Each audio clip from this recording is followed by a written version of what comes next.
Governments are instituted among men, deriving their just powers from the consent of the governed. That whenever any form of government becomes destructive of these ends, it is the right of the people to alter or to abolish it, and to institute new government. It is their right, it is their duty, to throw off such government, and provide new guards for their future security. Thomas Jefferson, The Declaration of Independence. Chapter 1. The old wood cabin sat alone, surrounded by trees and darkness. The shades were drawn, and a dog lay motionless on the front porch. A thin stream of smoke flowed out of the chimney and headed west, across the rural Maryland countryside toward Washington, D.C.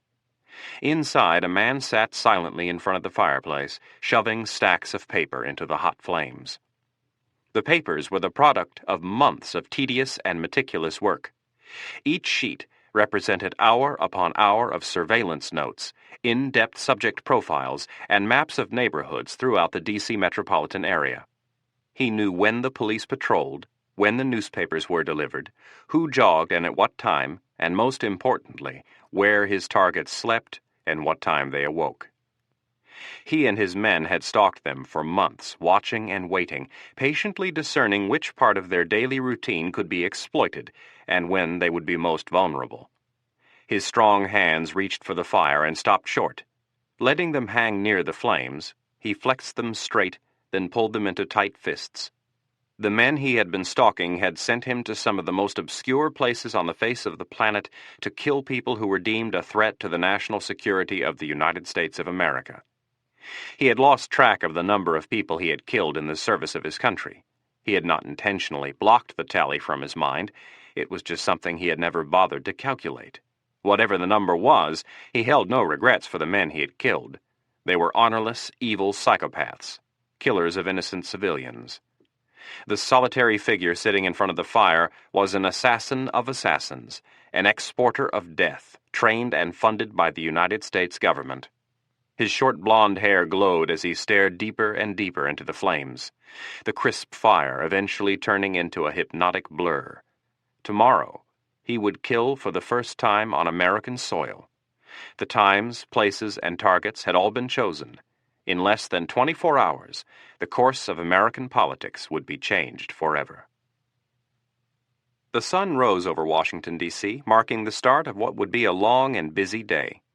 With the president's annual budget 24 hours away from a full House vote, the town was in a frenzy. Congressmen, senators, bureaucrats, and lobbyists were making a last-minute push to amend or strike certain elements of the budget. The count was too close to call, and the leaders of both parties were exerting great pressure on their members to vote along partisan lines. No one was exerting more pressure than Stu Garrett, the president's chief of staff. It was nearing 9 a.m. and Garrett was ready to explode. He was standing in the Blue Room of the White House watching the president read Humpty Dumpty to a group of kindergartners, and his anger was increasing by the second.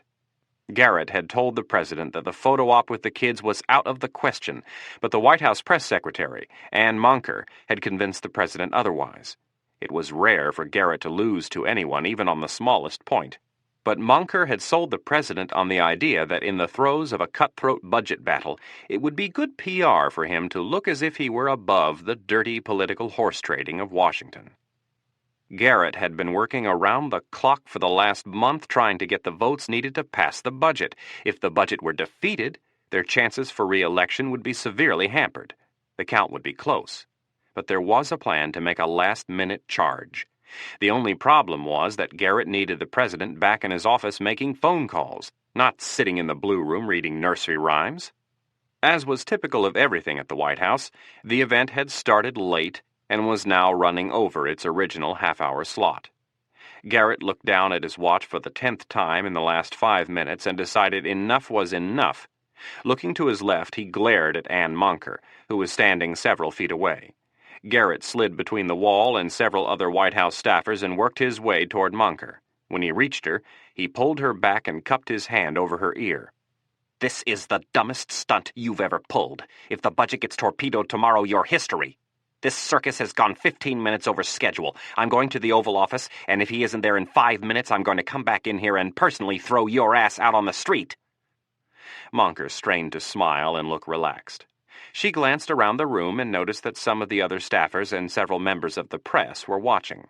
She nodded her head several times and was relieved when Garrett stepped away and headed for the door. For obvious reasons, Moncur didn't care for the older, crass chief of staff. Simply put, he was a pain in the ass to work for. Michael O'Rourke walked purposefully down the hallway of the Cannon House office building. It was just after 9 a.m., and the building was crowded with people. O'Rourke avoided making eye contact with anyone for fear of being stopped. He was not in a good mood. O'Rourke didn't like Washington. In fact, it was safe to say he hated Washington. Midway down the hall, he turned into an office and closed the door behind him. Inside were 5 men wearing dark suits and drinking coffee. O'Rourke shot his secretary a quick glance, but before she could respond, all 5 men closed in on him.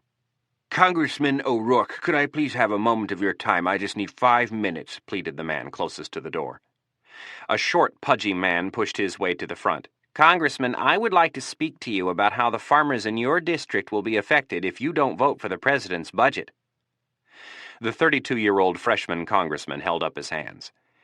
"Gentlemen, you're wasting your time. I've already made up my mind, and I will not be voting for the president's budget. Now, if you will kindly vacate my office, I have work to do." The group started to protest, but O'Rourke opened the door and waved them into the hallway. All 5 men stumbled to grab their briefcases and then headed off dejectedly in search of another congressman to cajole.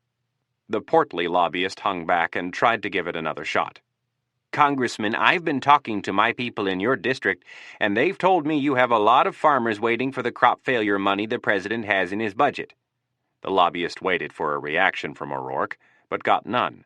"If this budget doesn't pass, I wouldn't want to be in your shoes come next election." O'Rourke looked at the man and pointed toward the door with his thumb. "I have work to do." With the vote so close, the lobbyist was not willing to give up easily. "Mr. O'Rourke, if you vote no on the president's budget, the American Farmers Association will be left with no other choice than to support your opponent next year." O'Rourke shook his head and said, "Nice try, but I'm not running for a second term." Waving goodbye, the young congressman grabbed the door and closed it in the lobbyist's face. O'Rourke turned to face his secretary, Susan Chambers. Susan smiled and said, "I'm sorry, Michael. I told them you had a full calendar, but they insisted on waiting around to see if you would fit them in." "No apologies needed, Susan." Michael left the main reception area and walked into his office. He set his briefcase on the chair beside his desk and picked up a stack of pink messages. Yelling toward the door, he asked, "Has Tim come in yet?" "No." "Has he called?" "Yes. He said that since there isn't a snowball's chance in hell of the president taking the funding for the Rural Electrification Administration out of the budget, he's going to get some errands done and be in around 1. Tim O'Rourke was Michael's younger brother by 2 years and his chief of staff. "I'm glad everyone is so positive around here." Susan stood up from behind her desk and walked to the doorway of O'Rourke's office. "Michael, we're only being realists. I admire that you're trying to do what's right, but the problem is guys like you don't win in Washington." "Well, thank you for your vote of confidence, Susan." Susan looked up into O'Rourke's bloodshot eyes. "Michael, were you out again last night?" O'Rourke nodded his head yes. "This bachelor life is going to kill you. Why don't you make an honest woman of that adorable girlfriend of yours?" O'Rourke had been hearing it from everyone lately, but he was in no position to get married. Maybe in another year, after he got out of Washington. He looked down and sighed. "Susan, I'm Irish. We tend to get married late in life. Besides, I'm not so sure she'll have me." "That's a lie, and you know it. She adores you. Take it from a woman. I've seen the way she looks at you with those big brown eyes. You're the one, so don't screw it up. There aren't too many like her out there." Chambers slapped him in the stomach. "I hope being crowned the most eligible bachelor in Washington hasn't gone to your head." O'Rourke frowned and shook his head. "Very funny, Susan." Chambers turned and walked away, laughing. "I'm glad you're getting such a kick out of this, Susan. Hold all of my calls. I have an appointment at noon, and until then I don't want to be disturbed." "What if your grandfather or Liz calls?" "No one. I don't want to be disturbed." O'Rourke shut the door and sat down behind his desk. Chapter 2. When the president entered his office, he found Garrett and his budget director, Mark Dixon, sitting on a couch by the fireplace, poring over the prospective vote count, trying to figure out whom they could sway to their side. Stevens knew his chief of staff was in a bad mood, and he did not have the energy for an argument, so he decided to defuse the situation and take orders. As he walked over to them, he took off his jacket, threw it on the other couch, and clapped his hands together. "All right, Stu, I'm all yours for the rest of the day. Just tell me what you want me to do." Garrett looked up and motioned for his boss to take a seat. Garrett and Dixon had been in the office since 6 a.m. putting together a final list of possible holdouts. With 1 day to go, they had secured 209 votes. The opposition had 216 votes, and 10 congressmen were still undecided. Garrett had a piece of paper in front of him with 2 headings, Undecided and Possible Defectors. 10 names were under the Undecided heading, and 6 under the Possible Defectors heading. Both columns had shrunk considerably in the past week as the vote approached. "All right, here's the current situation, Jim." No one but Stu Garrett ever called the president by his first name. "We need to put this thing to bed today. Bassett and Kozlowski are up on the hill playing good cop, bad cop with the fence-sitters. We're going to try and start a stampede by noon." Tom Bassett was the Speaker of the House, and Jack Kozlowski was the chairman of the House Appropriations Committee. "Are we in a position to do that?" the president asked. Garrett leaned back in his chair, placed his hands behind his neck, and smiled. "Tom Bassett has a meeting with Congressman Moore at 11. And when that meeting is over, Frank Moore is going to make an announcement that he's backing the budget." "How much is it going to cost us?" asked Dixon. "Only about $10 million. "You guys are going to bag Frank Moore for $10 million? That's nothing more than pocket change to Frank." The president shook his head. "How are you going to get him to settle for so little?" Garrett's smile emanated confidence. "We recruited some outside help to get him to see things our way." "What kind of help?" Garrett paused for a long moment and replied flatly, "Arthur Higgins arranged to have some photos taken of the congressman and a certain young woman." Arthur Higgins. There was no more mysterious name in all of Washington. Stevens seriously wondered whether it was in his best interest to know any details.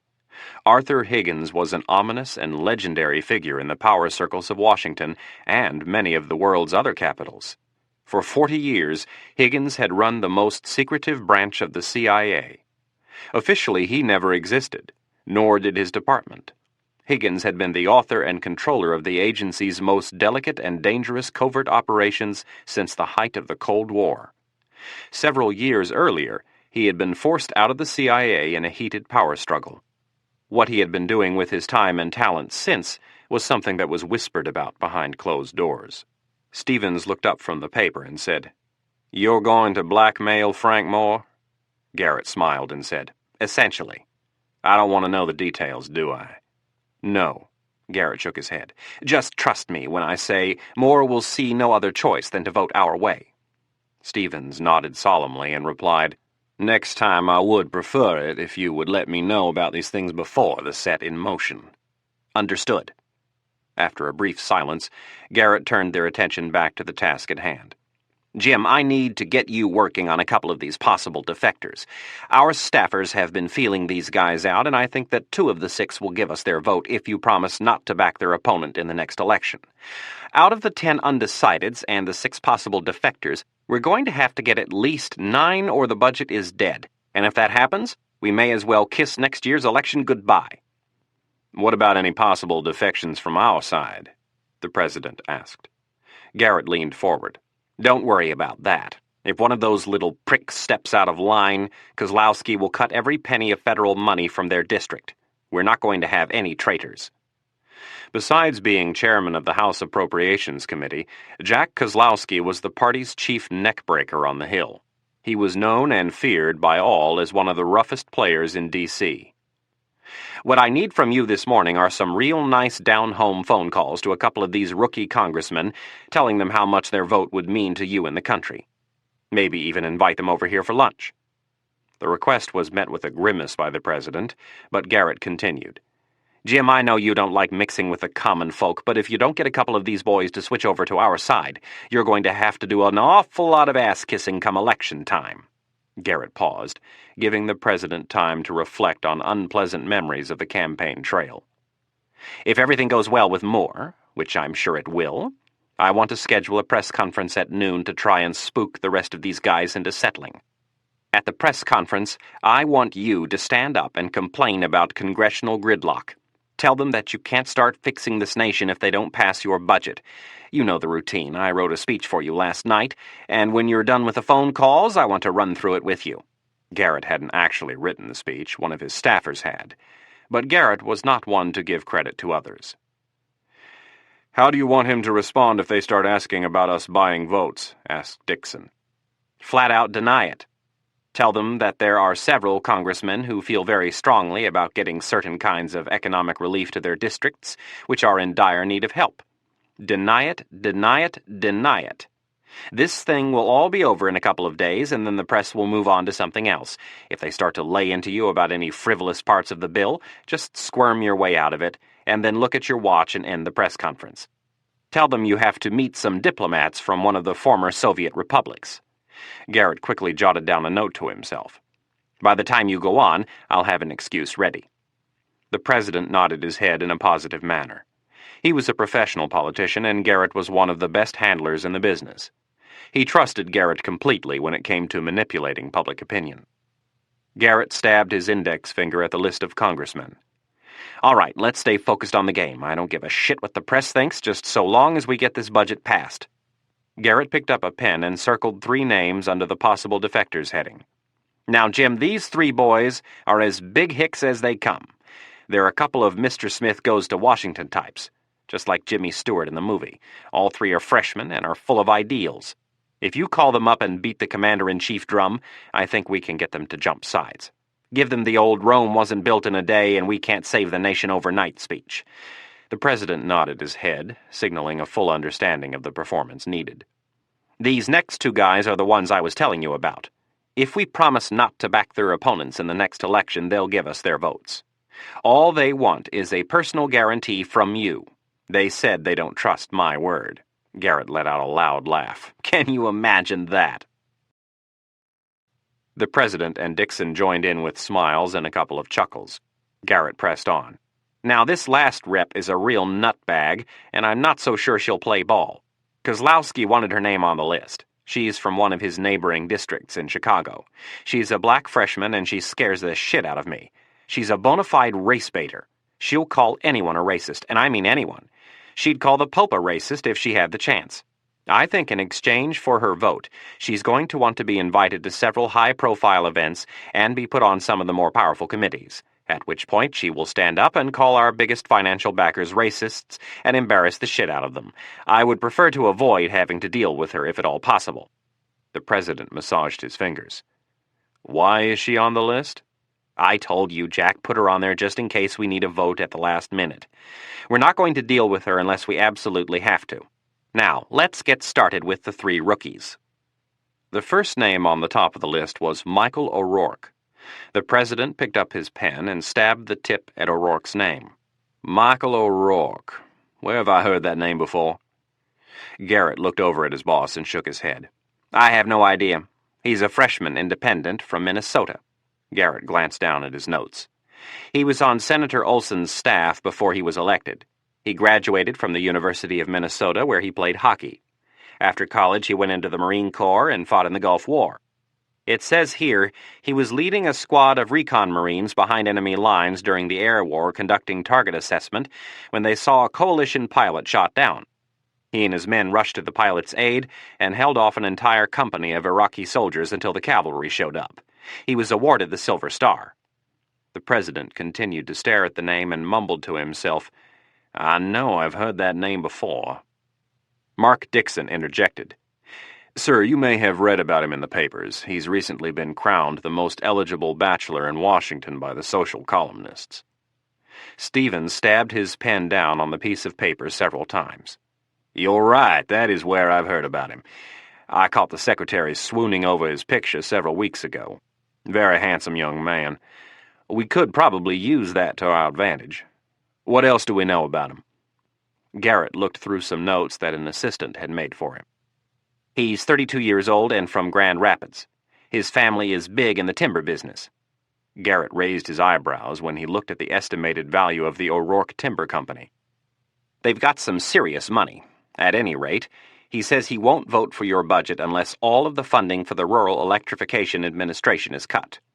The president let out a loud laugh and asked, "That's the only thing he doesn't like about it?" "No." Garrett shook his head. "He says the whole thing sucks, but he's willing to sign on to it if, and only if, you cut the funding for the REA. The president frowned at the word sucks. "That's ridiculous. We'd lose half the votes we already have, and we wouldn't gain more than a handful." "Exactly." "Well, let's call him and find out just how serious he is when he's got the President of the United States breathing down his neck." Stevens pressed a button on his phone console. "Betty, would you please get Congressman O'Rourke on the line for me?" "Yes, sir." Stevens looked up from the phone. "What else can you tell me about him?" "Not much. He's an unknown. I'm banking on the fact that once he hears your voice, he'll be in such awe that he'll roll over like a good old small-town boy."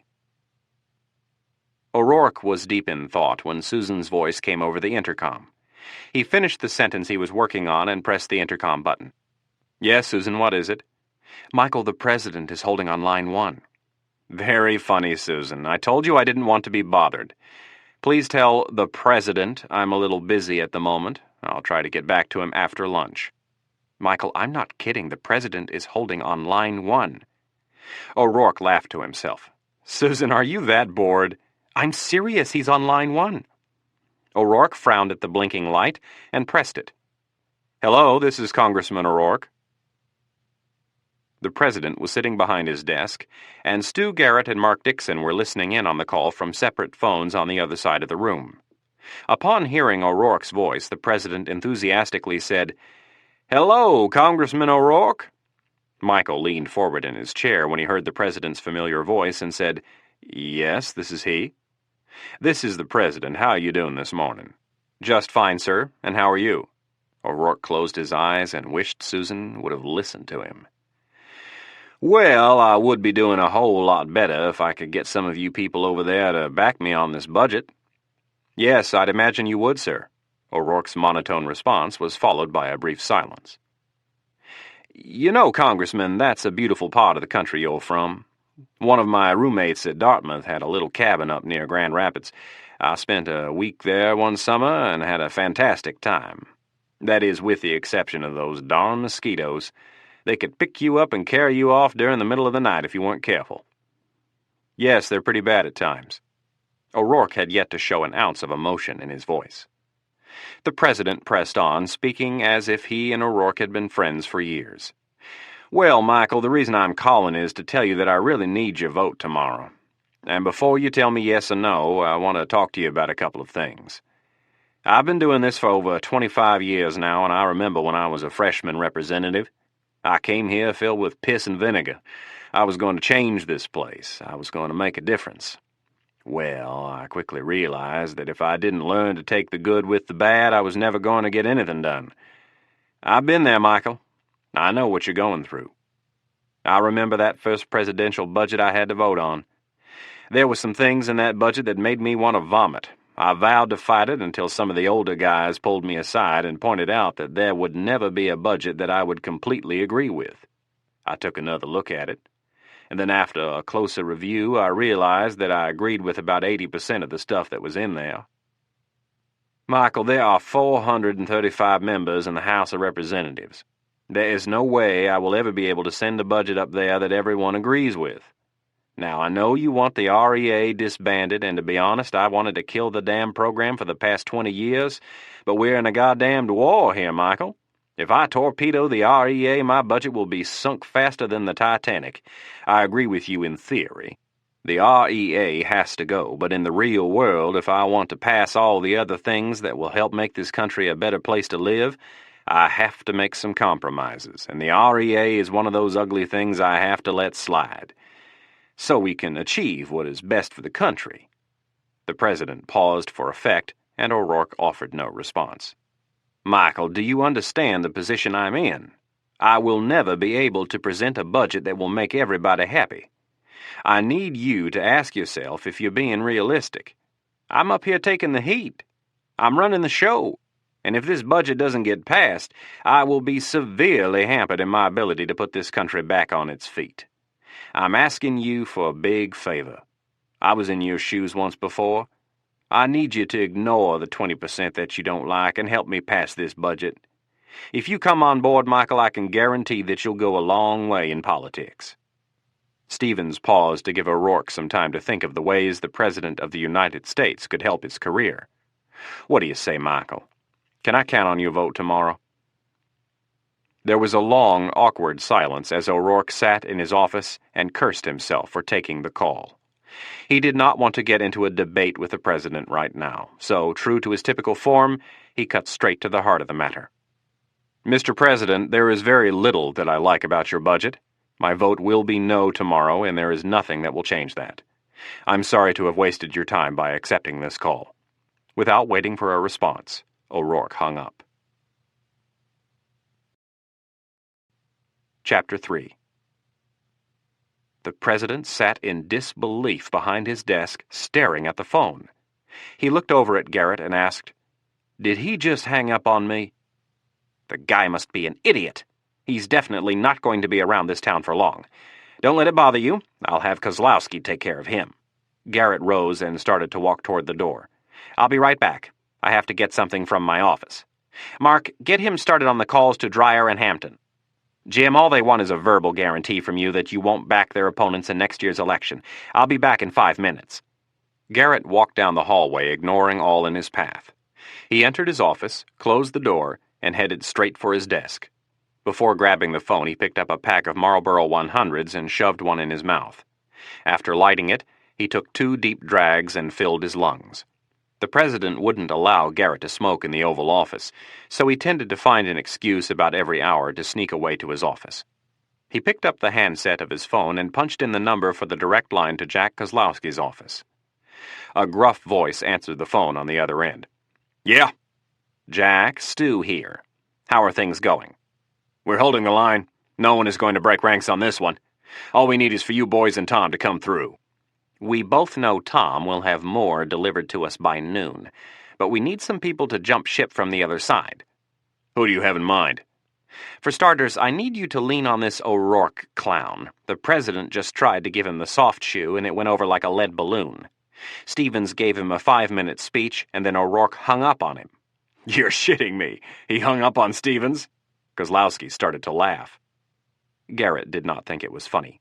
"Lean on him hard. And if there's anyone else you can think of, we need them by noon." "I'll put my boys on the street and see what I can do. I'll let you know as soon as I find anything out." Both men hung up. Congressman O'Rourke was sitting at his desk reading over some documents and dictating notes when the door to his office burst open. A slender, well-dressed man who looked vaguely familiar pushed his way past Susan and approached Michael's desk. In an irritated voice, Susan said, "I'm sorry, sir, but I told this man that you weren't taking visitors this morning." The man stepped forward. "I apologize for the intrusion, Congressman O'Rourke, but I'm one of Chairman Kozlowski's aides. He has a proposal he would like you to consider, and he needs an answer immediately." Michael leaned back in his chair and realized where he'd seen the dark-haired man before. Michael's gaze turned from the aide to his secretary. "Thank you, Susan. I'll see the gentleman." Susan retreated from the office and closed the door. The chairman's aide stepped forward and extended his hand across the desk. O'Rourke remained seated and took the man's hand. "Congressman O'Rourke, my name is Anthony Vanelli." O'Rourke placed his dictaphone on the desk behind several stacks of files and said, "Please take a seat, Mr. Vanelli." O'Rourke had heard several stories about the aide and doubted this would be a friendly visit. Vanelli sat down in one of the chairs in front of O'Rourke's desk and crossed his legs. "Congressman O'Rourke, I've been sent here to find out if you're going to vote against the President's budget, and if you are, what we can do to change your mind." "Mr. Vanelli, I assume you know I spoke to the President this morning." "I am fully aware of that, Congressman O'Rourke, but time is running short, and we need to know who is standing with us and who is standing against us." O'Rourke leaned forward and placed his elbows on the desk. Well, Mr. Vanelli, I have made my position very clear from the start. I will vote no for the budget unless the President cuts all funding for the Rural Electrification Administration. All right, Congressman, let's cut to the chase. We live in the real world, and in the real world, the Rural Electrification Administration is going to continue to exist. It's just the way things operate around here. You have to try to get over the little things and concentrate on the big picture. You can't damn the whole budget just because you don't like one little part of it. Mr. Vanelli, I would hardly consider $500 million little. The thing you people don't understand is that I consider most of the President's budget to be a waste. I am merely focusing on the Rural Electrification Administration because it's an easy target. You must agree with the simple logic that when an institution is founded to solve a problem, once that problem is solved, the institution should be closed. All of rural America has been electrified for over 20 years, but we continue to bleed the taxpayers for about $500 million a year, just so congressmen and senators can send pork back to their constituents. It's a crime that the President is predicting a $100 billion budget deficit, and garbage like this isn't being cut. O'Rourke looked down to make sure the dictaphone was still running. Vanelli stood from his chair and walked toward the other end of the office. "They told me you were a flake," he said over his shoulder. O'Rourke smiled to himself as he looked at Vanelli's back and said, "Excuse me, what did you just say?" Vanelli turned around and strutted back to the desk. "Enough of the bullshit, Mike. I'm not here to talk political theory with you, nor to discuss what is ethically correct. That's for people like you and your loser friends to waste time on." "Mr. Vanelli, I don't remember giving you permission to call me by my first name." "Listen, Mike, Mikey, or Dickhead, I'll call you whatever I want. All you are is a naive little freshman congressman who thinks he has all the solutions. We're about the same age, but we're worlds apart. I'm a realist and you're an idealist. Do you know where idealists get in this town? Nowhere. They go absolutely nowhere. They sent me down here to give you one last chance. You either get on board with the President's budget or your career is over. The choice is simple. You help us out, and Chairman Kozlowski will make sure some extra money finds its way into your district. If you don't, you'll be out of a job next year." O'Rourke looked up at the man standing over his desk and rose to meet the challenge. The 6'3", 210-pound O'Rourke smiled slightly and asked, "Mr. Vanelli, what exactly do you mean my career will be over?" Vanelli took a step backward and replied, "You either play ball with us or we'll ruin your career. Chairman Kozlowski will make sure he cuts off every penny from getting to your district. We've got people right now who are digging through your past. If we find anything dirty, we'll spread it all over town, and if we don't, we'll make something up. We own enough people in the press. We could ruin you in a week. We're done playing nice guy." Vanelli shook his finger in O'Rourke's face. "I'm going to wait in your lobby for exactly 5 minutes. I want you to sit in here and think about having your career ruined over one stupid vote, and when you're done, I want an answer." Vanelli turned for the door. O'Rourke reached forward and grabbed the dictaphone with his left hand. He took his thumb and pressed the rewind button. The tiny machine started to squeak as the tape spun in reverse. Vanelli heard the familiar sound and turned to look. Michael held up the tiny machine and pressed play. Vanelli's voice emanated from the small box.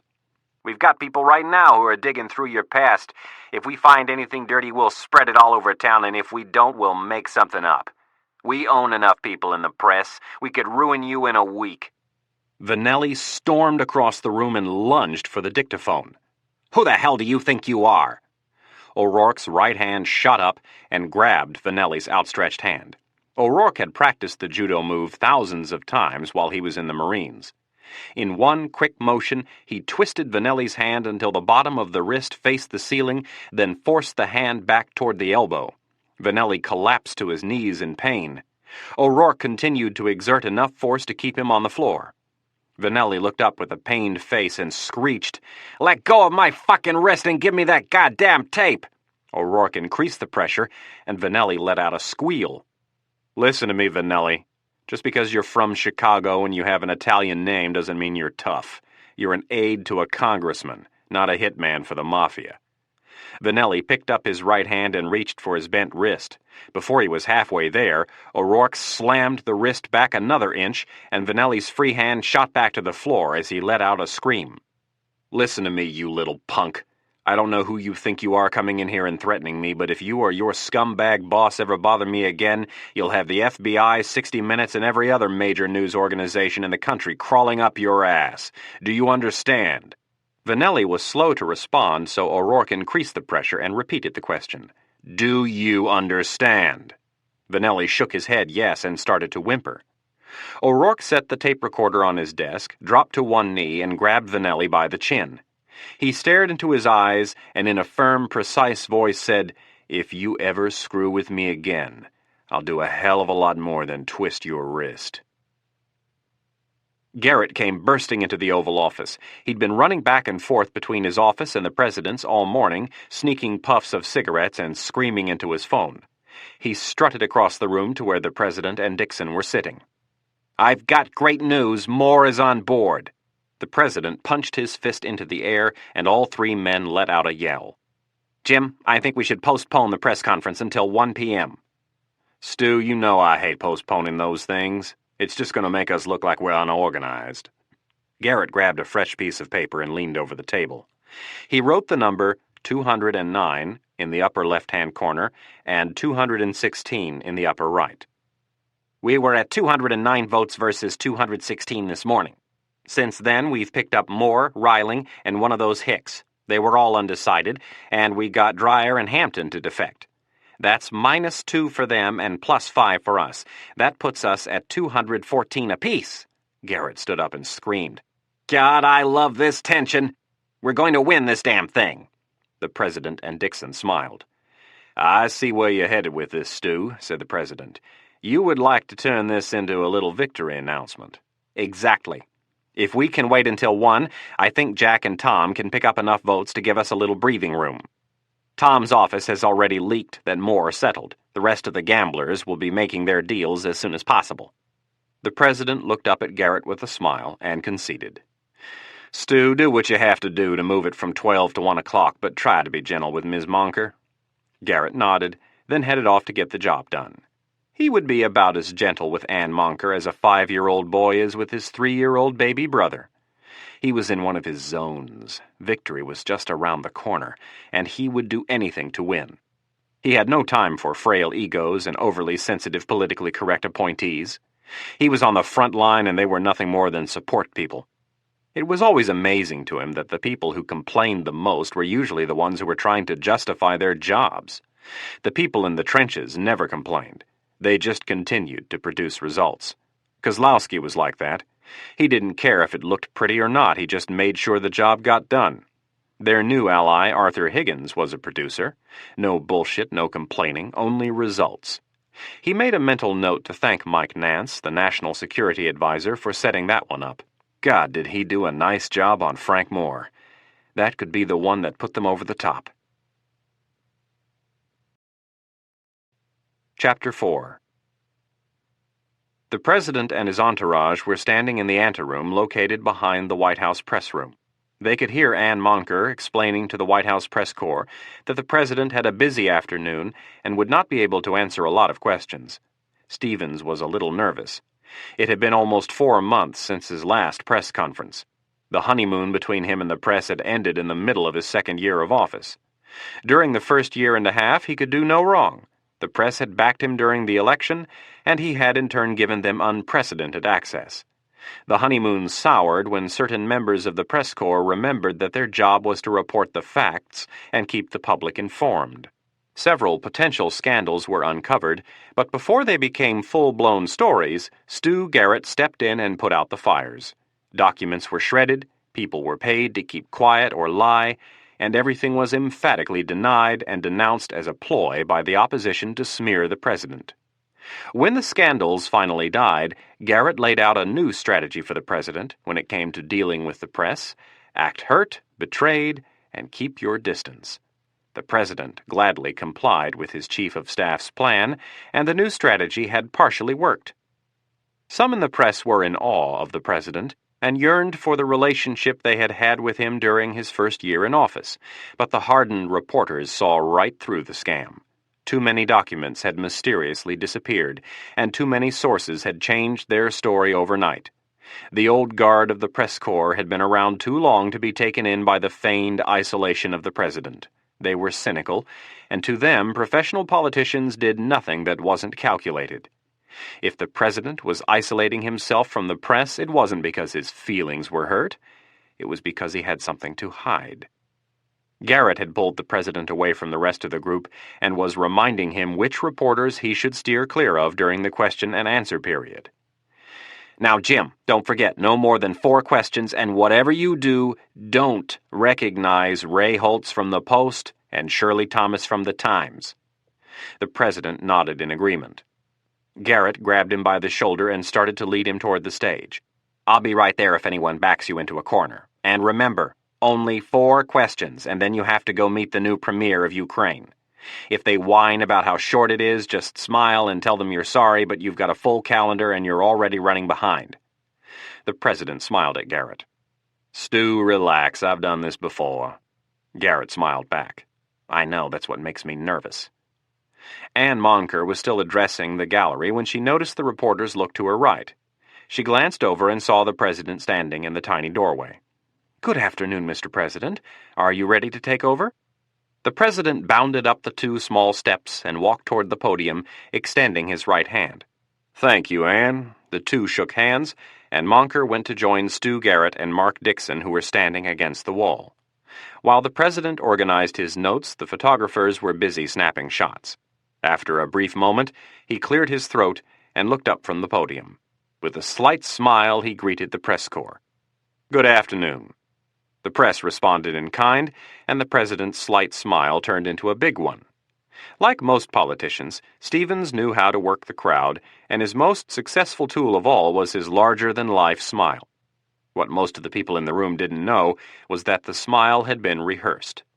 Few things in his administration happened by accident. Stu Garrett made sure of that. The smile had its desired effect, and the majority of the people sitting in the gallery smiled back. The president placed his thin, well-manicured hands on the edges of the podium and cleared his throat again. I have called this press conference to announce a victory for the American people. During the past week, this administration has battled partisan politics, disinformation, gridlock, and a 32-vote deficit to secure the successful passage of my budget in the House of Representatives. As of noon today, we have obtained 220 votes, enough for a narrow margin of victory. I would be remiss if I did not take this opportunity to thank the esteemed Speaker of the House, Mr. Thomas Bassett, for all of the hard work he has done to ensure passage of this budget. His hard work will help put us another step closer to getting this country back on the road to a speedy economic recovery. The president glanced down at his watch, then brought his gaze back to the reporters. I'm sorry for being so brief, but I have an extremely busy calendar today, and I'm already running an hour behind. I have a couple of minutes to field a few brief questions.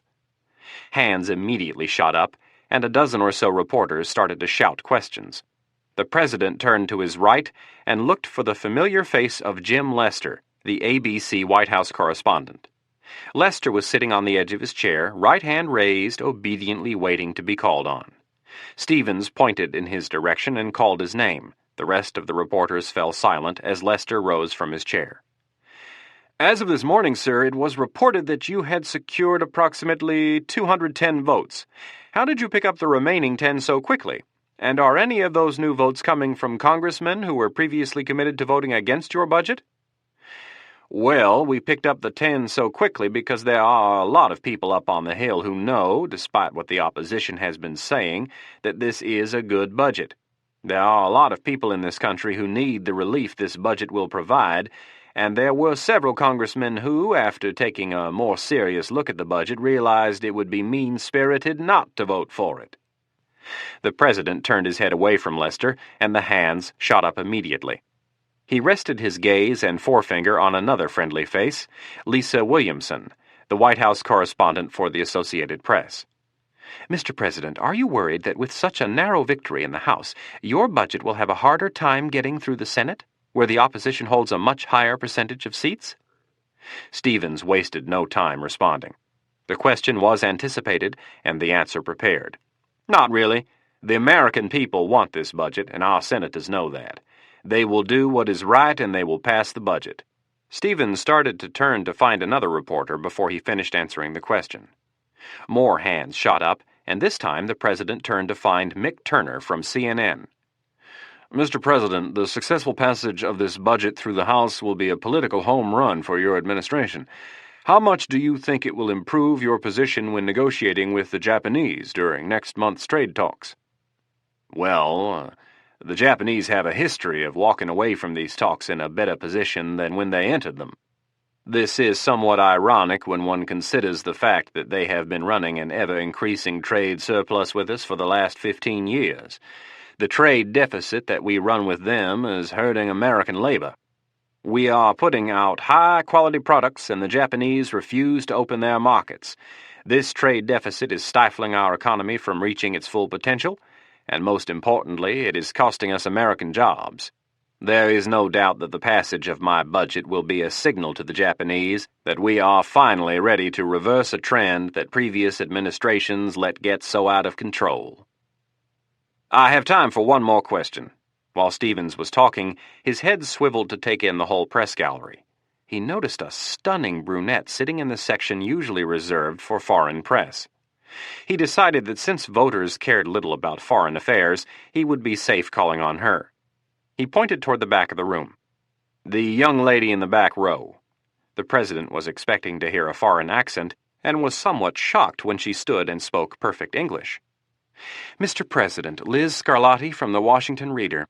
Congressman Michael O'Rourke from Minnesota has said that even though he thinks your budget is, quote, stuffed with more pork than a Jimmy Dean sausage, he would still be willing to vote for it if you shut down the Rural Electrification Administration, an agency that is estimated to cost the American taxpayer $500 to $700 million a year.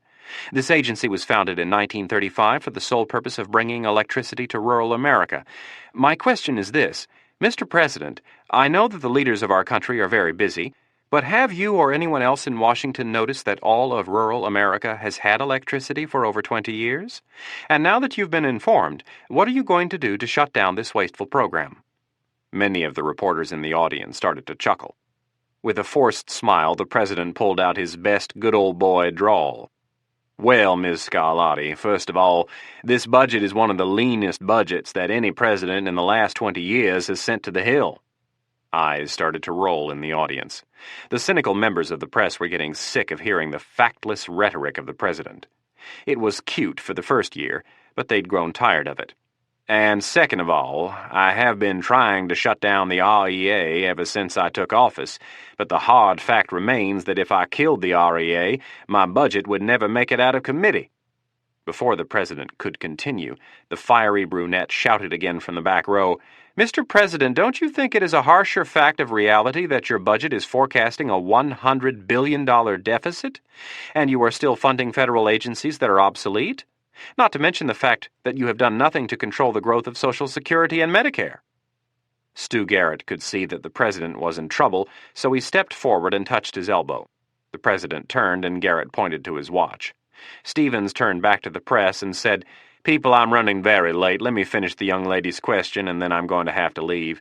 This administration is very concerned about finding and getting rid of government waste. Vice President Dumont is heading up a task force right now that is vigorously searching for ways to cut government waste. This has been a major priority of my administration and will continue to be one. Thank you all very much for your time, and have a good day. The president stepped back from the podium and waved goodbye. Reporters continued to shout questions as Stevens walked off the stage. Once backstage, Stu Garrett grabbed him by the arm and pulled him close. What in the hell were you doing calling on someone you didn't know? She was sitting in the foreign press section. I called on her because I thought she would ask me a question on foreign affairs. Relax, Stu. I handled it fine. Garrett frowned deeply. Foreign affairs, my ass. You were thinking of another type of affair. You know which reporters to call on if you want a question on foreign affairs. That was stupid. From now on, stick with the program. Chapter 5 10:40 p.m., Thursday. The blue van wound its way through the tiny Washington, D.C. neighborhood of Friendship Heights. Dark green letters strewn across the side of the van read, Johnson Brothers Plumbing, 24-hour emergency service available. Inside were two men, both in their late 20s, both extremely fit. They were wearing dark blue coveralls and matching baseball hats. The van slowed down and turned into a narrow, poorly lit alley.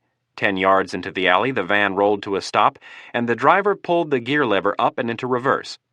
Pulling back out into the street, the van stopped again and then headed back in the direction from which it had just come.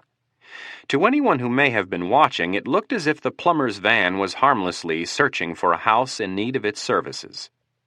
Back in the alley, behind a row of garbage cans, the dark-haired former passenger of the van crouched silently and observed. After several minutes, he stood and slowly started down the alley, going from shadow to shadow, quietly walking on the balls of his feet. 6 houses down, he stopped behind a garage on his right. It belonged to Mr. Harold J. Burmeister.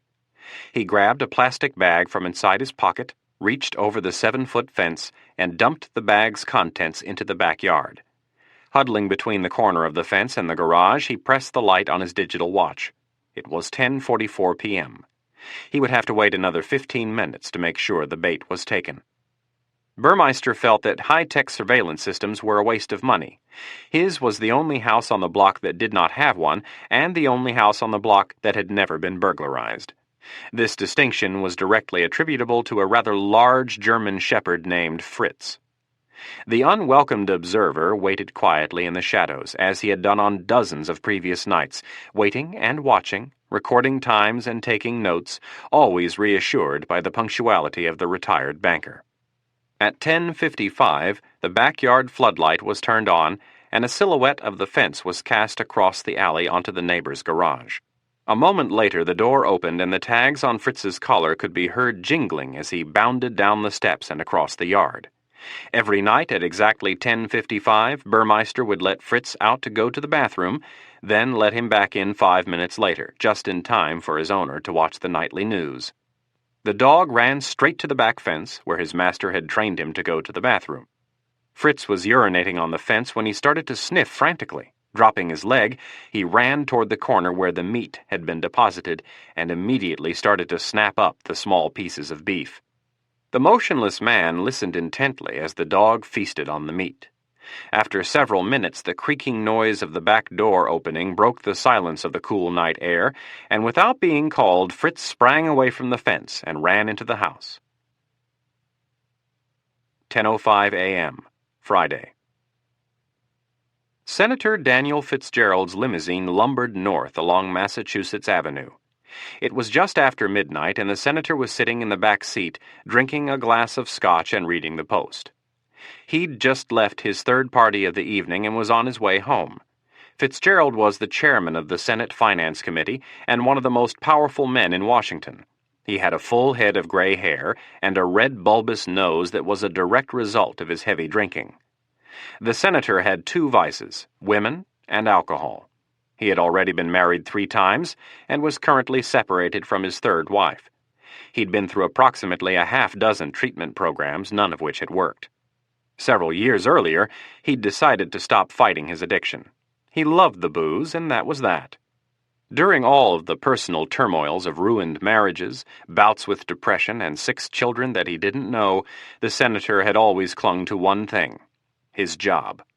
It was all that was left in his life. Fitzgerald had been in Washington for over 40 years. After graduating from Yale Law School, he had gone to work for a prestigious law firm in Boston, and then, at the age of 28, he was elected to the United States House of Representatives. After serving as a congressman for 3 terms, one of the 2 Senate seats in his home state became available. At the urging and financial backing of his father, Fitzgerald launched the most expensive campaign New Hampshire had ever seen. The political machine his father had built ensured a victory, and Fitzgerald was elected to the United States Senate. For the last 34 years, he'd survived scandal after scandal and hung on to that seat like a screaming child clutching his favorite toy. Fitzgerald had been a politician his entire adult life, and he knew nothing else. He'd grown numb to the day-to-day dealings of the nation's capital. The 40-plus years of lying, deceit, deal-cutting, career-trashing, and partisan politics had become so ingrained in Fitzgerald that he not only thought his behavior was acceptable, he truly believed it was the only way to do business. Dan Fitzgerald had been pulled into the vacuum of Washington politics, and like so many before him, he'd checked his conscience and morals at the door. For Fitzgerald, such things as integrity, hard work, taking charge of one's own life, individual freedom, and the Constitution of the United States had little meaning. To him, being a leader of the country was not about doing the right thing. It was about holding on to power. Holding on no matter what it took. Fitzgerald was addicted to power no differently than a crack addict is addicted to the rock. He always needed more, and he could never get enough. Fitzgerald lived only for the present and the future. He had never bothered to look back on his life until now. He was experiencing something that many of his predecessors had gone through late in their careers. He'd sold his soul and integrity to get to the top. And now that he was there, he was starting to realize it was a lonely place. With old age staring him straight in the face, he was, for the first time, forced to look back on his life with a critical eye. He had always known he was a failure as both a father and a husband. Everything he had, he'd put into his career. Leaning his head against the window, he took a long pull off the fresh drink and closed his eyes. Senator Daniel Fitzgerald had never been interested in the truth, but now in his waning years, he could no longer escape it. He had never liked being alone. He had always needed others around to feel secure, and it had only gotten worse over the years. He had worked his whole life to get where he was, and now that he was there, he had no one to share it with. But even worse was that deep down inside something was telling him he had wasted his life fighting for the wrong things. He finished off the glass of Dewar's and poured another. The limousine turned off Massachusetts Avenue and wound through the narrow residential streets of Colorama Heights. 1 block before its destination, the limousine passed a plain white van.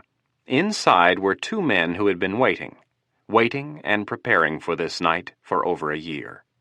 The limo stopped in front of Fitzgerald's $1.2 million brownstone, and the driver jumped out to open the door for his boss. By the time he got around to the rear of the car, Fitzgerald was out of the back seat and stumbling toward the house. Fitzgerald fancied himself too important a man to shut car doors, so as usual he left it for the driver to take care of. The driver shut the door and wished his employer a good night. Fitzgerald ignored the pleasantry and continued up the steps to his front door. The driver walked back around to the other side of the limo and watched Fitzgerald punch in his security code and unlock the door. When the door opened and the senator stumbled into the foyer, the driver got into the limo and drove away. Fitzgerald set his keys down on a table to the left of the door and reached for the light switch. He flipped it up, but nothing happened. He tried it several more times, and the result was the same. Swearing to himself, he looked around the dark house. The front door was bordered on both sides by panes of glass 6 inches wide that ran from the top of the door to the floor. Through the 2 narrow windows, the street light provided a faint glow to the front hallway. From where Fitzgerald stood, he could barely make out the white tile floor of the kitchen just 30 feet away, straight down the hallway. As he started for the kitchen, he passed the dark entryway to the living room on his right and the stairs that led to the upper floors on his left. His heavy, expensive wingtips echoed throughout the house as they struck the hardwood floor with each step. The dim light shining through the windows cast a long shadow of him that stretched down the hallway toward the kitchen. With each step, his round body blocked more and more of the light coming from the street. By the time he reached the kitchen, he was surrounded by darkness. He turned to his left and searched for the light switch. Before Fitzgerald could find it, a pair of gloved hands came out of the darkness and grabbed him from behind. The blonde-haired intruder yanked the older man off his feet and slammed him face first into the tiled floor. Dropping down on his target, the powerful man thrust his knee into the center of Fitzgerald's upper back and grabbed the senator's head with both hands. In one quick burst of strength, the assassin brought all of his weight down on the back of Fitzgerald's head and yanked up on his chin. The noise that the senator's neck made as it snapped shot through the quiet house like a brittle tree limb broken over a knee. The crack was followed by silence, and then an eerie, gurgling noise that emanated from Fitzgerald's throat. The dying senator's eyes opened wider and wider until they looked as if they were about to pop out. About 30 seconds later, the gurgling noise subsided, and Fitzgerald's body lay lifeless on the cold tile floor. The assassin rose to his feet and exhaled a deep breath. He looked down at the dead body on the floor with a sense of great satisfaction. The killer standing over Fitzgerald had just avenged the deaths of 8 of his closest friends, 8 men who had died a senseless death in a desolate desert, thousands of miles away, all because men like Fitzgerald didn't know how to keep their mouths shut. The killing of Fitzgerald was personal, but the next 2 would be business. The thin arm of a microphone hung in front of the assassin's square jaw. He spoke with a precise voice. "Number 1 is in the bag, over." After a brief second, a confirmation came crackling through his earpiece, and he went back to work. Grabbing the body by the ankles, he dragged it down into the basement and deposited it in a large storage closet. The assassin took one last tour through the house, collecting the electronic listening devices he had placed there the previous week. Before leaving, he zipped the collar on his coat up around his chin and pulled his baseball hat down tight over his short blonde hair. He stood at the back door momentarily, looking out the window into the small yard. The wind was picking up and the trees were swaying back and forth. Once again he spoke softly into the mic. "I'm on my way, over." He locked the door and closed it behind him. Casually, he walked across the yard, through the gate, and into the alley. When he reached the end of the alley, the white van stopped just long enough for him to climb in, then sped off down the street. 3:45 a.m., Friday. The blue Johnson Brothers plumbing van was again driving through the streets of Friendship Heights. It pulled into the same alley it had stopped in 5 hours earlier. While the van was still moving, the passenger jumped down onto the pavement and walked beside it, crouching and holding onto the door. The dome light on the inside of the van had been removed. As the van stopped, the broad-shouldered, dark-haired man quietly closed the door and darted into the shadows. He waited while the van drove away. Slung over his shoulder was a large, black canvas bag. After several minutes passed, he started to make his way down the alley. When he reached Burmeister's fence, he pulled a can of WD-40 out of his bag and sprayed the hinges of the gate. He waited for the oil to take effect, then carefully lifted the latch on the gate and opened it. Slipping into the backyard, he dropped down behind a row of bushes and looked up at the windows of Burmeister's house and the neighbors', waiting to see a face peering out or a light being turned on, announcing that someone had seen him. For almost 5 minutes he sat behind the bush waiting and watching. There was time to be careful, and that was the way he liked it, the way he'd been trained. The man reached into the bag, this time retrieving a pair of wire cutters. Cautiously rising to his feet, he walked along the edge of the garage and then darted across the small open space to the back stoop, where he crouched down. Again, he used the can of WD-40, spraying the hinges of the screen door. While he waited for the oil to soak in, he grabbed the pair of wire cutters and cut the phone line running into the basement of the house. He put the wire cutters back in the bag and grabbed a glass cutter. Jumping up on the stoop, he opened the screen door about 2 feet and slid in between it and the back door. The back door was wood, with the top third split into 4 sections of glass. He placed the cup of the glass cutter in the middle of the bottom left pane and swung the cutting edge around the suction cup in a clockwise direction. After 5 revolutions, he took both hands and pressed in on the newly created circle. The freshly cut piece of glass popped free and stayed attached to the suction cup.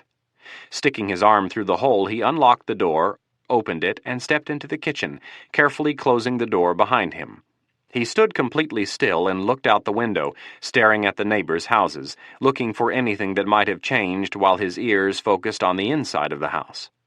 He heard the dog breathing and turned to see him lying on a piece of carpet in front of the kitchen table, completely relaxed and limp.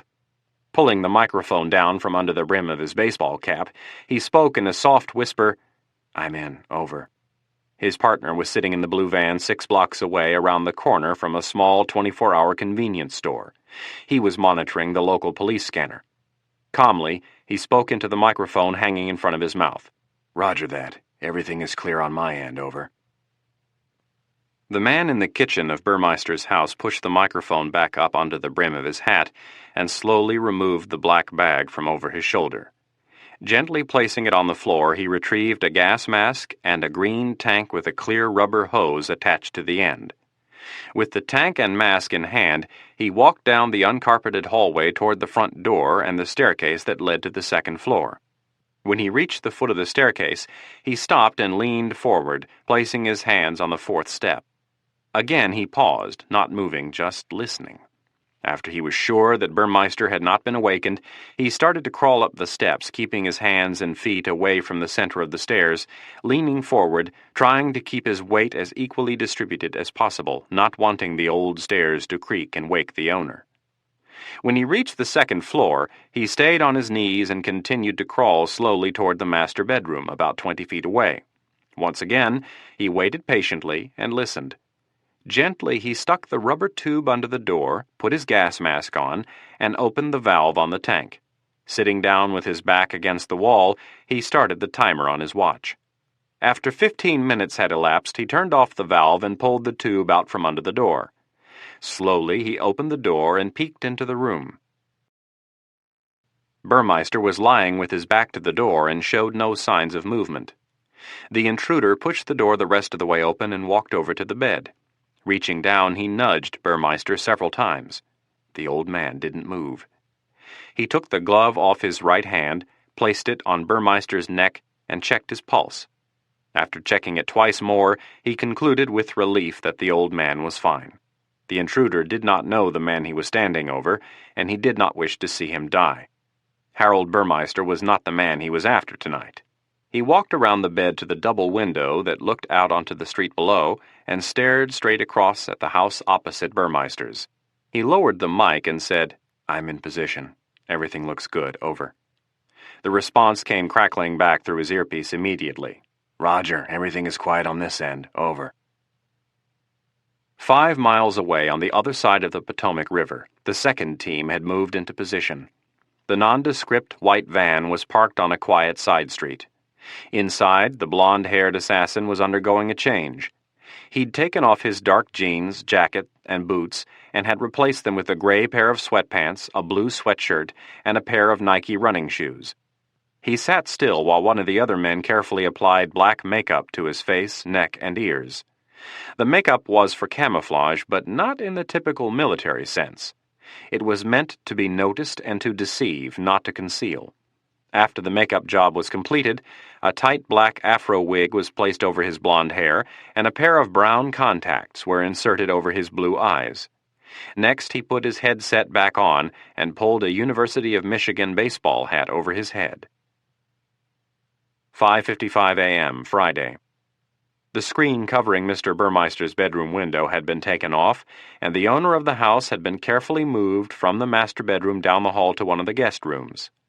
The intruder was sitting on a wooden chair, staring out the window at a pair of French doors located on the second floor of the house across the street.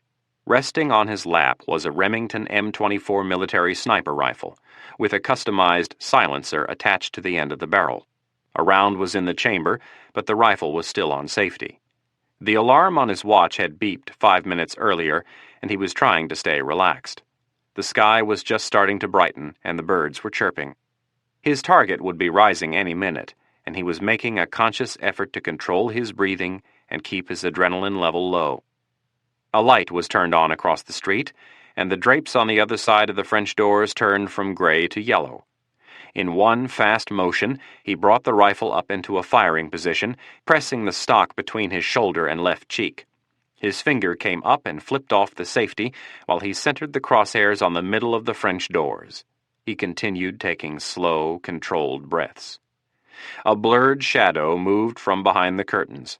The shooter inhaled deeply, and just when his lungs were fully expanded, the doors across the street opened. As they swung inward, they revealed the pudgy pink and white body of Congressman Jack Kozlowski. Wearing only a pair of baby blue boxers, he turned and started for the bathroom. The center of the crosshairs was resting on the small of Kozlowski's hairy back. The right hand of the assassin rose slightly, and the rifle followed.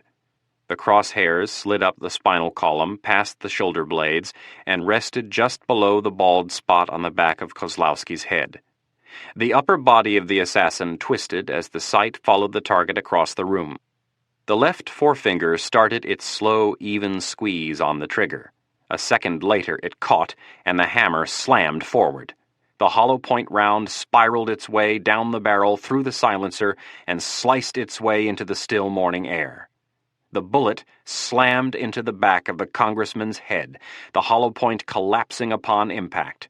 Instead of continuing its clean, tight spiral, the now flattened tip was 3 times larger than its original size as it ripped through the brain, pushing everything in its path toward the front of the congressman's head. The round tore through the right eye socket, taking with it chunks of bone, brain, and flesh. The momentum of the impact propelled Kozlowski forward and pinned him against the side of the bed, leaving his body bent backward and his legs and arms twitching. The assassin had already chambered another round and was maneuvering the crosshairs back into position.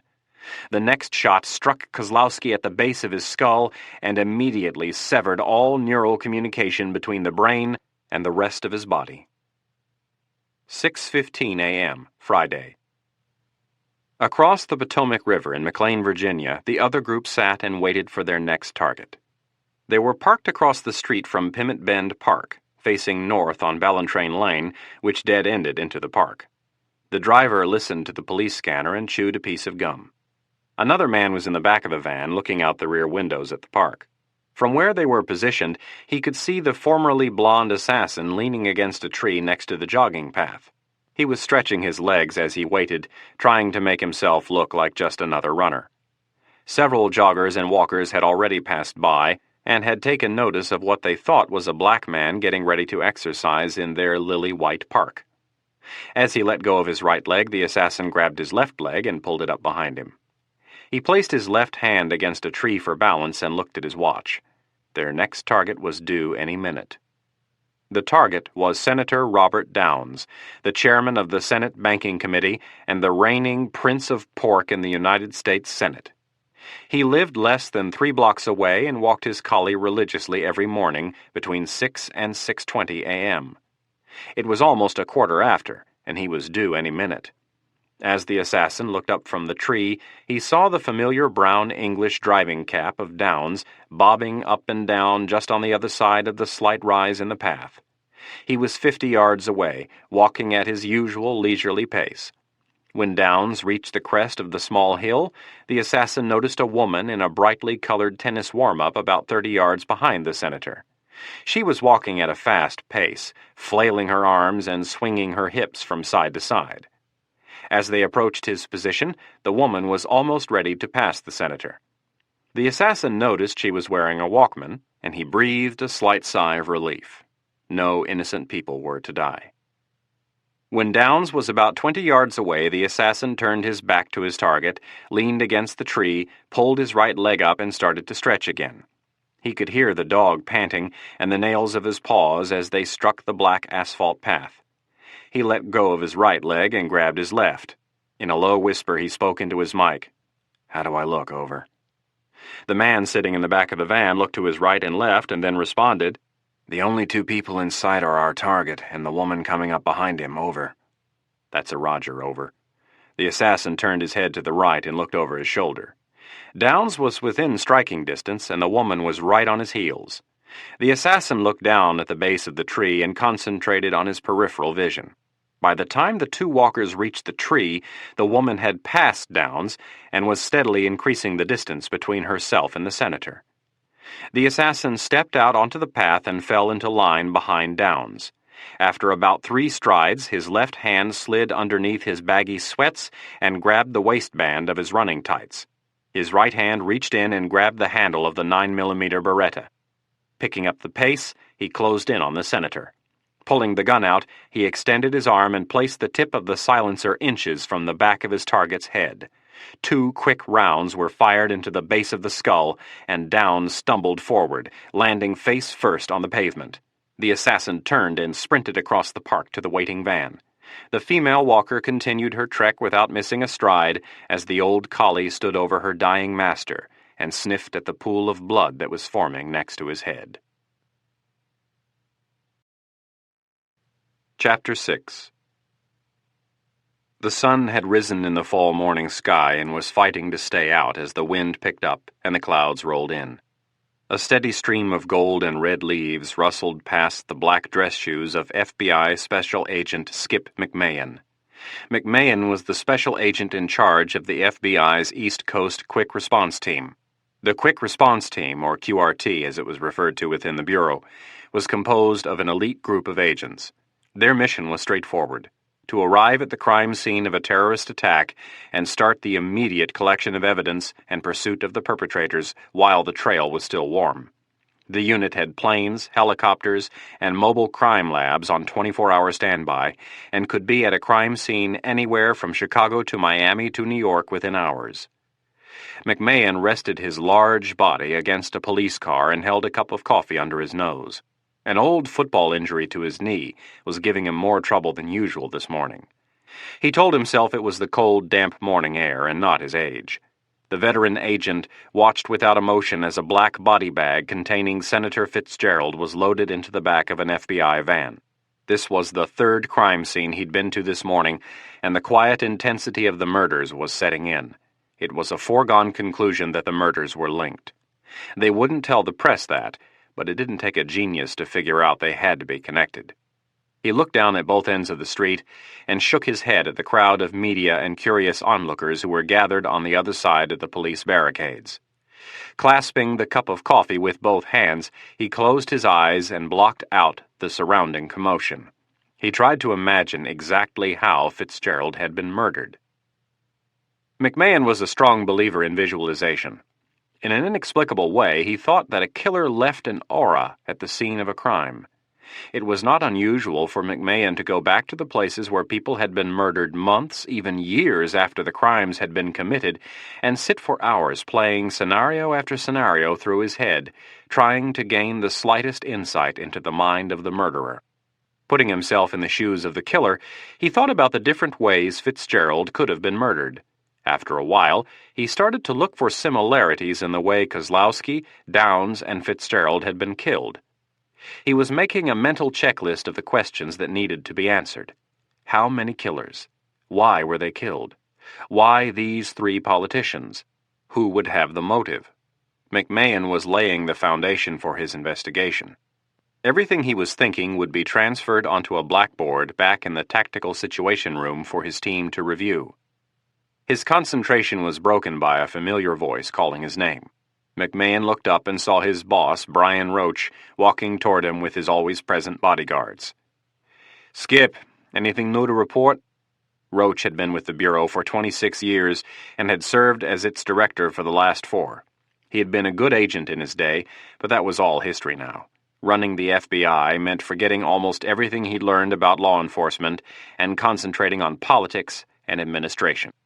McMahon pushed himself away from the squad and stepped toward Roach. "The forensic teams are going over the crime scenes, and the pathologists should be starting the autopsies within the hour." McMahon extended his right hand. Roach took it and grabbed the larger McMahon by the arm, walking him several steps toward the sidewalk. Roach's bodyguards fanned out in a circle. "It's all set. You're in charge of the investigation. There are going to be some people who aren't going to be too happy about that, but I don't care. The fact is, you're the best investigative agent we've got, and I need someone I can trust running this thing." Roach put one hand in his pocket and straightened his tie with the other. "Skip, the pressure to solve this mess is going to be incredible. It's going to come from every direction, and most of it's going to be political.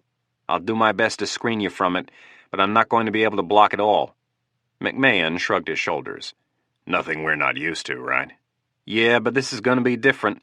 My head hurts when I think about all the political pressure that's going to be put on us to solve this thing. The other reason why I'm putting you in charge is because I know how much you hate dealing with the press and politicians. We can't have any leaks.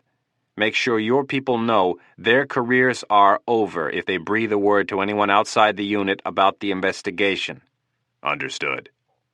Roach looked at his watch. "I need you to come to the White House with me and give a quick briefing. It's driving the president nuts that the only information he's getting is from the TV." Roach noticed the frown on McMahon's face and said, "All I need you to do is give them the basics on what you found at the 3 crime scenes. Come on, let's go." Roach nodded toward his limo, and they walked away from the crime scene with the bodyguards in tow. McMahon and Roach had known each other for a long time. The two men had met when McMahon was a second-year agent and Roach was fresh out of the FBI's academy. Over the last 20-some years, they'd become good friends. Roach from the start wanted to rise to the top of the bureau, and McMahon never wanted to be anything more than an agent. McMahon's lack of ambition was twofold. First and foremost, he was a realist. He knew himself well and understood that he would never be able to bury his pride and brown-nose his way to the upper levels. The director had to be able to play the Washington game, something the elite investigator was not well suited for. McMahon didn't beat around the bush. If he thought you were wrong, he told you. It didn't matter who you were. This, of course, had not always gone over well. There'd been several politicians and at least one former director who had wanted his career with the FBI terminated. Luckily for McMahon, he was very good at what he did. This was the second reason for his lack of ambition. He loved his job. Throughout the Bureau, McMahon was recognized as the best homicide investigator. He was not one to follow FBI procedure like a robot. Other agents from around the country consulted with him on their investigations. He had his own unique way of doing things. During his time at the Bureau, he had watched some great investigators waste away after being promoted into cushy administrative jobs. Not Skip McMahon. He had told Roach 4 years earlier when his friend became director, "The day you pull me out of the field is the day I retire." Before climbing into the director's limo, McMahon yelled to Kathy Jennings, one of the agents who worked under his command. Jennings was talking to a group of agents, all of whom were wearing their standard crime scene blue FBI windbreakers. She put her conversation on hold and approached her mentor. Her long auburn hair was pulled back into a tight ponytail. She greeted the director professionally and then turned to McMahon.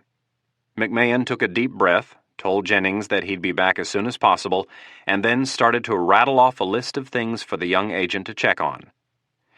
Make sure every level of law enforcement within 300 miles is notified to be on the lookout for multiple males traveling in generic American model cars. McMahon began sticking the forefinger of his right hand into the palm of his left hand as he went down his list. Remind them to arrest anyone who they think is the slightest bit suspicious and to hold them until one of our people arrives. Make sure they understand that last part clearly, and make sure the suspect profiles are faxed to all of their officers. When you're done with that, find out how the teams are doing with the surveillance tapes at Dulles and National, and if anything comes up, call me immediately. Jennings nodded and watched her boss slip into the back seat of the long, dark car. As they drove down the street, McMahon filled Roach in on the specifics of Fitzgerald's death. The director had already been briefed via phone on the murders of Kozlowski and Downs. The drive from Georgetown to the White House took less than 10 minutes. As they pulled into the White House compound, Roach asked, "What are the chances we'll catch these guys before they get away?" "We have checkpoints set up on all the roads heading out of town. Every airport within 300 miles is being watched, and the Navy and the Coast Guard are tracking every vessel that's headed out to sea." "So what are our chances?" McMahon frowned and said, "My gut tells me we're wasting our time. Whoever did this was good, really good. They either left the country immediately, or they're holding up somewhere waiting until things cool down." "You're probably right, but we have to be really careful on this one. Otherwise, I'll be sitting in front of a joint committee next year getting second-guessed by a bunch of old men who want to show their voters back home that they know more than the director of the FBI." Roach paused for a moment. "Besides, don't forget those pros that set off the bomb in the World Trade Center. Who would have thought they would have been dumb enough to try and get the deposit back on that van? These criminals aren't always as smart as we think they are." "Brian, it doesn't take a great criminal mind to park a van loaded with explosives in the underground parking garage of the World Trade Center. But there aren't many organizations out there who can kill 3 different people in 3 different locations in one evening and leave no traces. It's not like blowing up a pipe bomb at the Olympics. Any idiot can leave a bomb in a park. It's far more complicated to get up close and personal when killing someone." Roach pondered McMahon's comments as the limousine came to a stop. The director's bodyguards opened the doors, and Roach said, "Before we go in, let me warn you about a couple of things. Everyone will understand that you haven't had a lot of time to prepare for this briefing, so keep it simple, and try not to editorialize too much. The president won't say a lot, but watch out for Garrett." "Don't worry, I won't embarrass you. At least not intentionally. McMahon smiled. "One other thing. Don't stick your neck out too far. If they ask you for an opinion, and they will, just tell them it's too early to tell." McMahon gave his boss another nod. "Brian, I have done this before." "I know, Skip, but you haven't dealt with this administration before." Roach lowered his voice to a whisper. "Just trust me and watch what you say."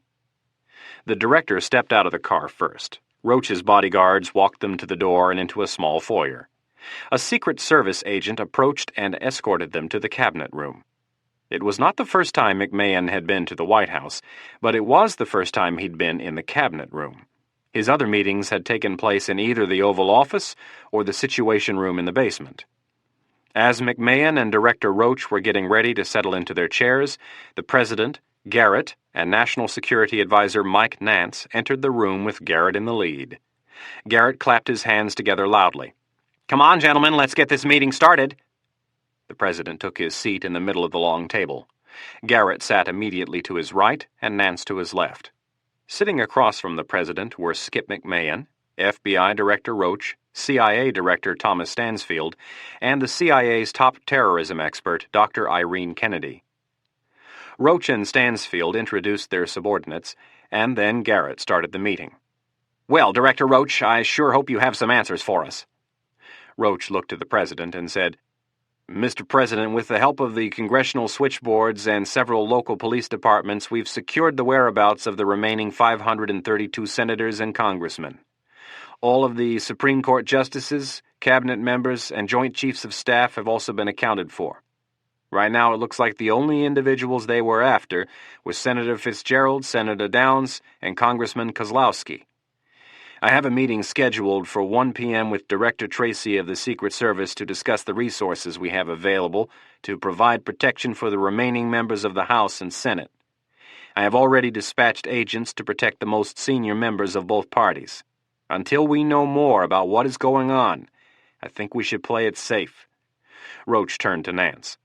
"Mike, before I leave, I would like a minute of your time to discuss what resources we may be able to borrow from the military, such as MPs or Marines that are trained for embassy duty." Nance nodded, and Roach continued. "I'm going to have Special Agent McMahon take over from here and fill you in on the specifics of what happened late yesterday evening and early this morning. When he's finished, I will bring you up to speed on the interdiction measures we're taking.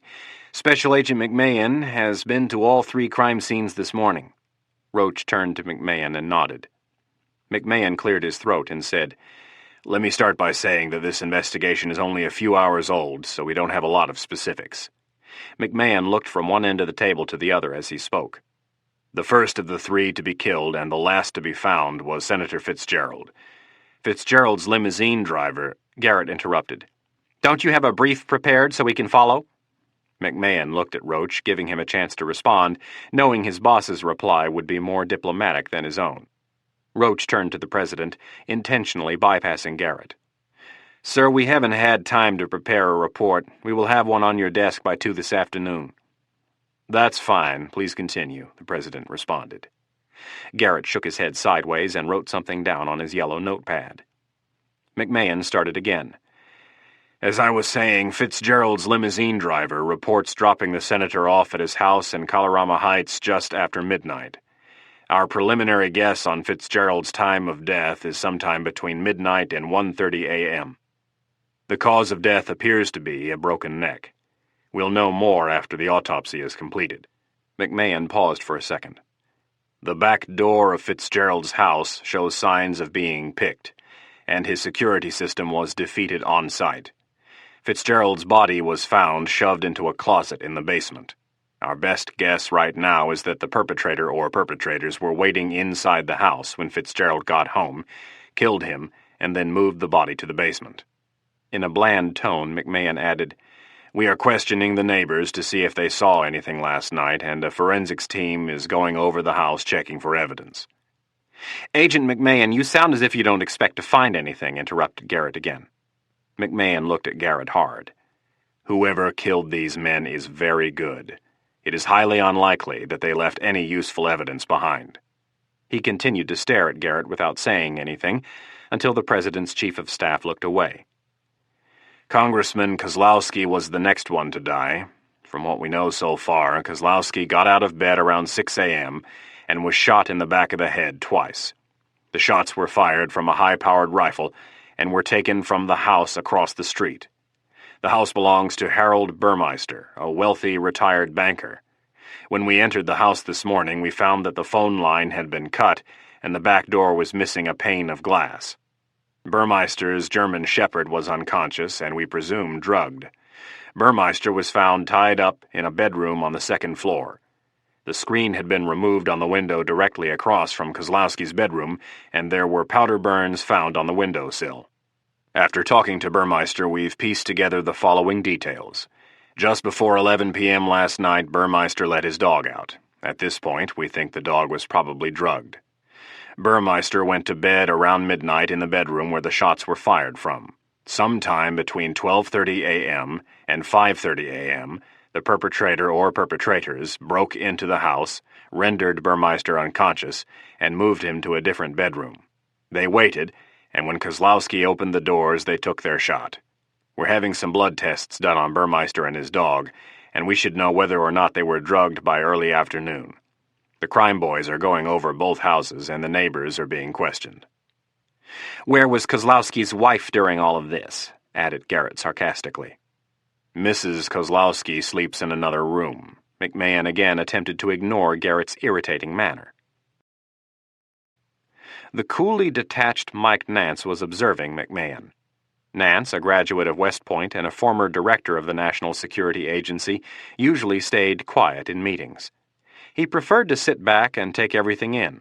Unlike Garrett, he believed a person could learn more by watching and listening than by asking questions. With his eyes still focused on his notepad, Garrett shouted out another question. Has anyone reported hearing shots? No. The distance of the shot was only about 100 feet, short enough that a silencer could be used without affecting the accuracy of the shot. McMahon continued to speak without giving Garrett a chance to ask more questions. As I'm sure everyone has heard by now, Robert Downs was killed in a park by his house over in McLean. 2 9mm rounds were fired into the back of his head at point-blank range. We have a description of a possible suspect from a woman who walks in the park every morning. She says that she passed Downs on the walking path this morning at approximately the spot where his body was found. She, along with several other people, have reported seeing a black man dressed in sweats standing by a tree about 20 yards from where Downs was killed. None of these people say they've seen the person in the park before. Their guess is that he was around 30 years old. Our agents are still interviewing these people, trying to get as much information as possible. I apologize, gentlemen, for the lack of details, but as I said earlier, this investigation is only a few hours old. Thank you, Mr. McMahon, said the President. I fully understand that we are still in the early stages of this investigation, but nonetheless, I would like to hear some opinions. Does anyone have any idea why these 3 men were killed and by whom? As usual, Garrett was the first, and in this situation the least qualified to respond. Until we know more, I think it's a pretty safe bet that it's a terrorist group.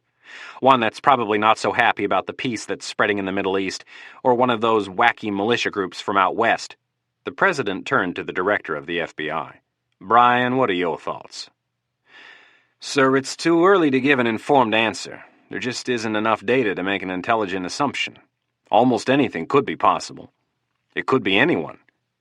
The President looked to McMahon and asked, Mr. McMahon, I know we don't have all the facts, but please speak your mind. The President stared at McMahon and waited for a response. Well, sir, we have 3 important politicians murdered at 3 different locations within a 5-hour period. Whoever pulled off this operation had to have been planning it for a long time. They took the time to study their targets and carefully picked when and how to kill each one. They were probably well-financed and had access to some very talented killers.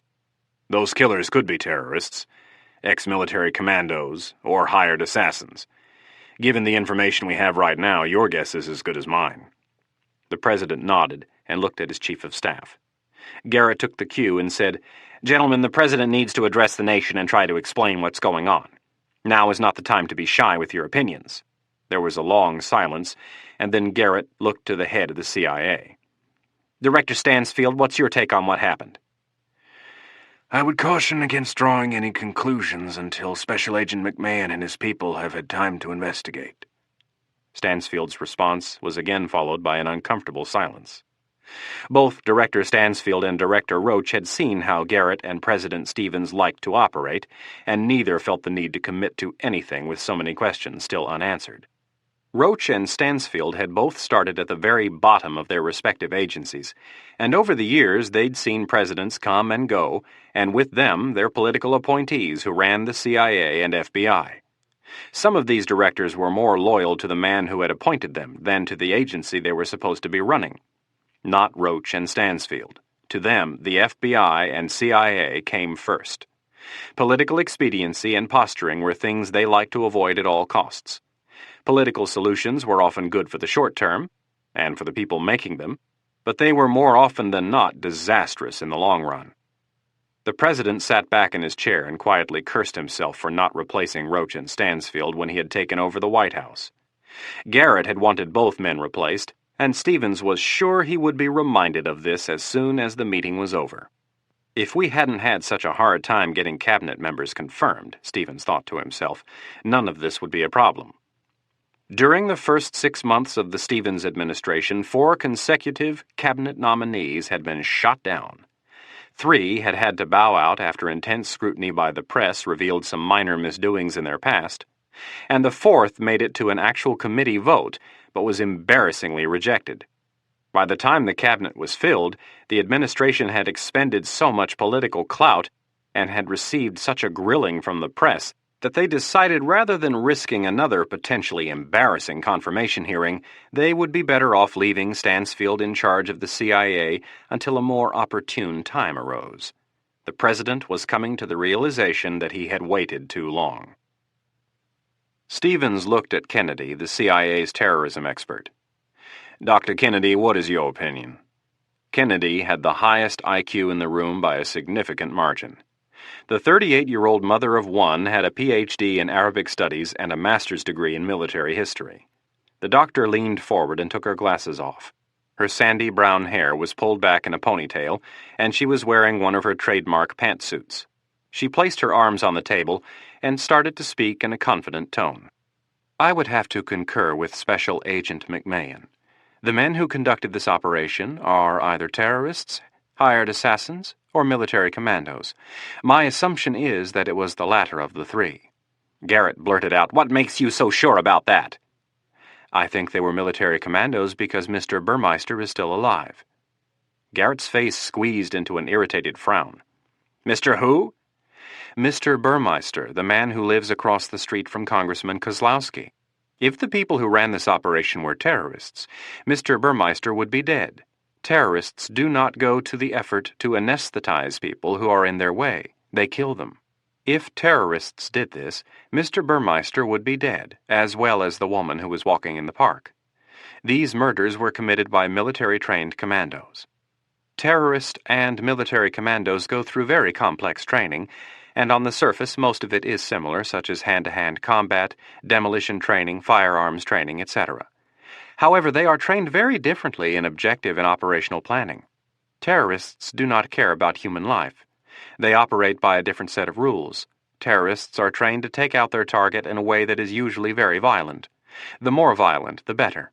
When they kill, they try to strike terror into the minds of the public, hence the label terrorist. They use car bombs, or they machine gun people down with absolutely no concern for innocent lives. Commandos and assassins, who are almost always ex-commandos, are trained to kill only whom they need to, and to do it as quietly and as quickly as possible. Commandos operate within certain moral parameters. There have been occasions during times of war or national emergency when those parameters were bent, and military commandos have killed an innocent bystander. This, however, is the exception to the rule, whereas with terrorists, killing innocent bystanders is the operational norm. When we look at conducting an operation like this, we choose our targets and then decide what is the best way to kill the least amount of people and get our assets out safely. Garrett was irritated by Kennedy's confident tone. "You seem awfully sure of yourself, Dr. Kennedy. Are you ruling out the possibility that these murders were committed by a terrorist group?" "I do not think they were committed by a fundamentalist terrorist group." A group that, as you said earlier, would be unhappy with the peace that is being made in the Middle East. As far as the murders being committed by a group of domestic terrorists, such as one of your anti-government Aryan nation types, I highly doubt they would have the trained personnel it would take to pull something like this off. Besides, why would they kill someone like Senator Downs? He's pro-NRA and pro-military. He's one of the few politicians those militia members like. Garrett gestured toward Kennedy. Well, I'm glad to know that after hearing a 10-minute briefing you've solved the case for us. Garrett chuckled mockingly at Kennedy. How can you say that so emphatically with such little information? McMahon stared at Garrett and thought to himself, God, this guy's an ass. Director Roach saw the look on McMahon's face and placed his hand on his friend's arm. McMahon pulled away and leaned back in his chair, continuing to stare at Garrett. Kennedy was used to men challenging her intellect, and continued to defend her opinion in a professional tone. It is my job to know how these groups kill, Mr. Garrett. If a group such as Abu Nidal had committed these murders, they would have simply gone down to one of the more popular dining spots in town, planted a bomb, and exploded it during lunch yesterday. They would have easily killed a dozen senators and congressmen and probably a few cabinet members.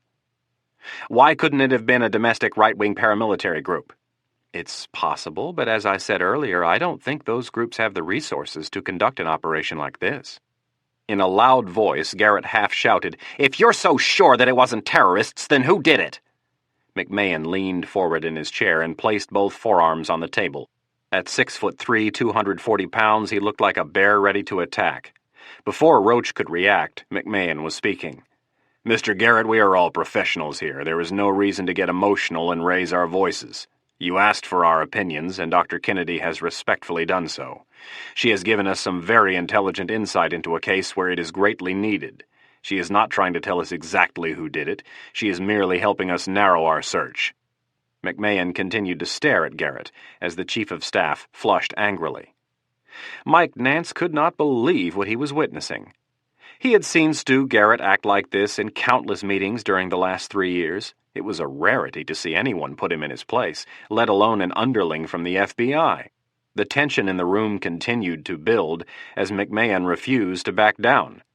Director Roach was sitting back in his chair, hand over brow, dreading what might happen next. The president ended the confrontation. Everybody calm down. We are all under a lot of pressure, and I'm sure it's only going to get worse. Let's relax and discuss Dr. Kennedy's theory. While the meeting continued, Bridget Ryan sat in her cubicle across town at NBC's Washington Bureau and tried to look busy. Bridget was a senior journalism major at Catholic University and was in the middle of a 1-year internship with NBC. Her boss was Mark Stein, the network's D.C. bureau chief. Bridget's work schedule varied depending on her daily class load. This morning she had rolled out of bed at 9 a.m., found out about the murders, and instead of going to class went straight to the studio. She'd been there for over an hour and a half and had done little more than pour coffee and scribble notes for Stein. She was sitting at her little desk outside of Stein's office when the mailman came by and dropped a bundle of letters on her desk. One of her daily tasks was to open and sort her boss's mail. She pulled the rubber band off the stack and grabbed a large manila envelope from the bottom. It was addressed to Stein, but contained no return address. She grabbed her letter opener, sliced through the top of the envelope, and pulled out the sheets of paper. After reading the first paragraph, her heart began to race. She started to read again from the top, and this time her hands began to tremble. She took a deep breath and read on.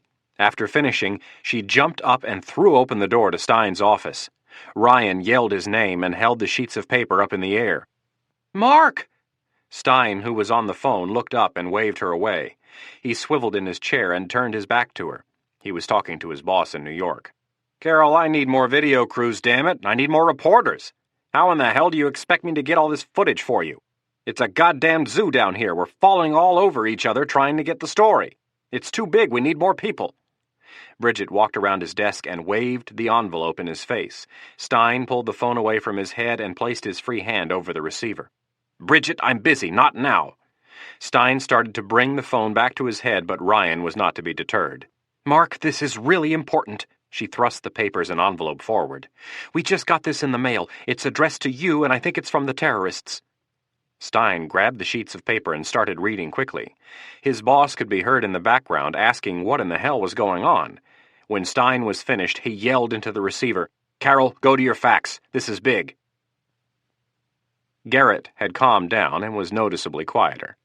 McMahon and Kennedy were discussing the latter's theory when the door to the cabinet room opened and Jack Warch entered. He was the special agent in charge of the President's Secret Service detail. "Excuse me, gentlemen. NBC is announcing that they have a letter from a group claiming responsibility for the murders." Warch proceeded to the wall behind the President and opened a large cabinet containing a bank of 6 television sets. He turned on the 4 to the left, which were pre-tuned to the major networks and CNN. The top right TV was carrying the NBC signal. He turned up the volume and stepped away. The familiar face of George Blake, the NBC news anchor, appeared on the screen. "I would like to caution you one more time that this letter is from a group that is claiming responsibility for the murders of Senator Fitzgerald, Senator Downs, and Congressman Kozlowski. We have no proof that they are actually the group that committed the murders. The letter was received by mail at our Washington, D.C. studio just moments ago. It states the following." Blake looked down and read from the fax paper. "In 1776, the founders of the United States of America sent a Declaration of Independence to the King of England. In that declaration, Thomas Jefferson wrote that, 'Whenever any form of government becomes destructive, it is the right of the people to alter or to abolish it and to institute new government. We are invoking this right to rise up and alter the course of our government. You have had your chance to correct America's course, and you have failed. Senator Fitzgerald, Congressman Kozlowski, and Senator Downs were killed as a warning to the President and the remaining members of the House and Senate. Your days of deficit spending and partisan politics are over. During the last 25 years, you have spent money we do not have on federal programs we do not need. Every year you have promised the American people that your number one priority is to cut spending and balance the budget. Despite these promises, the federal budget has continued to grow. You have had the time and the opportunity to bring spending under control, and you have done nothing. You have shown that your own personal greed and the goals of your political parties are more important to you than the economic security and future of America. As a result of your selfish and incompetent leadership, we are now burdened with a national debt that is more than $5 trillion. A national debt that is growing at a rate of more than $1 billion a day and is projected to reach $10 trillion by the end of the century. If the national debt is not confronted, it will plunge our country into economic chaos. The time to act is now. We are directing the President to withdraw his budget that is before the House, and with the help of the Office of Management and Budget and the General Accounting Office, to construct a balanced budget using zero-based budgeting. Shall also implement a 2% national sales tax to be used solely for the reduction of the national debt. If you are incapable of restoring the limited form of government that the framers of the Constitution intended, quit and go home. We will be watching your actions closely. This is the only warning we will give. If you do not respond to these demands, you will be killed. None of you are out of our reach, not even the President." Chapter 7. As the news anchor spoke the words, "None of you are out of our reach, not even the President," all eyes in the room turned from the TV to President Stevens.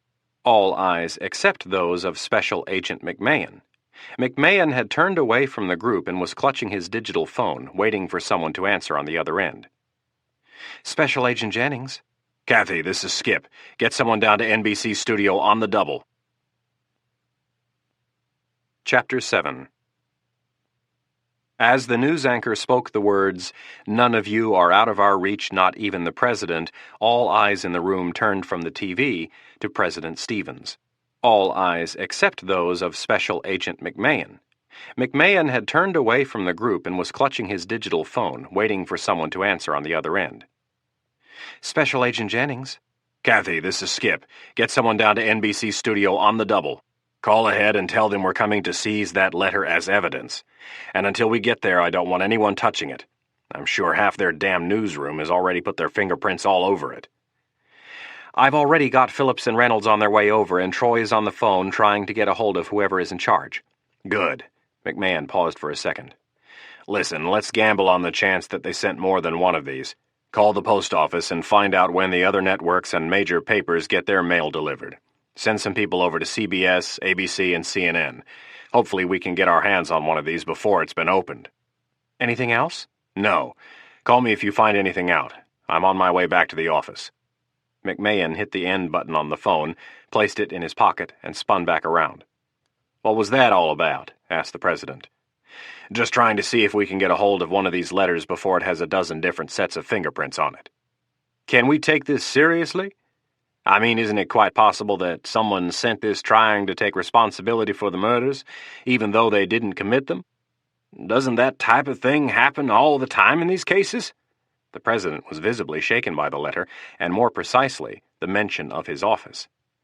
Yes, sir, it's quite common to get letters and phone calls from groups who did not perpetrate the crime, but not this early. It usually starts days or weeks later. These murders were committed less than 8 hours ago. Garrett, trying to reassert himself after being embarrassed by McMahon earlier, jumped to his boss's side. That doesn't mean that someone couldn't have written that letter and dropped it off this morning after hearing about the killings. I mean, Mr. McMahon, we have to keep our minds open about this. McMahon desperately wanted to get up and leave. He needed to be back at the Hoover building running this investigation. Mr. Garrett, anything is possible at this point. McMahon turned to the president to ask permission to leave, but before he could do so, Garrett blurted out another question. How do we know it's not meant to confuse us? Maybe someone killed them for a different reason, like wanting to scuttle the president's budget or wanting to damage this presidency. Maybe they sent this letter to make us look in the wrong places. McMahon glared at Garrett for a brief moment and told himself to keep his temper in check.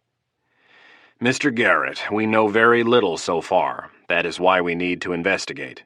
I will take all of your theories under advisement and keep an open mind. McMahon turned from Garrett to the president. Sir, if you don't mind, I really need to be out in the field coordinating this investigation. Why, yes, of course. McMahon leaned over, whispered in Roach's ear, then rose and left the room. The small conference room in Congressman O'Rourke's office contained the same furniture it had when O'Rourke had taken over the previous year. O'Rourke saw no sense in following the age-old Washington tradition of getting rid of perfectly good furniture and buying new stuff at the taxpayer's expense. O'Rourke, his brother Tim, Susan, and several staffers were sitting around the color TV watching George Blake continue to read the letter sent by the group claiming responsibility for the murders of Kozlowski, Fitzgerald, and Downs. O'Rourke sat without movement or emotion, staring at the TV, while the others shouted comments back and forth. His hands were pressed together in front of his face, forming a triangle. After Blake read the letter for the fourth time, Nick Swenson, one of O'Rourke's young staffers, turned to his boss. "Well, Michael, you don't have to worry about them killing you. It sounds like they're right up your alley." O'Rourke glanced over at the blonde-haired Swenson with a neutral expression. Inside, however, O'Rourke was far from emotionless. Tim O'Rourke looked at his brother from across the table. "Michael, what do you think about all of this?" O'Rourke slowly brought his hands down. "I don't think our country will miss the likes of Fitzgerald, Downs, and Kozlowski." Tim frowned and said, "Michael, that may well be true, but please don't say that in public. They were senators and congressmen, and no matter what you think of their politics, you can't go around saying they deserve to die." "I didn't say they deserve to die. I only said they won't be missed." "The press won't bother to make that distinction. They'll put on the front page of every newspaper, 'Congressman O'Rourke says Kozlowski, Downs, and Fitzgerald deserve to die.'" Tim held his hand up and punctuated every word. "I don't care what the press does." "I know you don't care what they do, Michael, but there are other people in this office who care about their careers and their future in politics." Michael leaned in a little closer to his brother and in a lower voice said, "I'm not entirely comfortable with assassins running around our capital, but if it takes killing a couple of corrupt dinosaurs like Kozlowski, Fitzgerald, and Downs to bring about some change, I'm all for it." Tim O'Rourke sat back and frowned at his older brother. The source of Michael's severe dislike for the political hierarchy of Washington was deeply rooted. 10 years earlier, when Michael was a senior at the University of Minnesota, his life couldn't have been better. He was captain of the nationally ranked hockey team, he had a great group of friends, a wonderful girlfriend, and he was on schedule to complete his history major. There wasn't a gray cloud in Michael O'Rourke's life. Michael was about to learn, not for the first time, just how quickly life could change. On a cold winter night, after one of his hockey games, his parents loaded 2 of Michael's 3 brothers and his little sister into the family Suburban and started their 2-hour drive back to the O'Rourke's hometown of Grand Rapids in northern Minnesota. About 40 minutes from Grand Rapids, the large Suburban was hit head-on by a drunk driver who couldn't keep his car on the other side of the yellow line. Michael's sister Katie and his brothers Tommy and little Seamus survived the accident, but his parents didn't. The loving parents of 5 children were dead, killed by a 34-year-old man with 6 previous drunk driving convictions. The deaths of his parents shattered O'Rourke's life. After graduating in the spring, he joined the Marine Corps as his father and grandfather had done before him. After returning from the Gulf, he blew his knee out on a low-altitude nighttime training jump with his recon platoon. Several of the lines on his main chute fouled, and with no time to pop the backup, O'Rourke thudded to the ground at twice the normal speed. The same knee he had injured in college buckled under the impact and crunched like an aluminum can. The young lieutenant underwent a complete reconstruction of his knee, and his career as a United States Marine was effectively ended. O'Rourke left the service and joined Senator Olson's staff in Washington. Senator Eric Olson was a close friend of Michael's deceased parents. Michael looked at Washington through idealistic eyes and saw the new job as an opportunity to do something that would make a difference. Over the next 5 years, Michael became one of the senator's most effective aides.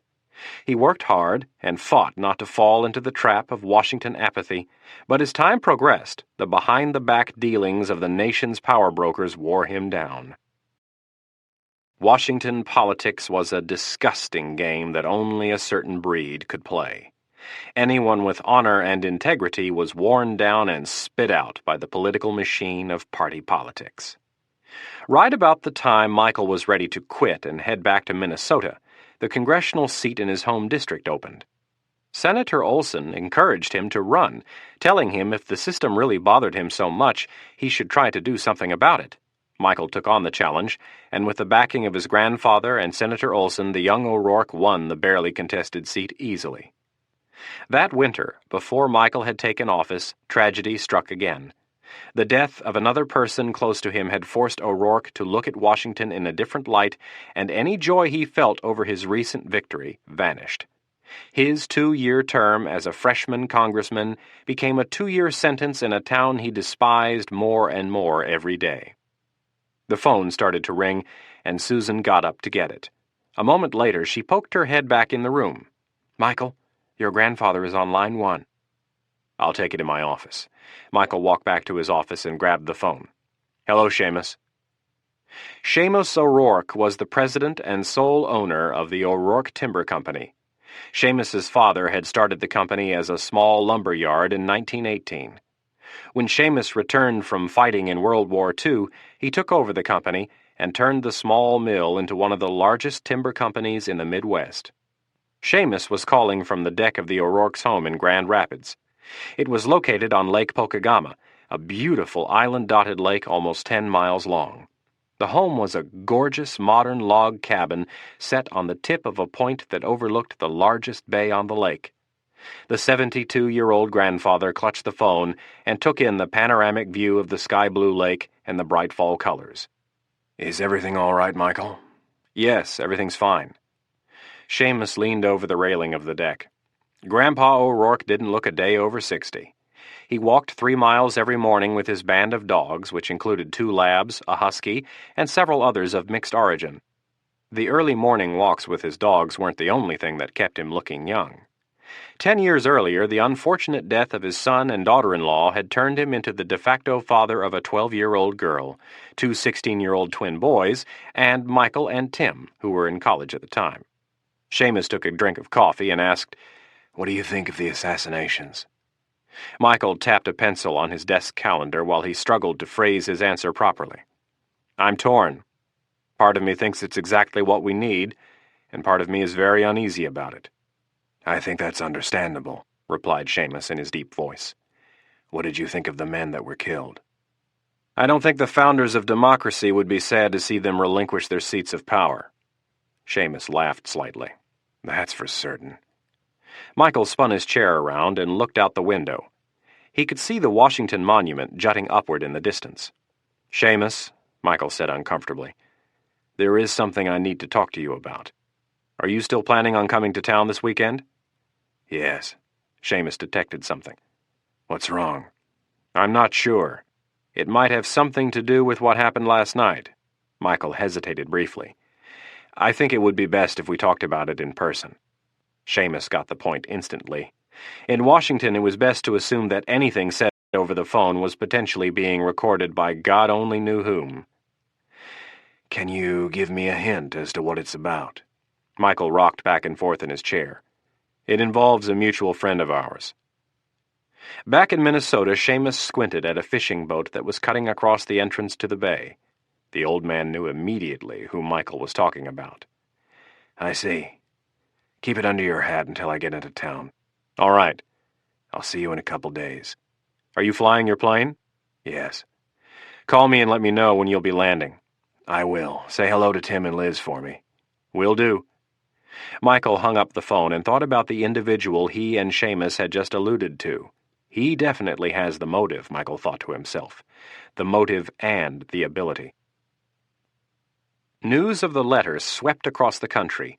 The real-life drama that was unfolding in the nation's capital had seized the attention of every American. The president sat in his high-backed leather chair staring out the windows behind his desk in the Oval Office.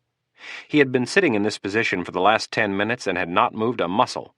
He was pondering the isolation of his office, thinking about the hard fact that he, the President of the United States, knew no more about what was going on than anyone else in the country. He thought of how short his budget victory had been. Today was supposed to be a day of celebration, a day when he could bask in front of the cameras and take another crucial step toward a second term. Instead, the unthinkable had occurred. His budget would never be passed without Jack Kozlowski, and whoever was responsible for the killings was threatening his life as well. He thought about the possibility of these murderers getting near him, and came to the comforting conclusion that they could not with all the Secret Service agents and modern technology that surrounded him. He knew he would have to address the nation, but had no idea what to say. It was almost 2 in the afternoon, and Stevens had yet to stop and think about the deaths of his former colleagues or the loved ones they had left behind. He was immersed in himself, and how the events of the day would affect his career, his place in history. In the hallway outside the Oval Office, Ann Monker was waiting to get in and see the president. If you wanted to have a meeting with the president, you had to go through his chief of staff, and Monker was sick of going through Garrett. The media was all over her, wanting a response from the White House on the killings. Everyone assumed the president would be addressing the nation, and she needed to let the press know when. Stu Garrett came rumbling around the corner with Mike Nance and the White House Communications Director, Ted Hopkinson. Hopkinson's unofficial title was Spin Doctor. With the help of Garrett, he'd taken over most of Monker's responsibilities. Garrett had to keep the feminists happy and let them think Monker was important, so he gave Monker the title and let her brief the media on the day-to-day events at the White House, but that was as far as it went. All the strategy planning, intentional leaks to the media, opinion poll analysis, and one-on-ones with the president were handled by Hopkinson. Monker stepped in front of Garrett and blocked his entrance to the Oval Office. She had brooded all night about the way he'd treated her the day before and decided she wasn't going to take it anymore. In a firm voice, she said, "Stu, I need to see him." "Not now, Ann. We're really busy." Garrett went to step around her, and she moved in front of him. "Stu, I've got the media all over my case. They want to know when he's going to address the nation." "I will let you know as soon as we decide," snapped Garrett. "Is that what you guys are going to talk about in there? His speech? The media strategy? I should be included." Monker paused, and Garrett looked away, shaking his head no. "I'm sick of you cutting me out of the loop, Stu. I'm the White House press secretary, not him." Monker pointed her finger at Hopkinson. "I should be involved in this." Garrett grabbed her arm and pushed her to the side, sticking his face directly in front of her. "And I don't need this shit right now. We've got a crisis on our hands. Go to your office, and I'll let you know what time he will be addressing the nation as soon as we get out of this meeting. Now get the hell out of my way." Garrett turned and entered the office with Nance and Hopkinson behind him. The president heard the door open and spun around in his chair. Garrett threw his arms up in the air. "How could this day get any worse? We've been busting our asses trying to get that budget passed, and just when we're in the clear, we get the rug pulled out from under us." Garrett pointed toward the door. "And now I've got every clown and his brother trying to pick a fight with me. This morning it was that idiot from the FBI, and now it's that joke we call a press secretary." The president stood from behind his desk and walked over to join the others in front of the fireplace. He sat in a chair with his back to the fireplace, and Garrett sat by himself on the couch to Stevens's left, while Nance and Hopkinson sat on the other couch to the right. "Gentlemen, what have you decided?" asked the president. "Well, we've picked a time. We're going to have you address the nation at 8 this evening. That way we'll get maximum exposure." Garrett paused for a moment and looked at Nance and Hopkinson. "And it will give us some time to try and catch our breath and figure out what in the hell is going on. Right now, my gut reaction is that we come out hard and denounce these assassinations as a direct threat to the national security of the United States of America and label whoever sent the letter as terrorists. We have to start spinning this thing and get control of it. The media is all over the board right now." Garrett looked down at his yellow notepad. "Ted has had people watching the broadcasts all morning, and the media is referring to the people that sent this letter as everything from assassins, to terrorists, to revolutionaries, to murderers, to perpetrators. We have to figure out if there's a way we can use this to our advantage, and then lead the media on the story. We have to grab a hold of this thing and squash any public support there may be for this list of demands. We can't have these guys being seen as revolutionaries."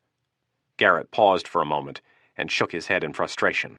"The nutbags on talk radio are calling in and saying it's about time someone got serious about running this country and got rid of scumbags like Fitzgerald. I think we've got to nail this thing down while we still can, and your speech to the nation will be our first chance." Garrett leaned forward. "Jim, if you can come out looking good and strong tonight, it would be a big bonus in light of the setbacks we're going to suffer over the loss of Kozlowski. Every single person in this country will be watching you tonight looking for guidance." Garrett leaned back. "Now, Mike and Ted differ with me a little. Ted, as usual, wants to wait until we get some polls back to decide exactly how firm we should be on this, and Mike also wants to move cautiously." The president turned away from Garrett and looked at Nance. Cautious was a word that was very appealing to him right now. "What did you have in mind, Mike?"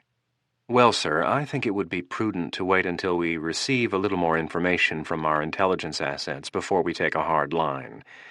At this point, we have 3 dead politicians who seem to have been killed by a group that wants to pressure you and Congress into making some radical reforms.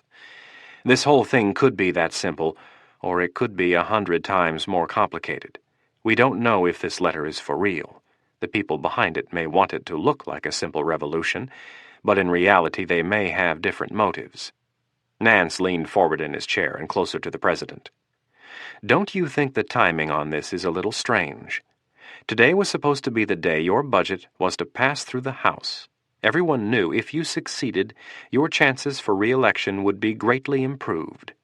What if someone didn't want you re-elected, or someone wanted to be president and decided the first thing they had to do was scuttle your chances for re-election?" Nance was trying to accomplish 2 things by intentionally confusing the president. First, he honestly did not like rushing into a complicated situation and taking a hard line without knowing all the facts.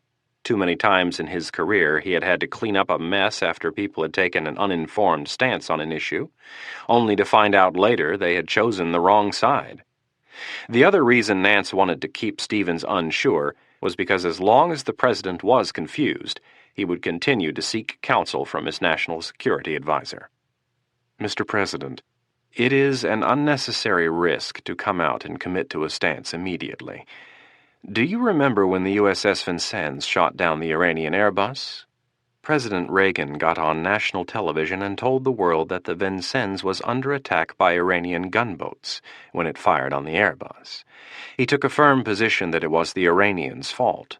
He painted himself into a corner and spent months trying to defend the wrong side of the argument. Our side screwed up and killed 300 innocent people. We ended up looking like fools. Now, obviously, this situation is different, but all I'm asking is that we wait until the FBI provides us with some reliable information." Nance continued to speak in his even, non-confrontational tone. "Then we can formulate a coherent plan of action. Besides, thinking we can quash this thing right now is like thinking we can turn back a tidal wave. The public's distrust of politicians is at an all-time high. The demands listed in that letter are exactly what voters have been screaming for. If we're going to come out winners on this, we're going to have to be a little more crafty." Hopkinson was shaking his head in agreement, but instead of addressing the president, he looked at Garrett. "I agree. I would also like to wait until we get some of the results from these public opinion polls. It makes no sense to rush into this until we know exactly where we stand. Besides, I think Mike is right. This thing is like a tidal wave coming towards shore, and the smart thing to do is to get the hell out of the way and sit the storm out." Garrett leaned back and tapped his fingers on the side table next to the couch as his crossed leg bounced up and down. The president, Nance, and Hopkinson were used to Garrett's mulling over an idea. After a full minute of silence, the president became impatient and asked, "Stu, what do you think?" Garrett chattered his teeth several times and responded, "All right, you guys win. For tonight's address, we'll play it safe. We'll go with somber and mournful." Garrett jotted down a note to himself on his yellow notepad. "You can talk about the grief you feel over the loss of these good friends. We'll make it seem real personal. You can list some of their achievements and talk them up as real heroes of democracy." "Let's not build them up too much," Nance said cautiously. "One of our deceased friends has quite a few skeletons in his closet that could come back to haunt us. Let the press make the first move on that one. Let's just state the obvious and say these assassinations are a threat to our national security, and then you can make some comments about how these men gave their entire lives to the service of their country. Most importantly, we should keep it short." Garrett shook his head in agreement. "You're right. These guys are dead now. We don't owe them any more favors. If the press wants to turn them into martyrs, we can wait and jump on that bandwagon during the funerals next week." Everyone nodded his head in agreement, while Garrett continued writing himself a note. When he was finished, he looked up at Hopkinson. "Ted, why don't you go tell Monker what time we will be addressing the nation and get the speechwriters focused on the issues we've discussed. When I'm finished, I'll stop by your office to work on the details." Hopkinson stood and started for the door. As soon as he was gone, Garrett leaned forward and spoke in a low tone. "I am really pissed off with the way that meeting went this morning, and not just because that no-name agent got in my face. I'm pissed because here we are in the middle of a crisis and we can't even trust the very people we are dependent on to give us information. Now, I don't want to go back and rehash why Roach and Stansfield weren't replaced when we took office. We all know why they weren't, and we were all in agreement at the time. In light of our difficulties in getting the cabinet confirmed, the right thing to do was leave them in charge of the FBI and the CIA." Garrett's balding, skinny head shook and his cheeks tensed. "Now, here we are in the middle of a major crisis, and I don't trust either one of them as far as I can throw them. What are we going to do about it?" The president considered the question and answered, "Well, neither of them is willing to resign, and considering the crisis we're confronted with, I think trying to force them out would be unwise." Nance sat still while both men looked to him for his opinion. He was the professional spook of the group, having spent most of his early years working for Army intelligence and then moving on to the National Security Agency. He had a sharp mind and was good at putting things in motion. The idea for blackmailing Congressman Moore had been his. "If you're serious about getting rid of them," Nance finally responded, "you'll have to do it through public pressure and pressure from the Hill. They have to be embarrassed into leaving their jobs." He paused for a moment, his mind calculating the next move. "The pressure to solve these murders will rest solely on the shoulders of the FBI. If Roach doesn't make progress on the case, it will be very easy to turn the dogs loose on him." Nance held a finger up in the air. "And I have some ideas on how we may be able to speed up the process." Chapter 8. The sun was dropping over the western horizon, and dropping with it was the temperature. O'Rourke walked down the street with his hands in his pockets. He was wearing a pair of jeans, a flannel shirt, and a dark brown leather jacket. His left hand was wrapped around the handle of a .45 caliber Combat Master made by Datonics. The palm-sized pistol packed a huge punch. As a congressman, O'Rourke had obtained a special permit to carry the weapon. He wasn't carrying the gun just because of the recent assassinations. He had started carrying it several years ago to protect himself against the roving packs of gangbangers that roamed the streets of D.C. O'Rourke had been a bone-crushing defenseman for the University of Minnesota hockey team. With his size and speed, few people toyed with him on or off the ice, but the muggers of D.C. cared little about size. The second most traumatic event in O'Rourke's life had proved that. The thought of his friend's mugging caused Michael to tighten his grip around the handle of the gun. 1 year earlier, Michael's best friend had been shot and killed just 2 blocks from the Capitol. Mark Coleman and O'Rourke worked on Senator Olson's staff and were roommates. One night, Coleman was on his way home from work when he was stopped by a 22-year-old crack addict. A witness saw the shaky young man walk up to Coleman and, without saying a word, shoot him in the chest, grab his wallet, and run. The police caught the man the next day. The murderer had already been convicted of armed robbery twice, but was paroled early because of a lack of space in the D.C. jails. O'Rourke hadn't been concerned that his roommate didn't come home that night. Coleman was engaged and spent most of his evenings at his fiancée's apartment. O'Rourke went into the office late the next morning. He had just won his congressional seat the previous week and was coming in to go over some transition notes with Senator Olson. Michael entered the office with no idea that his friend had been killed. The office personnel were gathered in the reception area, hugging each other and crying when Michael walked through the door. O'Rourke stood in shock while one of the secretaries told him the news. Michael looked around the room at all of the people trying to comfort one another and instinctively withdrew. He backed out of the office and left the building. When he got outside, he headed for the mall and walked westward, passing the Smithsonian and the Washington Monument. Walking slowly, his mind flooded with memories of his friend and his parents. After passing the reflecting pool, he reached the Lincoln Memorial and stopped. He stood and stared back at the Capitol for a long time.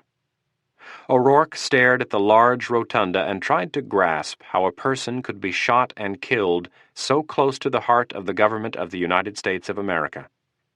He sat on the steps of the Lincoln Memorial staring at the Capitol, trying to make sense of a senseless death, trying to understand what was happening to America, trying to understand why someone like Mark Coleman, who had worked so hard, who lived honestly, whose whole life was ahead of him, could be snuffed out by a worthless crack addict. O'Rourke thought of all the meetings he'd sat in, where fat cat senators and congressmen threw around billions of tax dollars as if it were a monopoly game, the money always going to support some special interest group whose endorsement would be needed in the next election. When the subject of crime came up, it was talked about with enthusiasm and vigor, especially when the press was around, but behind the closed doors of committee meetings, the politicians were always more willing to spend money on farm subsidies or defense spending than crime. The reality of life had smacked O'Rourke harshly in the face that day. He looked at Washington and knew there was no way he could make a difference. The corruption of the system had become too entrenched. And even if there were 30 other congressmen just like him, they couldn't make a dent. The old boys controlled the committees, and with that, the legislative agenda and the purse strings. O'Rourke had decided at that moment 1 year earlier, as he looked at the large dome of the Capitol, that he was done with Washington. If he couldn't make a difference, he didn't want to be a witness and accessory to the corruption of Washington politics. The hell if he was going to stay in this town and turn into one of them. Washington was built on a swamp, and as far as Michael was concerned, it was still a swamp. As O'Rourke turned onto Wisconsin Avenue, his mind returned to the present. He noted for the first time since taking office that real change might be possible. The shocking assassination of 3 of Washington's most prominent political animals was sure to force reform to the forefront. O'Rourke walked across the street to Blackie's bar and entered. Glancing over the crowd, he looked for a full head of black hair, and after 2 sweeps, he found her. She was sitting at the far end of the bar, surrounded by a group of men still in suits. The sight of her brought a smile to his face. An attractive woman walked up and grabbed O'Rourke's arm. "Michael, you're late." You'd better get over there and save her. The vultures are closing in. O'Rourke continued to stare across the bar. Yes, I see that. He looked down and kissed the woman on the cheek. Hello, Meredith. Is she ready to kill me? Michael, you could show up at midnight and she wouldn't be mad. May I take your coat? O'Rourke remembered he was carrying his gun and politely said, No, thank you. Were things pretty tense on the hill today? Yeah, there was a lot of extra security. Well, you be careful. The owner squeezed his arm. Get over there and save her. I've got a booth ready for you whenever you're ready. O'Rourke weaved his way through the crowd and stood behind the pack of cruisers salivating over his girlfriend. He took a deep breath and watched for a moment. O'Rourke placed his hands on the shoulders of the two men closest to him. Excuse me, gentlemen. The two men turned around and made some room. Liz was wearing a white blouse, short black skirt, black nylons, and black suede heels. A smile spread across O'Rourke's face, and he stepped forward to kiss her on the lips. Then, brushing his nose along her cheek, he whispered, You look great. She smiled, wrapped her arms around his waist, and pulled him closer for another kiss. After several moments, O'Rourke grabbed her by the hand and said, Meredith has our table ready. Let's go be alone. The couple walked over to the open booth and sat down across from each other. O'Rourke grabbed her hands and stared at her. He loved her eyes. He loved everything about her. Her thick black hair, her olive skin, her sharp mind, her great sense of humor, but he especially loved her eyes. Despite his bad attitude toward Washington, she had managed to work her way into his heart. Liz was bright, she was aggressive, she was caring, she loved kids. She was everything he wanted. Liz Scarlatti had entered his life a year ago, and even though the last thing he wanted was a relationship, he couldn't resist her. They had met at a small blues bar in Georgetown. It was a busy weekend night, and they happened to be standing next to each other when the band struck up a sultry version of Sweet Melissa by the Allman Brothers. The female lead of the band sang it in a slow, seductive way that brought the entire crowd into a rhythmic sway. Standing by the edge of the dance floor, O'Rourke bumped a little too hard into whomever he was standing next to, and when he turned to apologize, there was Liz. The apology never got out of his mouth. He stared in awe at what he had no doubt was the most beautiful woman he had ever laid eyes on. His face was frozen, eyes open wide, lips parted slightly. Liz looked up at him with her big brown eyes, and that was it. O'Rourke felt his heart sink into his stomach, and he couldn't move. Luckily for him, Liz didn't freeze. She slowly took the beer out of Michael's hand, set it on a ledge, and then, grabbing him by the hand, she led him onto the dance floor. The rest was history. Over the next year, their attraction grew into a serious love affair with marriage on the horizon. There was only one problem at present. Michael wanted out of D.C., and Liz wasn't sure yet. She liked her job less and less every week, but hadn't grown to hate it yet. She had worked hard to get where she was and wasn't quite sure she was ready to give it up and move to Minnesota. Scarlatti smiled at O'Rourke and asked, So, did you see me on TV yesterday? The smile disappeared from O'Rourke's mouth. What was that all about? You know how I hate publicity. O'Rourke changed his voice and started to mimic her. Mr. President, Congressman O'Rourke says your budget is stuffed with more pork than a Jimmy Dean sausage. Come on, Liz. I had reporters calling my office all afternoon. O'Rourke had been mad as hell yesterday when he saw her get up at the press conference and quote him, but now, sitting in front of her, all that anger was gone. Well, I'm sorry, Michael. You're a public figure, and what you say is news. First of all, I'm not eligible, and I have no control over what some flighty gossip columnist writes. With you, that's a different story. All I'm asking is that in the future we keep our relationship a little more private. What is said when we're in bed together stays between you and me. Scarlatti leaned forward. If that's what you really want, I will respect it, but I'll never understand your aversion to the press. You're the only politician I know who consciously tries to stay out of the limelight. Liz, we've been over this before. Let's not go over it again. Michael gave her a forced smile and then said, By the way, congratulations. You looked very good yesterday. You were the only one who challenged him. The rest of those pansies rolled over and gave him nice, easy questions. That's why they get called on. Those press conferences are the biggest scams. The president calls on the same people every time because he knows they'll toss him a nice big fat one. The president was sitting behind his desk in the Oval Office wearing a dark suit, striped tie, and white shirt. Pieces of Kleenex were stuffed between his collar and neck as a woman stood over him and applied makeup to his face. Stu Garrett loomed over the other shoulder and read off a list of last-minute reminders. Ted Hopkinson was in the midst of a final check to see that everything was in place. In 5 minutes they would be live in front of the nation. Garrett waved away the woman who was doing the makeup. "That's enough, he looks fine. Now, Jim, remember, start out looking somber. We want to show them that you're in pain. Stay kind of slouched over during the first part, like you did during the last rehearsal. When we get to the last part about democracy and the founders of this country, I want you to become more stiff and rigid. Sit up straight, but don't pound your fist on the desk like you did during the last rehearsal. It comes off a little too strong. Just stick with your old standby. Pull that arm in tight and shake your fist at the camera, not too fast. Shake it slow and deliberately like you're emphasizing every word." Garrett mimicked the move.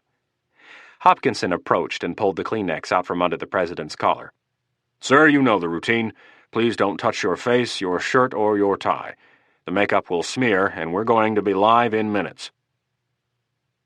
Scarlatti and O'Rourke were glancing at their menus and discussing the assassinations when the subdued roar of the Friday night crowd dropped to a hushed silence. When they looked up, the president's face was on every TV in the bar. Several people made sarcastic remarks and were shouted down by the other patrons. The president started to speak. "Good evening. I will be very brief and to the point tonight. It is with deep sorrow that I come to you to discuss a great loss to our nation, the tragic deaths of Congressman Kozlowski, Senator Fitzgerald, and Senator Downs. These three great statesmen have given over 80 years of service to the people of America. During that time, they fought with passion for the things they believed in: freedom, democracy, and the welfare of every man, woman, and child in America. Their careers were long and illustrious. Between them, they authored hundreds of bills that have helped make America a better place to live and work. Their leadership, guidance, and wisdom will be greatly missed in the hallowed halls of Congress, and I will greatly miss their friendship." The president looked down for a moment and paused. "I would ask all of you, my fellow Americans, to keep Congressman Kozlowski, Senator Fitzgerald, Senator Downs, and their families in your prayers. They were not perfect. None of us are. Yet they overcame their imperfections and gave everything they had to their country and their fellow countrymen. For this we will always be indebted to them." The president paused again, his face drawn, staring into the camera. "We in the nation's capital are in shock over the senseless, violent murders that were committed this morning. We are a very close group. Many of us have worked beside each other for decades. I myself have known Congressman Kozlowski, Senator Fitzgerald, and Senator Downs for over 30 years. I have met their wives and children. I have watched their children grow up, get married, and have children of their own. It is extremely painful for us to see three men who have given so much struck down in one senseless flurry of violence." Again, the president looked down and paused for a moment. When he looked back up, he picked up a piece of paper and held it up to the camera. "Many of you are aware of this letter that was received by the media today. The FBI has informed me there is a very good chance this letter is from the group that committed the murders of Congressman Kozlowski, Senator Fitzgerald, and Senator Downs. The FBI also believes there is a very good chance this letter was sent as a piece of disinformation, sent to lead the investigation in the wrong direction. Due to the investigation taking place, I cannot expand on this any further. All I can say for now is that FBI Director Roach has assured me that the terrorists who killed these defenseless men will be caught and brought to justice." The president waved the letter in the air and sat more upright. "The people who committed this crime represent the antithesis of democracy. They represent tyranny. What happened this morning was not just the murder of three important politicians, it was an attack on the United States of America. It was an assault on the ideals of democracy. Our country was founded by men and women who fled the tyranny of monarchies and dictatorships from all over the world. They made America a place where everyone could have a say in how the country was run. A government for the people, by the people, and of the people. Over the years, we have fought in countless wars defending freedom and democracy. Millions of American men and women have died so that we could continue to live free, to have a say in how our government works, so that democracy could flourish. The president became more animated. The cruel and inhumane murders that were perpetrated this morning represent what those millions of Americans died fighting against. They were acts of tyranny, the harsh, violent, and forceful rule of the few over the many. Democracy and diversity have made America great. We are great because everyone has had a say, not because a militant few have shoved their beliefs and ideals down the throats of the rest of the country. Even if the demands of this letter were genuine, which we do not think they are, I could not accept them. If you, the American people, want to make changes in the way your government is run, those changes must take place in a peaceful and democratic way. They must take place within our current legislative and legal system. You have chosen me to be your president, and I have taken an oath to uphold the laws of this land and to protect the national security of America. The people who committed these crimes are terrorists and cowards. I will continue the policy of my predecessors. I will not deal with terrorists. The FBI, along with the cooperation of our other law enforcement and intelligence agencies, will hunt these animals down and put them behind bars. Many Americans have died fighting for democracy. Congressman Kozlowski, Senator Fitzgerald, and Senator Downs are 3 more names that will be added to that long and noble list. They were patriots who not only believed in democracy and freedom, who not only lived and enjoyed the fruits of democracy and freedom, they were men who fought for democracy and freedom so the rest of us could enjoy it. The deaths of these 3 great Americans are a tragedy and loss to our entire nation. But America is a country that has suffered many losses in her long and glorious battle to sustain freedom. Throughout our history, we have been faced with great trials and tribulations. We have, as a nation, always risen above these obstacles and emerged even stronger. Next week we will, as a nation, bury these 3 honorable men. We will mourn their deaths as a country. And then we will do as they would have wished. The president picked his right hand off the desk and clenched his fist. Continuing to speak, he slowly thrust it forward toward the camera. America and democracy are too big and good to be brought down by tyranny. We will push on. We will persevere. We will overcome. There was a long pause as he continued to stare into the camera and let the words he'd spoken hang, and then in closing he said, "Good night, and may God bless each of you." Chapter 9. The president continued to stare into the camera until Hopkinson stepped in and pulled him out of his chair. "Sir, all of these mics are still live, and the camera is sending out a feed." The president nodded, knowing what his communications director was implying. The previous year, Stevens had told several off-color jokes following his Saturday afternoon radio address.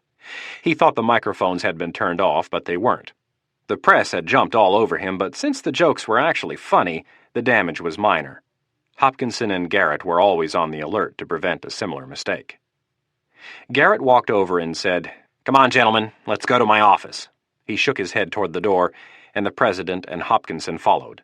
When they entered Garrett's office, the president turned to Hopkinson and asked, "How did I look?" "You looked fine, sir." "Did it look genuine and heartfelt?" "I thought so, but we'll know more in about an hour. I've got a polling group calling 500 homes right now to try and get an early read on what the public thinks." Stu Garrett sat down behind his desk, shoved a cigarette in his mouth, and turned on the little brown smoke eater next to his ashtray. After taking a deep drag, he pulled the cigarette away from his lips and started to speak, his lungs still filled with smoke. "You did a nice job, Jim. If we handle this thing right, I think we're going to see a big jump in your approval ratings." Smoke started to seep out of Garrett's nose, and he tilted his head back, exhaling a deep gray cloud toward the ceiling. "There's nothing like the exposure you get from a crisis." Back in Blackie's, the roar of conversation had returned as the patrons discussed the events of the day and the president's speech.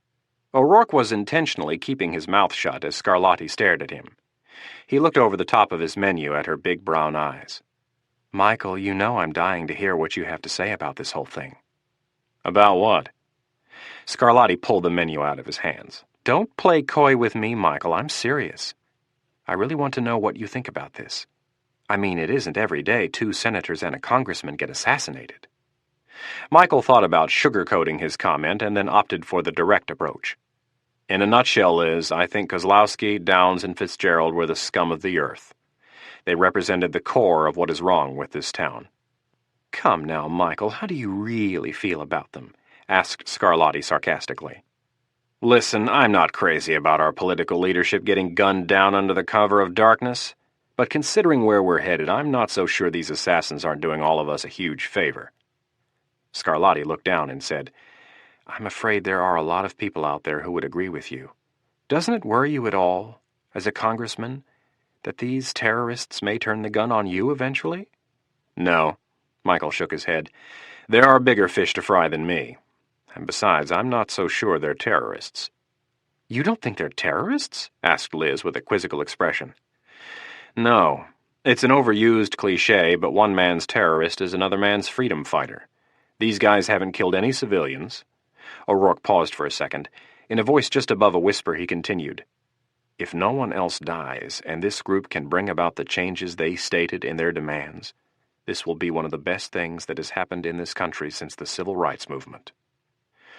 Well, from what the president just said, there's reason to believe that letter is a fake. Come on, Liz, O'Rourke frowned. You're a reporter. Do you really believe a word that comes out of Stevens's mouth? The White House is already trying to spin this thing, and they don't even know what's going on. Those guys are sitting over there right now, shitting in their pants. O'Rourke picked up his fork and tapped it lightly on the placemat. Today was supposed to be a big day for them. The president was going to pass his budget, but instead he wakes up and finds out that 2 senators and his point man in Congress have been assassinated. Then he receives a letter telling him it's time to get his act together or he's next. Liz, this is their worst fear, and not just the president. All of them. They've played their little game of party politics for years. Every election they say they're going to cut all the wasteful spending, give a tax break to the middle class, and balance the budget. They say anything to get elected, and then once they're back in office, it's the same old crap. More spending, no tax breaks, and more deficits. Scarlatti shook her head and smiled. O'Rourke looked at her and asked, What? I guess I'm a little shocked. I would have thought that you, of all people, Mr. Law and Order, would have been denouncing what happened today. I mean, I'm the liberal. I'm supposed to be supporting anarchy, not you. This isn't anarchy, Liz. It may be a revolt, but it's not anarchy. Smiling, he said, Besides, you're a member of the press. You're supposed to be neutral, remember? Special Agent McMahon was sitting at the head of the table in a large conference room down the hall from his office. The room was quickly becoming the command center for the investigation. He was staring at the TV in disbelief. The president had just finished his address to the nation, and McMahon did not like what he had heard. He grabbed the phone next to him and dialed the direct line to Roach's office. After several rings, the director answered. Hello? What in the hell was that all about? I have no idea, Roach responded flatly. Has anyone from the Bureau told them we believe the letter is a piece of disinformation? No, sighed Roach. You didn't actually promise him that we would catch these guys, did you? Skip, you know better than that. What in the hell is going on? I don't understand why in the hell he would say something like that. I think I might. Why don't you meet me in my office tomorrow morning at 8? The president wants to see us at noon. That should give us time to go over some things. I'll be there at 8. How are things going on your end? So far, their preliminary reports on the autopsies haven't turned anything up, and the letters we intercepted were negative for prints. They may find out more after they pick them apart, but I doubt it. Have any of those people from the park come in to try to give us a composite of the guy they saw? Yeah. We've got 3 who think they saw the perp. Right now, they're in separate rooms giving their descriptions to different artists. When they're done, we'll bring them together and compare. Good. I assume we're taking extra precautions to make sure their names aren't leaked? As far as the press knows, there are no witnesses to any of the killings. Have we made arrangements to provide protection for them? It's already been taken care of. All right, stay in touch. I'll be here until about 10. McMahon hung up the phone and buried his face in his hands. He didn't move for almost 5 minutes. He was trying to think of a reason why the president would say the letter was a decoy. He stood and looked at the 2 agents sitting to his left.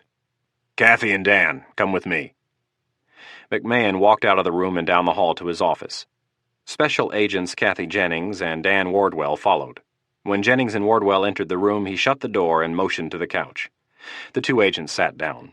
McMahon paced for a moment and then stopped.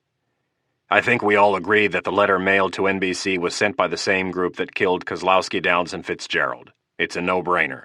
The letter was mailed before the murders took place, and it names the men who were killed. Are we all in agreement? Jennings and Wardwell nodded yes. McMahon held up a copy of the letter.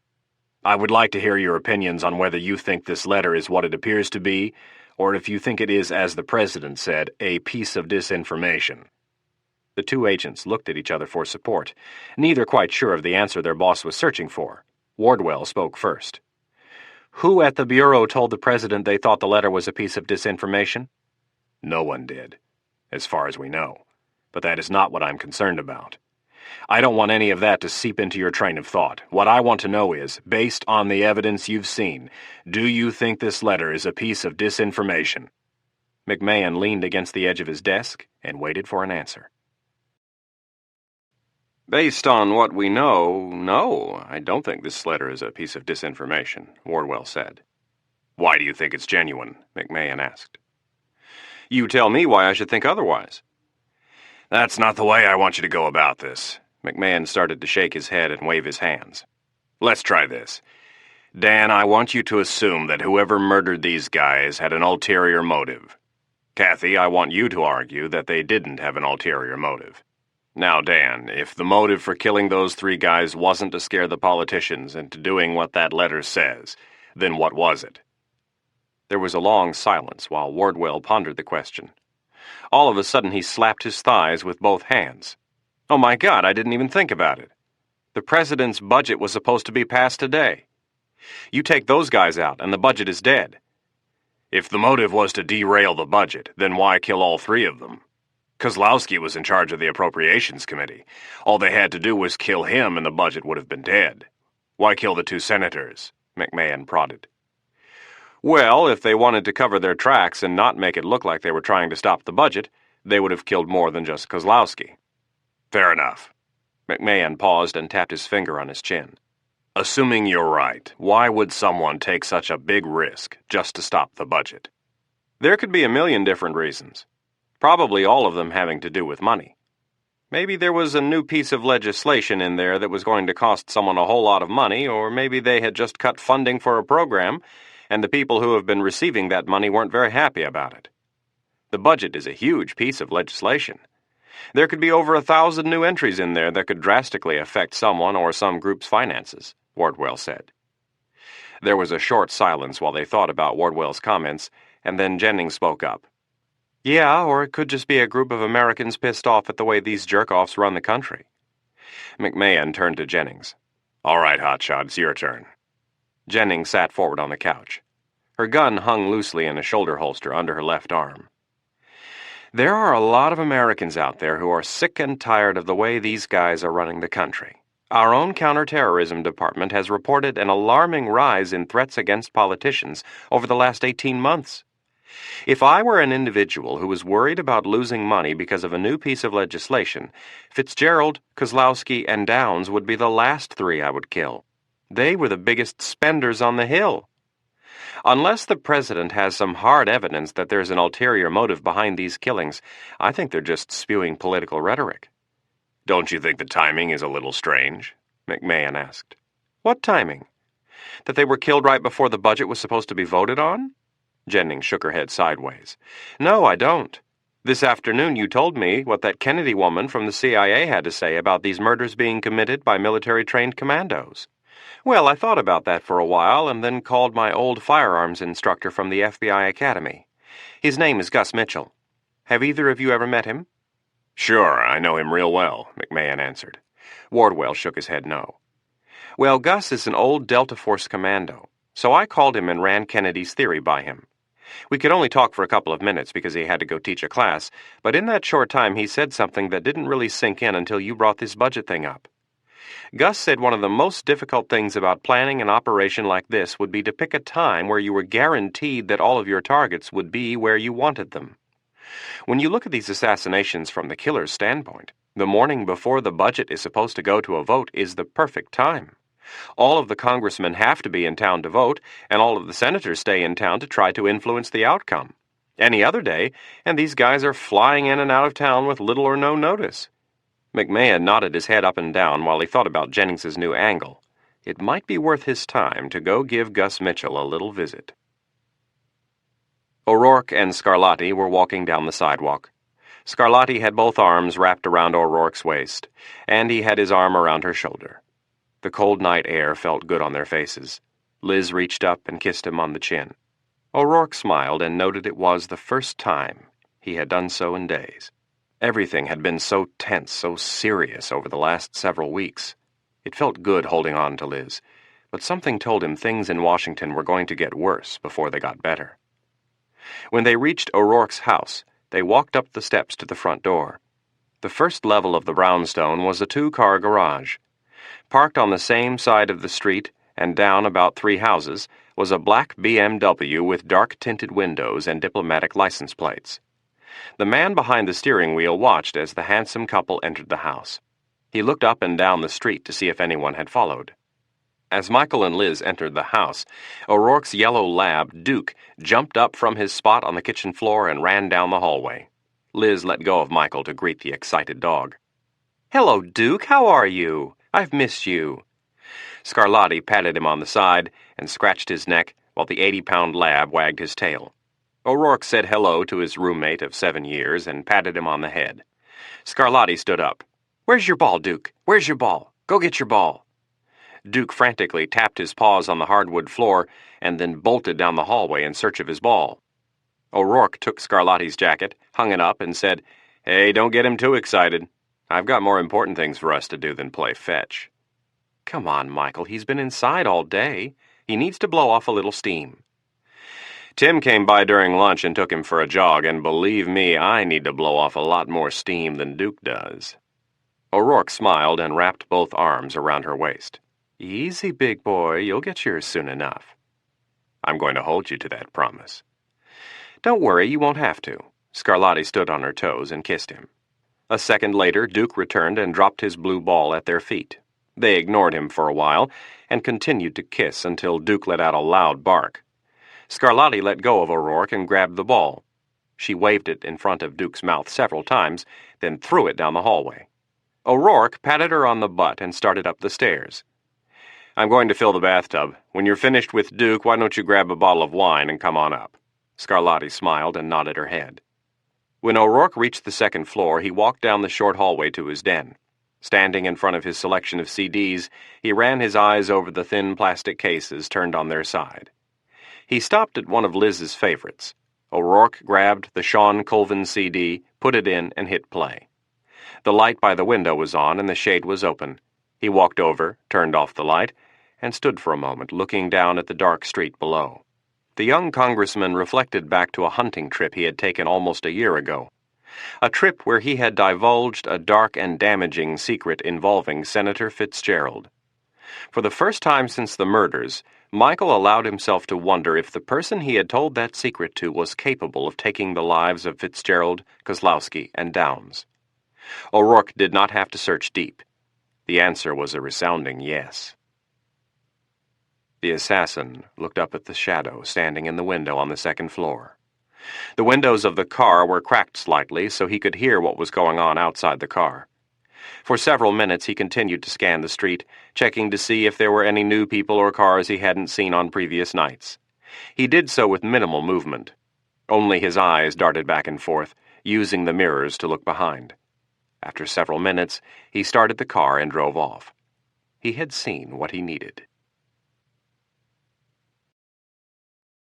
Chapter 10. Roach and McMahon were sitting in the Oval Office waiting for the President, Garrett, and whoever else would be attending the meeting. It was almost 12:15 and no one had entered the room since a Secret Service agent had let them in at noon. The 2 FBI men were sitting in front of the fireplace, one on each couch. Neither had said a word since arriving. The President and Garrett were up to something, and Roach wasn't quite sure what it was, but until he figured it out, he would move with caution. At that same moment, the President, Garrett, Hopkinson, Speaker Bassett, Senator Lloyd Hellerman, and a half-dozen secretaries and aides were crowded around the large conference table in the cabinet room. They were scrambling to put together a media strategy that would help make the best of a dire situation. Most of the men in the room were aware of the nation's overall distrust of politicians, but none of them had imagined how bad it had gotten. Hopkinson was starting to get polling information back, and it was shocking. A poll conducted by USA Today showed that almost 40% of those questioned believed the country would be better off without Fitzgerald, Kozlowski, and Downs. When Garrett heard the news earlier, he had snickered, "Let's see where those numbers are on Monday." The reason he was so confident was because his phone had been ringing off the hook since the president's speech. Americans loved a conspiracy. They would eat up the idea that the letter was sent to confuse the FBI and that the murders were committed in connection with a dark plot. The seeds had been planted, and the notorious rumor mill of D.C. and the media would take care of the rest. Speaker Bassett and Senator Hellerman had even taken the bait. They had both arrived early this morning and stopped by Garrett's office to ask him if anything further had been learned about the dubious authenticity of the letter. Garrett told them that even he was being kept in the dark, that the agency that had provided them with the information was taking careful steps to research the lead. Garrett assured them that as soon as he found anything out, they would be the first to know. One of the secretaries came down to the end of the table where the President and Garrett were sitting and reminded them for the third time that Director Roach was waiting in the Oval Office. The President looked at his watch. It was 12:20 p.m. "Stu, 20 minutes is long enough for them to wait." Garrett nodded his head. "Yeah, I suppose you're right." Garrett told the others they would be back and to continue without them. He and the President left and stopped by Mike Nance's office before heading on to the Oval Office. The President entered his office first, followed by Garrett and then Nance. Roach and McMahon rose to meet the Commander-in-Chief. The President walked over to both men and shook their hands. "Gentlemen, I apologize for being late, but things have been extremely hectic around here. Please be seated." All 5 men sat down, and the President continued, "Well, has the FBI found anything out since yesterday?" "We have the preliminary autopsy reports on all 3 bodies," Roach said. "Agent McMahon has brought copies and is prepared to go over them with you if you wish." Garrett leaned back and crossed his legs. "That's all right, just leave them here and we can look them over later." Garrett looked over at McMahon and stuck out his hand, expecting McMahon to personally deliver the documents. McMahon glanced at him and then handed all 3 briefs to Mike Nance, who was sitting next to him on the couch. Nance kept one and passed the other 2 on to the President. The President kept one and gave Garrett the last copy. Garrett snatched it from his boss's hand and placed it in his folder. Without looking at either Roach or McMahon, Garrett asked, "What else do you have for us?" Director Roach nodded to McMahon, and McMahon handed Nance 3 more briefs. Roach noted, "We have 3 witnesses that saw the man who we think killed Senator Downs in the park. If you turn to the 3rd page, you'll find a sketch of the perpetrator. As you can see, it's pretty generic. None of the witnesses got a straight shot of the man, and he was wearing a baseball hat." "What are you planning to do with this sketch?" the President asked. "Well, in light of Dr. Kennedy's theory, I would like to start checking the personnel files of our special forces." The usually stoic Nance sat forward and cleared his throat.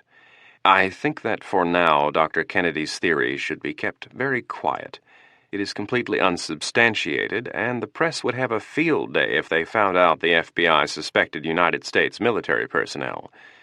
Besides, there are some national security issues involved with rifling through top-secret personnel files." "You're not actually taking her theory seriously, are you?" Garrett asked. "At this stage of the investigation, we are taking every lead seriously. I also understand the possible ramifications of Dr. Kennedy's theory being leaked to the press." Roach looked over at Nance. "And I also do not expect the military to hand over top-secret files. I was thinking more along the lines of having them pull photos of retired Special Forces personnel only. We would promise them that Special Agent McMahon and the 3 witnesses would be the only ones to see them." Nance's look of discomfort lessened, but did not vanish. "They wouldn't have to provide us with anything other than photographs. The witnesses wouldn't even need to know where the photos came from." "Well, you might be able to arrange something along those lines, but I don't think the brass will like it," Nance responded. "Hold on a minute," interrupted Garrett. Before we go running off on wild goose chases, I think we should have a little more evidence than a theory from some little bookworm." McMahon stared at Garrett and would not look away. He'd promised Roach that he would keep his cool and his mouth shut during the meeting. McMahon kept thinking to himself, how does a guy like this get to be the chief of staff for the President of the United States? Roach cleared his throat and took center stage. "Well, since you've broached the subject of leads, could you tell me what information you have that would lead you to believe the letter is a piece of disinformation?" Before the President could answer, Nance spoke.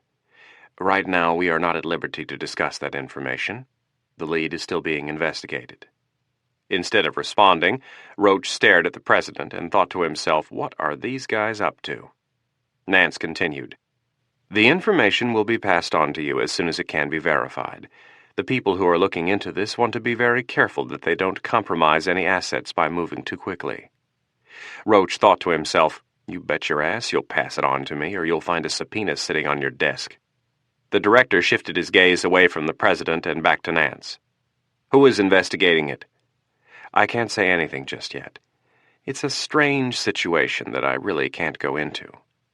Roach looked over at McMahon, and they both thought the same thing. You can tell the entire nation on TV, but you can't discuss it with the director of the FBI. Garrett sensed they weren't buying Nance's excuse, so he jumped into the fray. "Director Roach, you seem as if you doubt us. Don't you think the fact that these men were murdered on the eve of the passage of the President's budget is more than just a mere coincidence?" "I think the timing of the murders is directly related to the President's budget," answered Roach, the concession catching Garrett off balance. "So you do think there's a good chance this letter is meant to mislead us?" Garrett asked. "I think anything is possible at this point. Agent McMahon is investigating several leads that involve the timing of the murders." Garrett leaned forward and looked at McMahon. "What types of leads are you pursuing?" "I am not at liberty to discuss them at this point. We are still in the early stages of running them down." Garrett sat back and quietly cursed himself for being suckered into the trap. "Special Agent McMahon, I understand that whatever leads you have may not be very solid right now, but I would still like to hear them," the President said as he watched McMahon look to Roach. "Come now, gentlemen, whatever is said in this office will stay in this office," the President continued. McMahon almost laughed out loud, but suppressed the desire. "Mr. President, if you'd please pardon my candor, you appeared on national television last night and told the entire country you had reason to believe that the letter is a piece of disinformation. Now, I can only assume that for you to say something like that, you must have some pretty solid facts regarding the authenticity of that letter. Facts that you are not willing to pass on to us, the people who are in charge of investigating these murders. For now, we have agreed to respect your decision to not share that information. I would hope that you would also understand our position and give us some time to run these leads down before we pass our information on to you." Everyone was silent while the two sides thought about the hand McMahon had just played. Garrett was furious. Who in the fuck did this no-name agent think he was, coming into the Oval Office and denying the President information? Nance, on the other hand, admired the move. In light of the position he had just taken, they had no choice but to accept McMahon's excuse. The maneuver had been planned by Roach and McMahon before they left the Hoover building, and now it was the director's turn. "Mr. President, I realize things were very tense and confusing last night, but during your speech you said the Bureau told you there was a good chance the letter was a piece of disinformation." "I'll take the blame for that," Garrett blurted out. "I was in charge of editing the speech and I missed it. Sorry." Garrett's apology smacked of blatant insincerity. Roach looked at Garrett for a moment and then back to the President. "You also quoted me as saying that I guaranteed the perpetrators would be caught and brought to justice." Again, Garrett fielded the question. "That was my fault also. I should have caught it. We meant it to sound more general, but it came out sounding like a direct quote. I apologize." Roach nodded his head in a feigned acknowledgement of Garrett's apology. He knew they would lie. He just wanted to see how they would do it. Roach looked away from Garrett. It was time to get down to important matters. "Sir, my main concern right now is not the authenticity of the letter. It is the security of the remaining 532 senators and congressmen. The letter clearly states that if these reforms are not acted on, this group will kill more politicians. They have even made a direct threat to you, sir. For now, we have to assume the letter is real and that they will strike again. We have to arrange for protection." The President, Nance, and Garrett nodded their heads in agreement.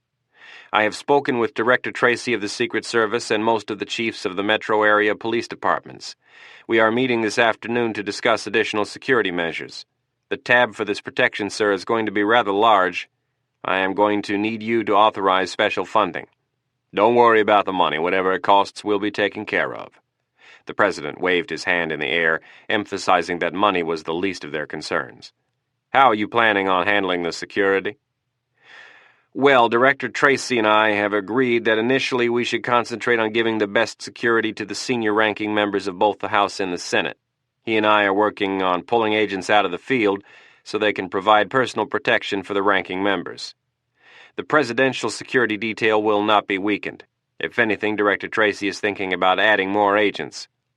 This afternoon we will determine how many of the ranking members we can protect with just the agents from the FBI and Secret Service. When we run out of agents, we will have to start using local police officers for the protection of the less senior members. We are also looking at using federal marshals, Treasury agents, and various military units. Director Tracy has also recommended that we shut down Lafayette Park and the streets surrounding the Capitol and the House and Senate office buildings. The White House is very secure, but the same cannot be said of the Capitol and the House and Senate office buildings. To bolster the security in and around the Capitol, we are considering moving in a light armored division from the Army." Garrett scoffed and shook his head vigorously. "A light armored division? Are you talking just personnel, or are you talking equipment also?" "Equipment and personnel," Roach responded in an even tone. "You mean to tell me you're going to surround the Capitol with tanks?" "No, with Humvees, armored personnel carriers, and Bradley fighting vehicles." "Like I said, you're going to surround the Capitol with tanks." "No, light armored divisions don't have tanks. That would be an armored division." "I know the difference," Garrett said in a mocking tone, "but the average American doesn't." Garrett looked to the President and said, "I think we're going a little overboard here. We can't have tanks driving down the streets of Washington, D.C. We'll look like the fucking Chinese, for Christ's sake." The President paused while he digested Garrett's comments.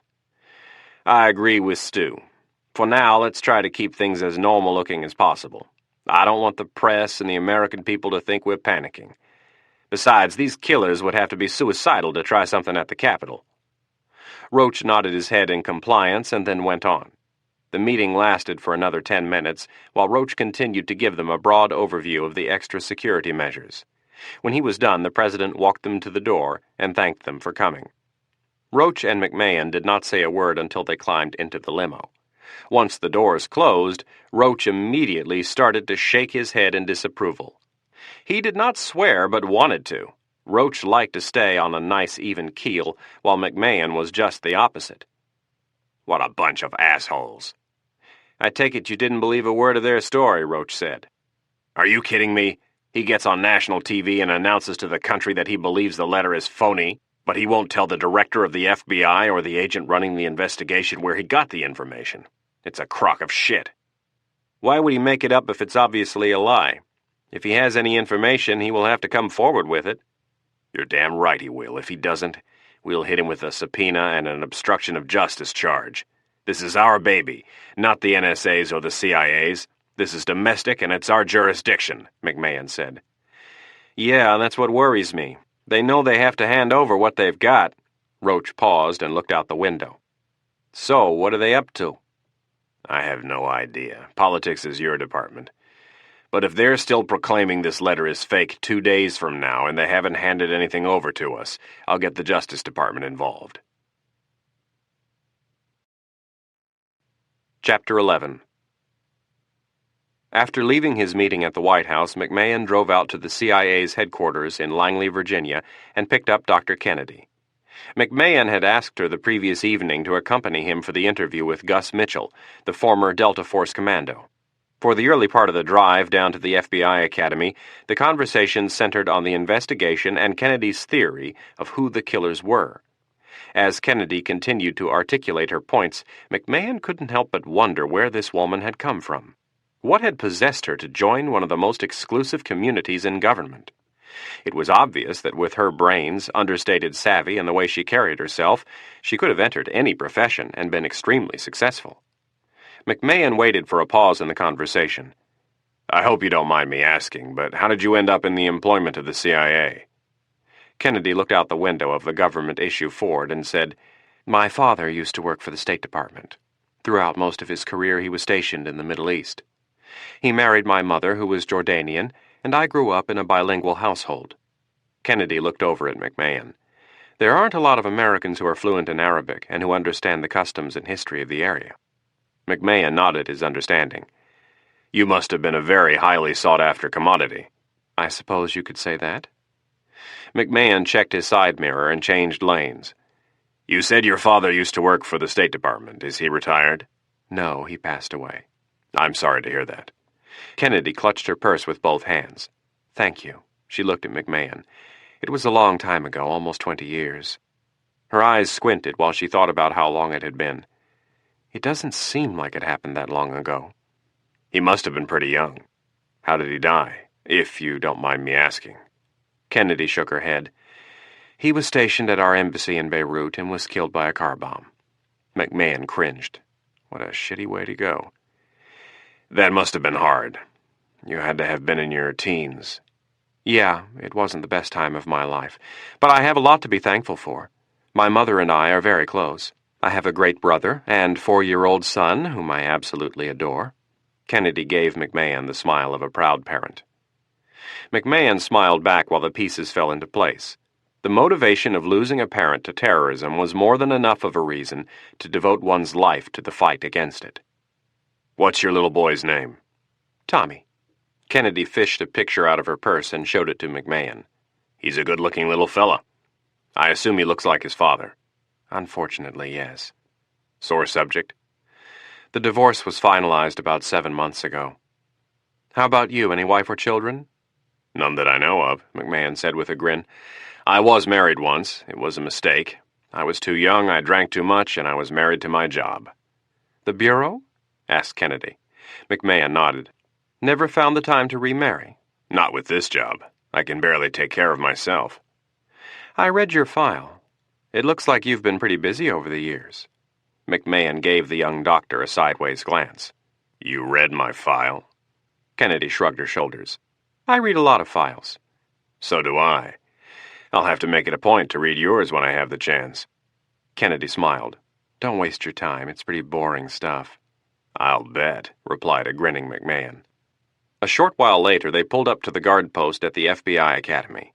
McMahon and Kennedy showed their identification and were admitted. McMahon drove the car through the large campus and parked in front of a small office building by the firearms range. Mitchell's office was located on the first floor. When they arrived, Mitchell was sitting with his feet up on the desk reading a magazine. He was wearing black combat boots and dark blue coveralls. Over the left breast of the coveralls, Instructor was embroidered in yellow, and across the back in large letters were the initials FBI. Mitchell jumped to his feet and said, Skip, it's great to see you. You don't get down here enough now that you're a big shot. McMahon shook Mitchell's hand but ignored the friendly needling. He turned to Kennedy and said, Gus, meet Dr. Irene Kennedy. It's nice to meet you, Dr. Kennedy. You work at Langley, correct? Yes, Kennedy smiled. Please call me Irene. Irene it is. Mitchell motioned for his guests to follow him. There's a small conference room down the hall. Let's use that instead. My office is a little cramped for the three of us. Can I get either of you some coffee? Mitchell looked at Kennedy first, as his early years as a Southern gentleman had taught him. Please. Kennedy brushed a strand of hair back behind her ear. Skip? Sure.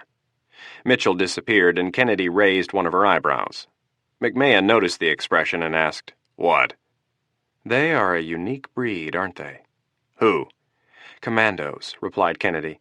You can spot them a mile away. It's in their eyes. Really? I've never noticed. When we recruit them to be agents, we have to teach them how to mask their alertness. McMahon was thinking about the doctor's comment when Mitchell returned with 3 cups of coffee. The three settled into chairs, and McMahon asked Mitchell, How much do you know about what happened yesterday? Just what I've read in the papers and Irene's theory. What do you think of it? Well, before I get into that, I'd like you to fill me in on the details. I usually don't believe what I read in the papers. Neither do I. McMahon set his coffee down. It all started with Senator Fitzgerald. His neck was broken by someone using their bare hands. There were no signs of a struggle, no bruises on his neck or anywhere else. Our pathologist tells me it was done from behind with a jerking motion from left to right. We think whoever did it was waiting in the house, and when the senator arrived home, he jumped him. The body was found in a storage closet in the basement. McMahon paused as Mitchell made several notes. The lock on the back door was picked, and the approximate time of death was 12:15 a.m. The next one was a real piece of work. The perps broke into the house across the street from Congressman Kozlowski's and waited. Kozlowski got out of bed, opened the shades, and they shot him twice in the back of the head. Approximate time of death was 6:05 a.m. When we showed up at the house across the street, we found a sedated German shepherd and a groggy owner. We did blood tests on both the dog and the owner and found heavy traces of sedatives. When we pumped the dog's stomach, we also found half-digested pieces of meat with traces of drugs. The owner had no needle marks, so we're assuming he was chloroformed.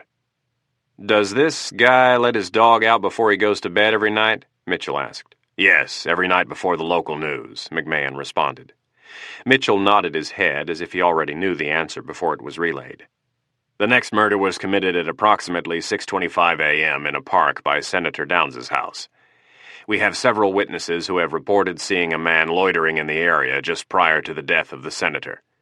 He was shot in the back of the head with 2 9mm rounds at point-blank range. Mitchell glanced over his notes for a moment, and then stood and grabbed a green marker. In the upper left corner of the white board, he wrote the number 1 and 12:15 a.m. next to it. Next to that, he wrote the number 2 and 6:05 a.m. Then the number 3 and 6:25 a.m. When he was finished, he stepped back and looked at the board for a minute. We have 3 assassinations in about 6 hours. Mitchell put the cap back on the marker and tapped it on the board. The key to any covert operation is stealth and surprise. In the perfect operation, you get in and out before anyone knows you were there, which these men obviously accomplished. When you're planning something like this, the first thing you have to do is select your targets. After selecting them, you move into a surveillance mode. You follow these guys around and try to find a pattern. One guy walks his dog every morning at a certain time, another gets out of bed every morning at a certain time. When I was with the Delta Force, we took out a guy one time, I can't say where or who, but our intelligence boys told us the target had this habit. He would get out of bed every morning, and the first thing he would do was open the shades of his bedroom window. People, especially successful people, are habitual creatures. They're organized. This makes them more productive. I would be willing to bet you that this Kozlowski character opened those shades every morning. I'd also bet Downs walked his dog in the park every morning. They did, answered McMahon. After you find the targets, the most difficult thing to do is to pick a window of opportunity to take them out. Now, when you're looking at 3 big hitters like these guys, that would be tough. As politicians, they travel on short notice and are always going in a million different directions. Downs may walk his dog every day, but only when he's in town. Kozlowski may open those shades every morning, but only when he's in town. Fitzgerald may sleep in that house, but only when he's in town. As the assassin, you have to pick a time when you know all of your targets will be where you want them to be, and you have to do it in advance. The day the president's budget was to go to the House for a vote would be the perfect time. None of them are traveling. They all stay right here in town so they can influence the outcome. McMahon nodded. It made sense. How else could you be sure these guys would be where you wanted them? Mitchell took the cap off the marker and circled the times of the deaths. If I were running this operation, this is how I'd do it. The local news is at 11 p.m., right? Well, at around 10 p.m., I'd put one team into action and they'd drop the drugged-up meat into the backyard for the dog. Either before then or shortly after, I would send 1 or 2 guys into Fitzgerald's house and wait for him to come home. I've got another team playing backup nearby. They're probably sitting in a car a couple of blocks away monitoring the local police scanner. Fitzgerald comes home and my guys take him out. They slide out of the house and are picked up by their backup. They hold their breath and wait to see if anyone saw them and call the cops. If all goes well and the cops don't show up at Fitzgerald's, I proceed with Phase 2. Sometime between 1 a.m. and 4 a.m., another team breaks into the house across the street from Kozlowski's. They take care of the old man, but don't kill him or the dog. This definitely offers some valuable insight into the minds of the assassins. Let me finish and we'll go over it later. They set up the shot and wait. Now, these guys could be the same guys who took out Fitzgerald, but I doubt it. If I'm short on assets, I would have the first team take care of Fitzgerald and then have them get set up for Downs. I would use the second team only for Kozlowski. This is where timing is crucial. These guys know that once Kozlowski is killed, they only have 20 to 40 minutes before the news spreads all over town. Team 2 kills Kozlowski and clears the area. Team 3 or Team 1, depending on how many assets you have, is now risking exposure. They wait for Downs, knowing that the clock is ticking. The assassin may be the guy these people saw loitering around the park. He waits for Downs while his backup is nearby. Downs shows up and the assassin pumps 2 rounds into the back of his head. The assassin clears the area, and all the assets are undercover before anyone knows what's going on. It's a very smooth job. The only thing I would have done differently is use a sniper shot on Downs. It makes no sense to expose one of your men like that. Did any of those witnesses get a good look at him? No, not really. Their descriptions were pretty vague. Black male between 5'9" and 6 feet tall, and between 165 and 200 pounds. Approximately age 30. No one got a real clear look at his face. Well, whoever planned it seemed to do everything else right, so I have to assume he had a reason for killing Downs the way he did. Anyway, what you've got here is a minimum of 4 people and a maximum of maybe 10 to 14, depending on how many backup assets he had available. So you think these guys are commandos? McMahon asked. Well, you can never be sure, but my instincts tell me they are. If they were terrorists, they would have killed that old man. And besides, why would terrorists send a letter stating that we need to start reforming our government or the killing will continue? I mean, who's to say who's a terrorist and who's a commando? These labels can get real sticky.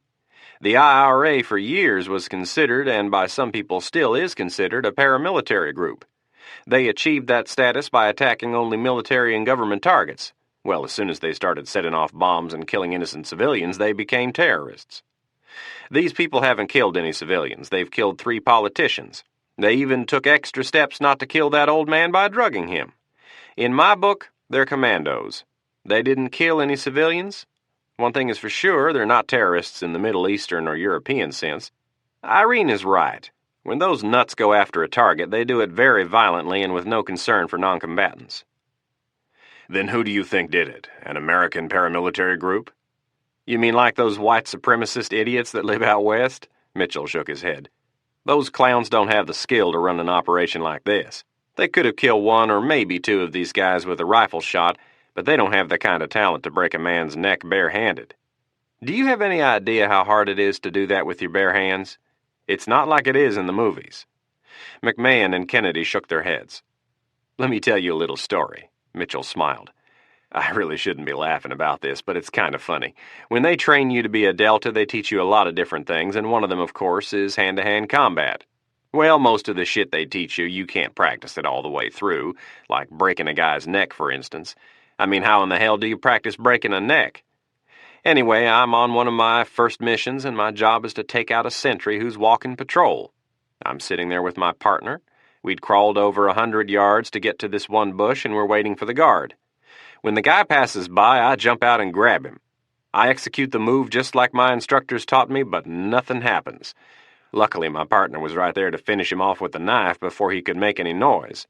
The point of the story is that I was the elite of the elite. I was a Delta Force commando, and I couldn't pull it off. Don't get me wrong, I know several guys who have managed to perfect the move, but they are few and far between. It's just too difficult to learn. Your typical hitman or assassin would have slit Fitzgerald's throat or put a bullet in the back of his head.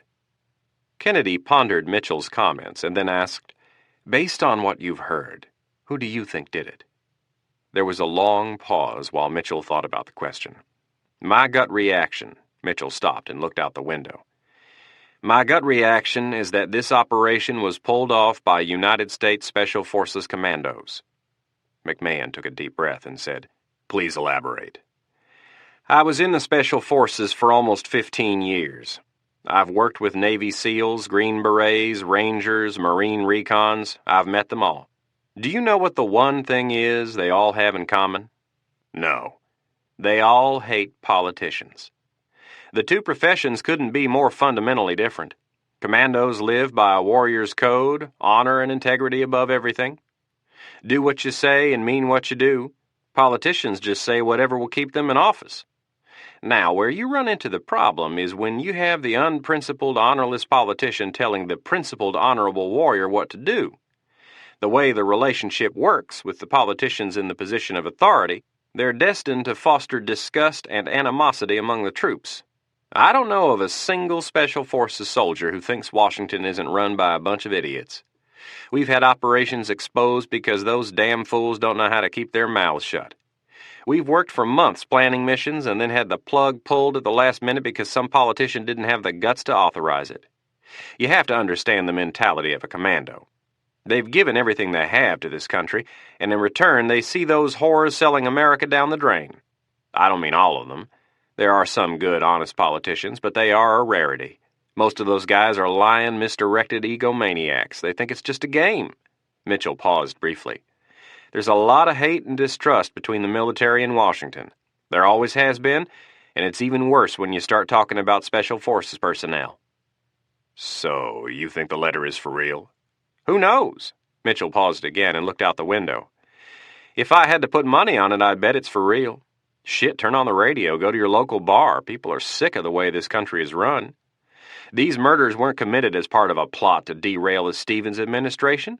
They were committed the morning of the vote because the vote assured the assassins that all of their targets would be where they wanted them to be. My bet is that these guys are ex-United States Special Forces commandos and they mean everything they said in that letter. Which of course means that unless these idiots start taking their demands seriously, you're going to have more dead politicians on your hands. Chapter 12. Director Roach stood in the kitchen of his suburban Maryland home. Sunday morning mass was at 11:30, and they would be leaving shortly. But first he wanted to scan the morning press shows and see what type of lines the administration would be floating. Speaker Bassett was the featured guest on Inside Washington, a weekly political talk show. Roach was leaning against the counter looking at the small color TV next to the sink. His youngest child walked into the room and opened the refrigerator door. Roach bent over and kissed the top of her head. "Good morning, Katie." "Hi, Dad." Katie Roach was 12 years old and had not been a planned pregnancy. Her next closest sibling was 8 years her elder. Patty Roach had given birth to the youngest of the 4 Roach kids at the age of 40. 2 of Katie's brothers were in college, and the oldest boy had already graduated. Roach often caught himself smiling at Katie and thinking how much his and his wife's lives had been blessed by this wonderful little girl. The youngest of the Roach clan stood motionless in front of the open refrigerator door, her eyes scanning the shelves, searching for nothing in particular. "Dad, can I have a can of Coke?" "May I have a can of Coke?" Roach corrected her, and patted her on the head. "Yes, you may have a can of Coke." Katie snatched the can from the door and scampered out of the kitchen. A moment later, Patty Roach came around the corner. "Brian, I don't want her drinking a can of soda before Mass." Without taking his eyes off the TV, Roach replied, "Honey, she's 12 years old. A little sugar isn't going to kill her." "I'll try to remember that when she's bouncing all over the pew in 20 minutes. Come on, turn off that TV. I don't want to be late." "Hold on, I want to watch this for a minute." "Brian, I don't want to be late again this week." "Honey, take Katie and get in the car. Tell the guys to get saddled up, and I'll be out in a minute." The guys Roach was referring to were his personal protection detail, more commonly known as his bodyguards. Patty left the room, and Roach turned his attention back to the TV. The panel on the show consisted of 3 reporters, one of whom acted as the host. This morning's special guest, House Speaker Thomas Bassett, and the 3 reporters sat in a semicircle around a horseshoe news desk. Roach stepped across the room and turned up the volume. "Speaker Bassett, this week was an extremely difficult one for many of us here in the nation's capital, probably more so for you than most. You were very close to these 3 men. You have worked with them for most of your adult life, not always agreeing, but more often than not finding a common ground. How have the events of the last several days affected you?" Bassett shifted in his chair. "They have been, to put it lightly, very difficult. What most people don't understand is just how tight of a community we are here in Washington. Our wives all know each other, many of our children went to school together. We see each other at the local churches on Sunday. We're a very tight group. The last 3 days have been extremely painful." Bassett shook his head and looked away from the camera. "How have you personally taken the deaths of your colleagues?" "I'm grieving right now. There's a lot of pain. You go to bed one night and wake up the next morning only to find out that 3 men, who you have worked with for over 30 years, have all been brutally murdered. It's shocking. It's very painful." "I know this week is going to be hard for you, but what are your plans for bringing the House back into legislative session?" "I will take my time to grieve and remember these great statesmen appropriately, and then we will turn to the President for guidance.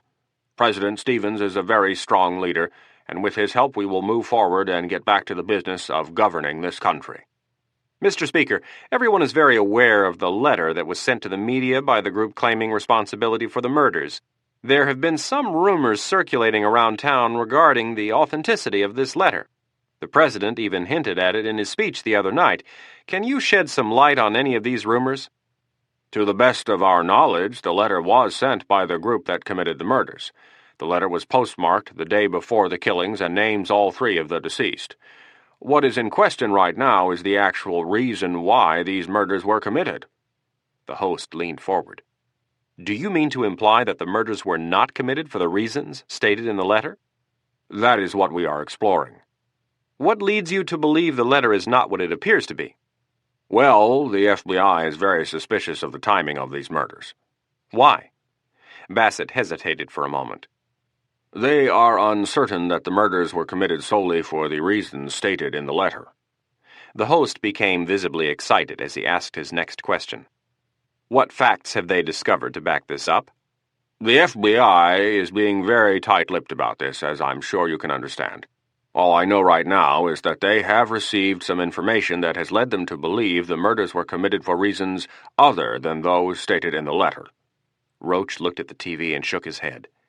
What in the hell are these guys up to? The host continued. "What type of information?" Bassett frowned. "I can't go into it right now." One of the other reporters jumped in. "If you can't tell us what the FBI has learned, can you tell us what they are speculating the real motive to be?" Bassett shifted uneasily in his seat. Garrett and the President had briefed him on the plan. He found the possibility of the murders being committed for the purpose of toppling the Stevens administration and the party to be plausible. At this point, in this town, anything could be possible. What he felt uncomfortable doing was intentionally lying about what the FBI believed to be the reason for the murders. But Bassett had learned long ago not to probe too deep. It was easier on his conscience to ponder his actions lightly. With no visible guilt or awkwardness, Bassett uttered his pre-planned response.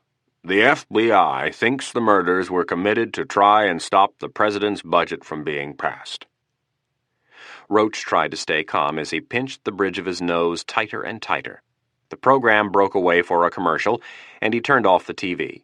As he walked to the door, he asked himself once again, what in the hell are they up to? 11 miles away, Michael O'Rourke sat in his living room with Liz and Seamus. Seamus had arrived earlier that morning. Michael and Seamus watched the broadcast with irritation while Liz was busy pecking notes into her laptop.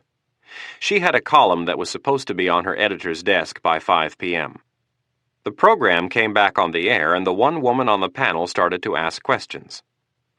"Mr. Speaker, I know this must be a very difficult time for you and your colleagues, and I would not for a moment want you to think that I am condoning these murders, but the assassinations have thrust into the spotlight some reforms that the American people have endorsed for quite some time. The idea of term limits has an approval rating of almost 90%, and a balanced budget amendment has an approval rating of close to 80%. Everyone agrees the national debt needs to be reduced, and this letter brings up a point that no one in Washington is willing to address, and that is cuts in Social Security and Medicare. It is a horrible tragedy that 3 of our country's elder statesmen have been assassinated, but maybe some good can come of it if it forces you and the rest of your colleagues to make some overdue and needed reforms." Bassett took a deep breath. They had anticipated a question along these lines, and Garrett had helped prepare an answer. Bassett paused for a moment and stared at the reporter. "I would like you to try and tell the wives, children, and grandchildren of those 3 men what good could possibly come from this." Bassett shook his head in a disgusted manner. Mr. Speaker, I am not saying that this isn't a horrible tragedy for the families of these men. What I am asking is, what is it going to take for the leaders of this country to implement the reforms that the American people want? I mean, if these horrible murders are not going to move you to action, what will? We do not even know if these demands are sincere. As I have told you, the FBI believes the intent of that letter to be bogus. And besides, I resent the fact that we have not even had time to bury these honorable men, and you are talking about kowtowing to the demands of their murderers. Mr. Speaker, I am not talking about kowtowing to anyone. I am only asking if you plan to implement certain reforms that the American people want. I can answer absolutely and emphatically no. The government of the United States of America has never and will never negotiate with terrorists. No one is asking you to negotiate with terrorists, Mr. Speaker. We are talking about making several simple, long-overdue reforms. Bassett started to shake his head back and forth. The key word in that sentence was simple. Running this country is a very complex and difficult task. A couple of simple reforms, as you phrased it, will not even solve some of the minor problems our country has. Bassett turned to the host. And I would like to add, things are not as dire as some would lead us to think. The President has been doing a fine job. The economy is strong, and we have been reporting smaller budget deficits than the previous administration. The reporter was not to be deterred by simple political rhetoric. So you plan on doing nothing, Mr. Speaker? No, I plan on bringing the House back into session as soon as we are done paying respect to our fallen colleagues, and then we will pass the President's budget. A budget that, I might add, the American people want. O'Rourke got off the couch and tossed the remote control on Liz's lap. What's it going to take for these guys to learn? Seamus, do you want to go for a walk? Michael's grandfather nodded and got out of his chair. Michael left the room and appeared in the doorway a moment later with 2 coats and Duke's leash. He handed one of the coats to Seamus and bent down to snap the leash onto Duke's collar. He stood and looked over at Liz, who was focused on the TV. "Honey, we'll be back in an hour or so." Without looking up, she replied, "I'll be here. You two have a nice time." Michael watched her diligently type away while she stayed focused on the program. Walking behind the couch, he bent over and kissed her on the cheek. "Don't pull any punches, honey." Scarlatti smiled and said, "I never do." "That's why you're my favorite journalist." "I hope that's not the only reason." Seamus grinned at Michael, and the two of them, along with Duke, left the house. When they reached the sidewalk, Seamus said, "You two seem very happy." "We are. If it wasn't for our jobs, I would have probably asked her to marry me by now." The stoic Seamus said, "Well, you have my approval." As an afterthought, he added, "If it matters." Michael wrapped an arm around his grandfather, and with a big grin said, "You're damn right it does." Duke began sniffing everything in their path, zigzagging back and forth across the sidewalk. Michael looked over his shoulder and said, "There's something we really need to talk about." "Does it have anything to do with what you mentioned on the phone the other day?" "Yes. Remember the hunting trip we went on last year with—" Seamus raised his hand and cut Michael off. "Don't mention any names." Seamus looked up and down the street. Washington gave him the creeps. "With all of these damn embassies around here, the FBI, the CIA, the NSA, and all of the defense intelligence agencies, it's a wonder any conversation takes place in this town without being recorded." Michael nodded. "Well, you know who I'm talking about." The younger of the two O'Rourkes lowered his voice. "On that trip, I gave him some highly sensitive information about a senator who cost the lives of half the men in his unit." "I remember."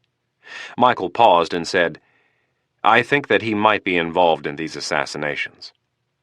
"And?" Seamus shrugged his shoulders with indifference. "You don't think it's a big deal?" Seamus retrieved his pipe from his jacket.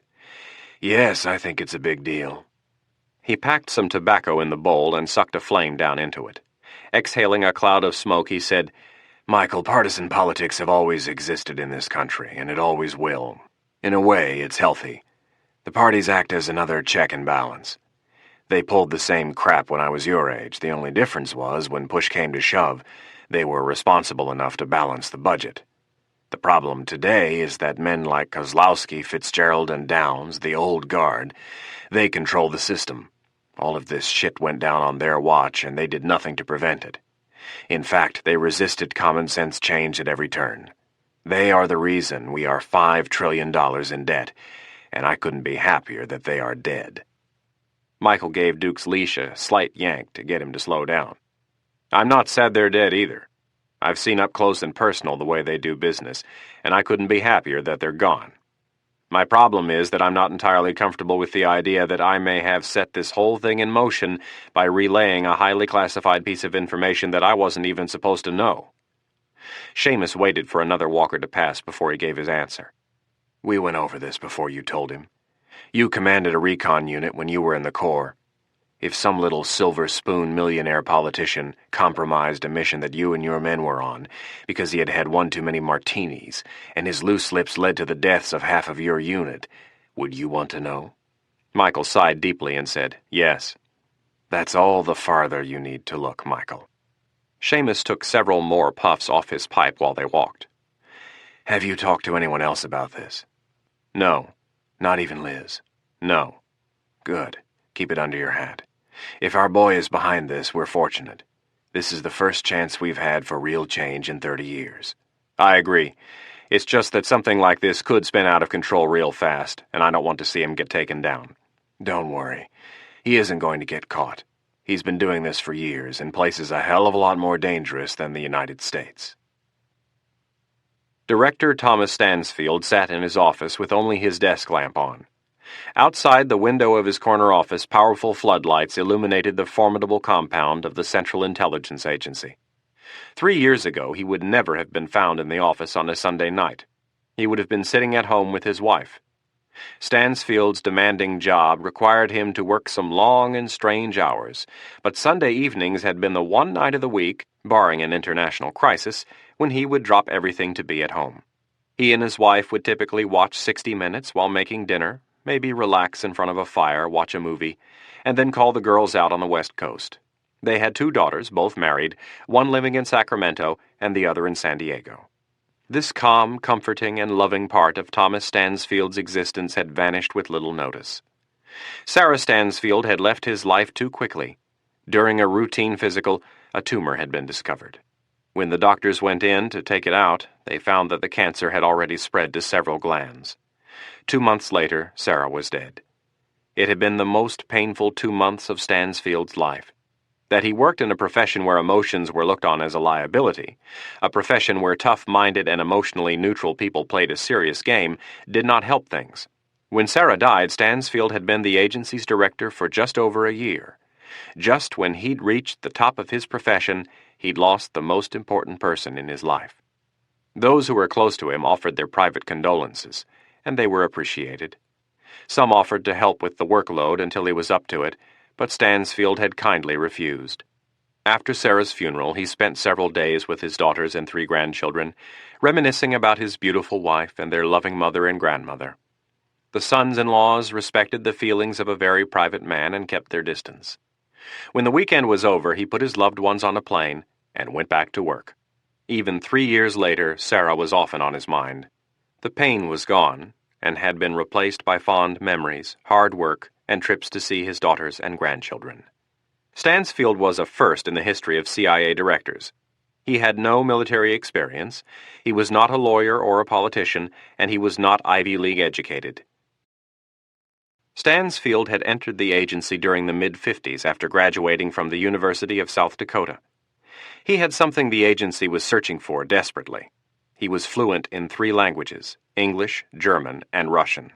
Being raised on a farm in rural South Dakota during the pre-television days gave his German immigrant father and his Russian immigrant mother plenty of time to teach their children the languages, customs, and folklore of their native lands.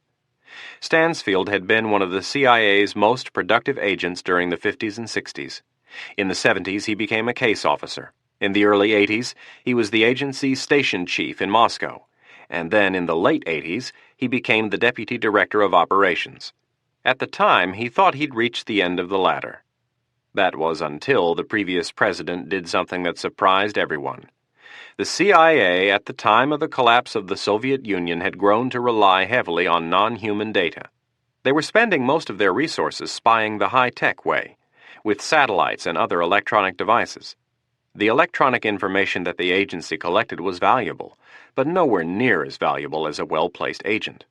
During that president's second year, he was confronted with his first national security crisis and was forced to face the harsh reality that his intelligence agencies could not give him the information he needed. All of those billion-dollar satellites and million-dollar spy planes could not tell him what he needed to know. What he needed was someone on the ground, someone on the inside, a spy.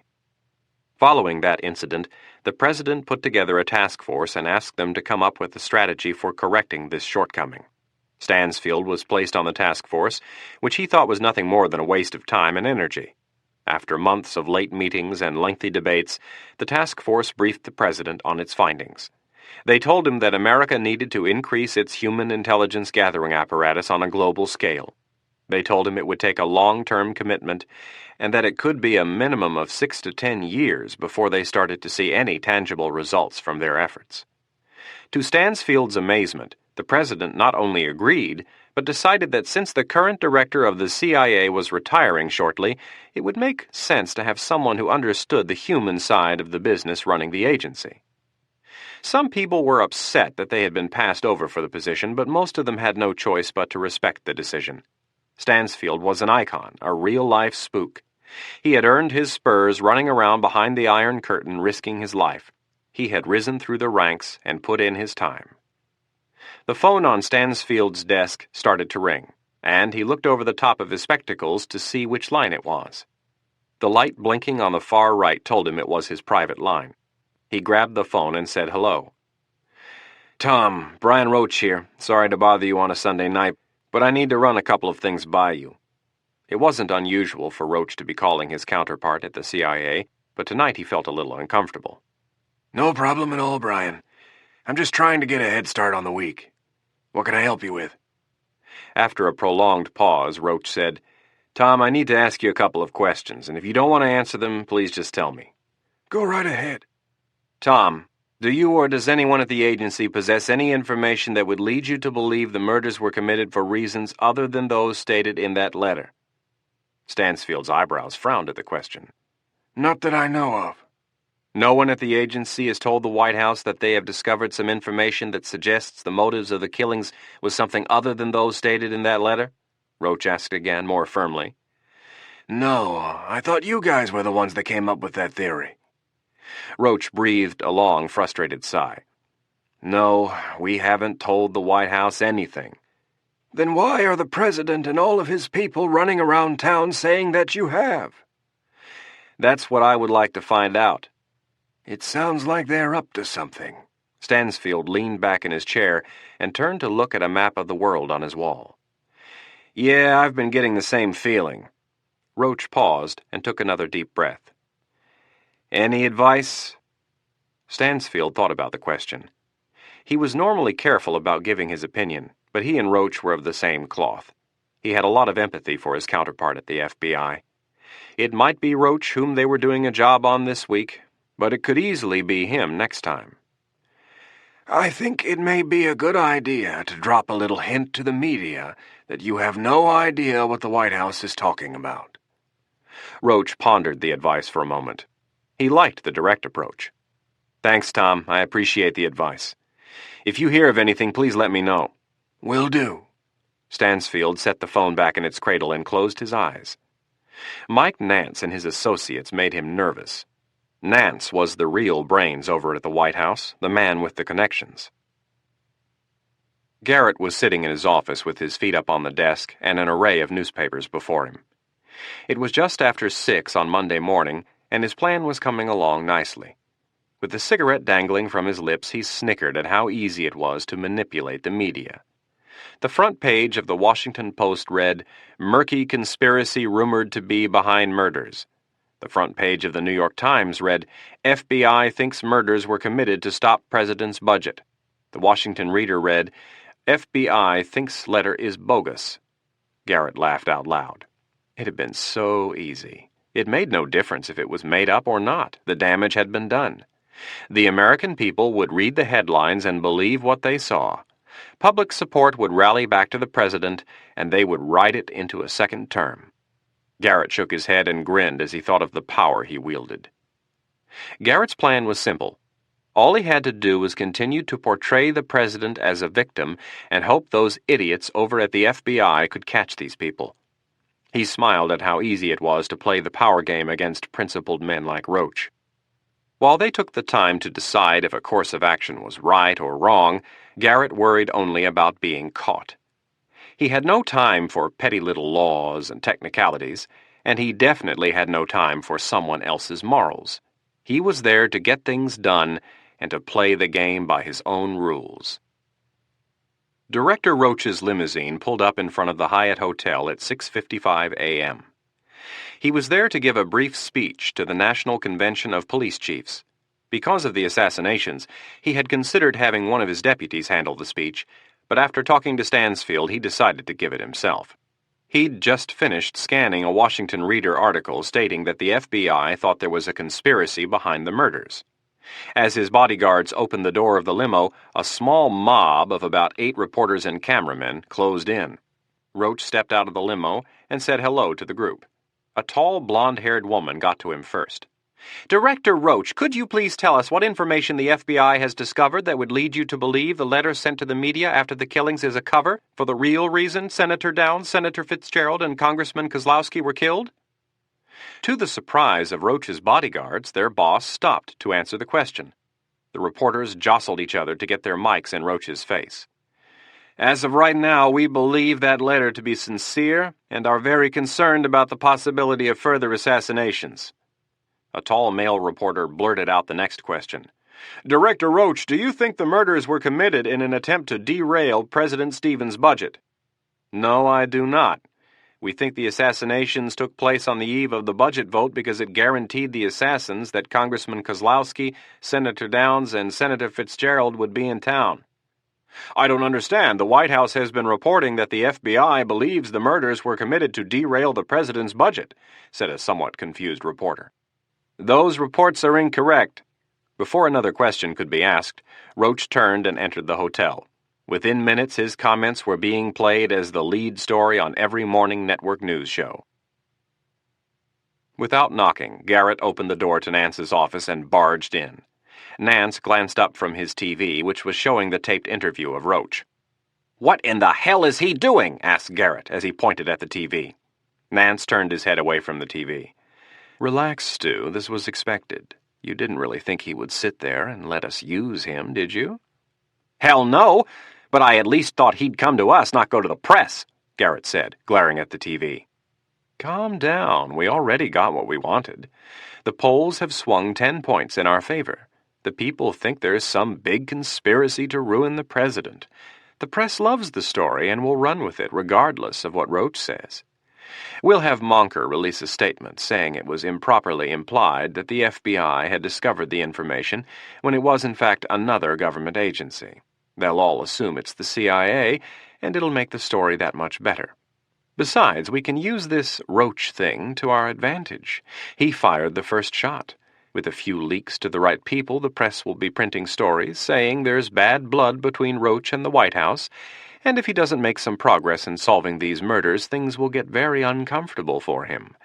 Combine that with the fact that our friends in the media will be more than willing to do a butcher job on a saint like Roach, and we'll have his letter of resignation in our hands by next month."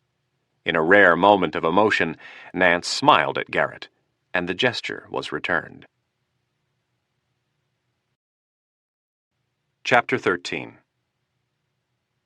The Bell Atlantic van was parked on New Hampshire Avenue, a half-block from DuPont Circle. The 2 men in the back checked their makeup and equipment one last time. On top of their afro wigs, they were wearing yellow plastic hard hats. They were also wearing blue coveralls with a Bell Atlantic patch over the left pocket. They nodded to the driver, grabbed their bags, and climbed out of the van. Casually, they walked down the stairs leading to the DuPont Circle platform of the D.C. Metro. Upon reaching the platform, they climbed on board the Metro and took the Red Line to Union Station. They arrived about 5 minutes later and got off. Threading their way through the other subway riders, they walked to the end of the platform and stepped out onto the small ledge running along the side of the tunnel. After about 50 feet, they reached a doorway and stopped. The shorter man handed a bag to his accomplice and went to work on the lock. 20 seconds later, they were in. They stepped through the vault door that led to one of the underground tunnel systems that ran beneath Washington, D.C. The system they had just entered housed mostly phone lines and various utility pipes. The sewers carrying the city's waste and water runoff were located in another system that was buried even deeper. As they walked through the squared cement tunnel, the taller of the two men had to tilt his head to one side to avoid hitting the lights that were spaced about every 50 feet overhead. They took a series of turns, and after about 3 minutes they were standing in front of another door. Again, the shorter of the two went to work on the lock. When he was finished picking it, he opened the door and placed a piece of duct tape over the lock. The two men stepped into the sub-basement of a 12-story office building and let the door close behind them. The shorter of the two headed for the staircase and disappeared. The second man weaved through the mass of pipes and structural supports until he found what he was looking for. He pried open the steel access panel to the main duct of the building's ventilation system and placed it on the ground. The other man had just finished climbing to the 6th floor of the multi-tenant office building. They had scouted the building months in advance. The top 5 floors were leased by a law firm, and the rest of the floors were half-filled with lobbying firms, smaller offices, and various other businesses. Vacant suites were interspersed on all of the floors except the top 5. He opened the staircase door and looked down the hallway. With no one in sight, he casually walked down the hall and stopped at the 3rd door on his right. Setting his bag down, he started to pick the lock. Speed was not crucial. Acting relaxed and nonchalant was. He wasn't worried about one of the office workers seeing him. If they did, they wouldn't be surprised by someone from the phone company going into an empty office suite. Finishing with the lock, he entered the room and walked over to the tinted window. Dropping to one knee, he set his bag down and emptied the contents, laying them out on the floor in a precise manner. In under a minute, he assembled the rifle and placed the nitroglycerin-tipped round in the chamber. 20 seconds later, the rifle was affixed to the top of a tripod. The assassin eased his left eye in behind the scope and stared down at the front door of the building directly across the street. He then turned on the laser sight, and a small red dot appeared on the tinted window. Twisting the screws on the tripod, he locked the rifle into place, and then, reaching into his bag, he grabbed a glass cutter and placed the suction cup in the middle of the red dot. Slowly, he swung the cutting piece in a clockwise motion with his right hand. Instead of popping the newly cut piece free, he tied one end of string around the glass cutter and the other end around one of the tripod's legs. Pulling the microphone arm down from under the short brim of his hard hat, he said, "Chuck, this is Sam. Come in, over." Despite the whine of the machinery in the basement, the second man heard his partner loud and clear. "This is Chuck, over." "Everything is set on my end, over." "Roger, everything is set down here, over."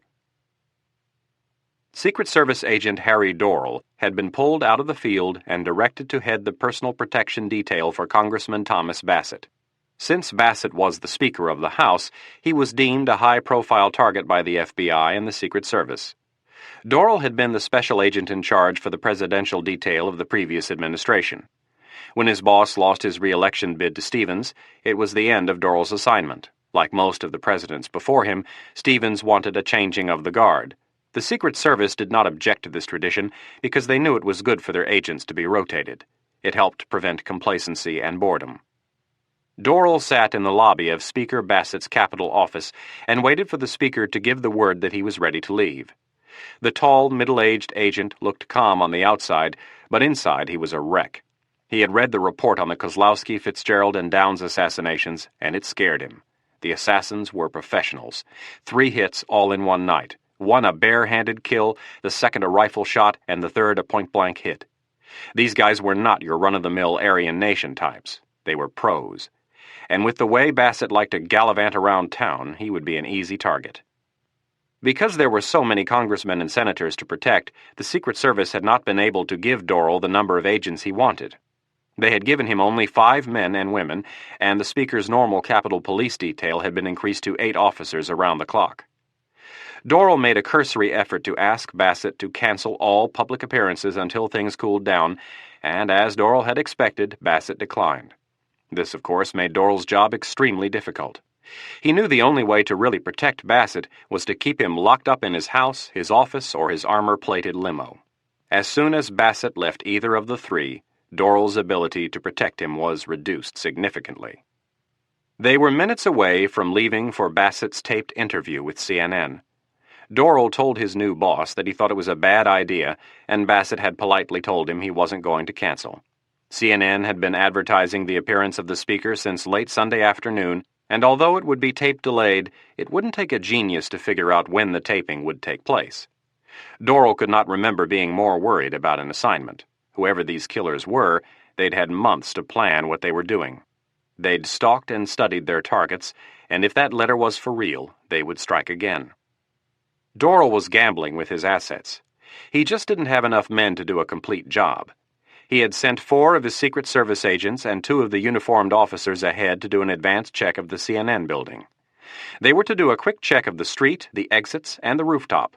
He would put 4 of the uniformed cops on body detail.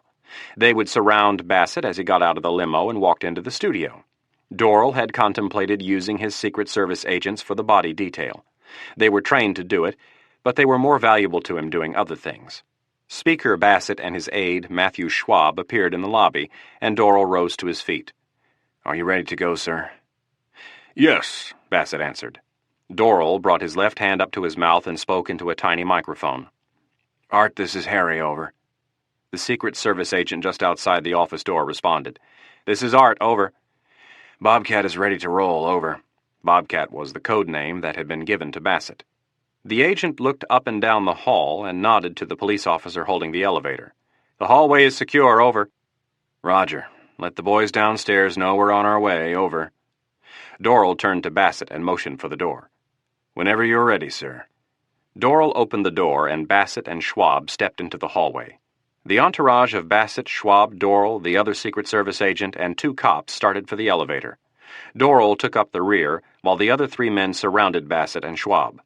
The entourage stepped into the elevator for the short ride to the garage level. When the door opened, another police officer was waiting for them, and the group moved out for the underground parking garage. Dorrell wasn't nervous about anything happening in the Capitol. The assassins would have to be suicidal to try something with all the military personnel and police in the building. When they reached the garage, the limo was waiting with 1 police squad parked in front and another behind. Schwab and Bassett were quickly ushered into the back seat. Dorrell brought the Capitol police officers together for a quick reminder of how things would go when they arrived at their destination. When he was finished, the police got into their squad cars. Agent Art Jones climbed behind the wheel of the large black Cadillac, and Dorrell got into the back seat with the speaker and Schwab. Before giving the order to pull out, Dorrell brought his mic up to his mouth and said, "Advance Team Bravo, this is Alpha. Do you read, over?" The leader of the advance team at the CNN studio heard the call through his earpiece and had to cut off one of the building's private security guards in mid-sentence. "This is Bravo, over." "We are en route with Bobcat. What is your sit report, over?" "About as secure as we could get things on such short notice, Harry, over." "Roger. Our ETA is 2 minutes. If anything changes, let me know immediately, over." Dorrell looked at his agent behind the wheel. "Let's move out, Art." Jones flashed the limo's brights at the lead police car, and the motorcade sped out of the parking garage. The assassin looked out of the window and down at the 2 police officers in front of the CNN building. They'd just stepped off the curb and were standing on the street, waving by cars and cabs that wanted to stop in front of the building. He spoke into the mic hanging in front of his mouth. "Chuck, stay loose. They should be arriving any minute, over." The response came back immediately. "Roger, everything is set down here." The man standing in front of the ventilation shaft took off his hard hat, placed it in his bag, and pulled out a gas mask. Reaching back into the bag, he grabbed 2 gray canisters and set them on top of the ventilation unit. The motorcade pulled up in front of the building and stopped. Dorrell immediately noticed that despite telling the drivers of both squads to give the limo at least 30 feet on either end, they had forgotten, and the limo was boxed in. "Art, call the guys in the squads and tell them to move their cars farther away from the limo." Dorrell turned to Bassett. "Sir, please stay in the car for a minute while I check things out." Dorrell exited the limo and met his agent in charge of the Bravo team on the sidewalk. "How are we doing?" he asked the junior man. "Fine. The exits are secured, the elevator is being held, and Allen is on the roof keeping an eye on things." The assassin looked down at the 2 men on the street and guessed that they were either Secret Service or FBI. It had been expected. He spoke into his mic. "Chuck, get ready to pull the pin." The man in the basement pulled the gas mask down over his face and grabbed one of the canisters. Back on the 6th floor, the assassin watched as the man who had stepped out of the limo waved several police officers over and started to organize them around the door of the limo. None of these men would do any good. The assassin had chosen the 6th floor, so the angle of the shot would be such that 4 7-foot-tall officers would make no difference. They didn't want to kill anyone other than Bassett. That was also the reason the nitro-tipped bullet was being used. Unlike most rifle bullets, this one would explode on impact and not exit the target. A typical rifle bullet would spiral through the target and exit with enough velocity to inflict damage and even death to anyone unfortunate enough to be standing on the other side. The assassin saw the man who had gotten out of the limo a moment earlier stick his head into the open door and then step back as he helped Bassett out of the back seat. The assassin clutched the butt of the rifle a little tighter, placed his right hand on the string, and spoke into the small mic hanging in front of his mouth. "Chuck, drop the smoke." The man in the basement pulled the pin from the first canister, tossed it into the open vent, and quickly grabbed the second canister and did the same. He then grabbed the metal access panel and covered the opening. The smoke from the 2 canisters immediately shot upward through the ventilation system, pushed by the warm air leaving the furnace. The man then walked briskly to the wall and waited. The assassin on the 6th floor concentrated on taking slow, deep breaths. When he saw the head of Bassett pop out of the limo, his right hand yanked the string attached to the glass cutter, and the newly created circle of glass dropped to the floor. Bassett was ushered into the middle of the 4 police officers, and the group started to move toward the door. The assassin spoke into his mic. "Pull the alarm." In the basement, his accomplice yanked on the fire alarm. The loud buzzing of the alarm reverberated throughout the building and spilled out onto the street. Dorrell and his agents were sweeping the street and looking at everyone but Bassett. When the alarm went off, the police officers surrounding Bassett did what their instincts told them to do. They stopped and looked to see where the noise was coming from. At the same time, the police officer's instincts kicked in.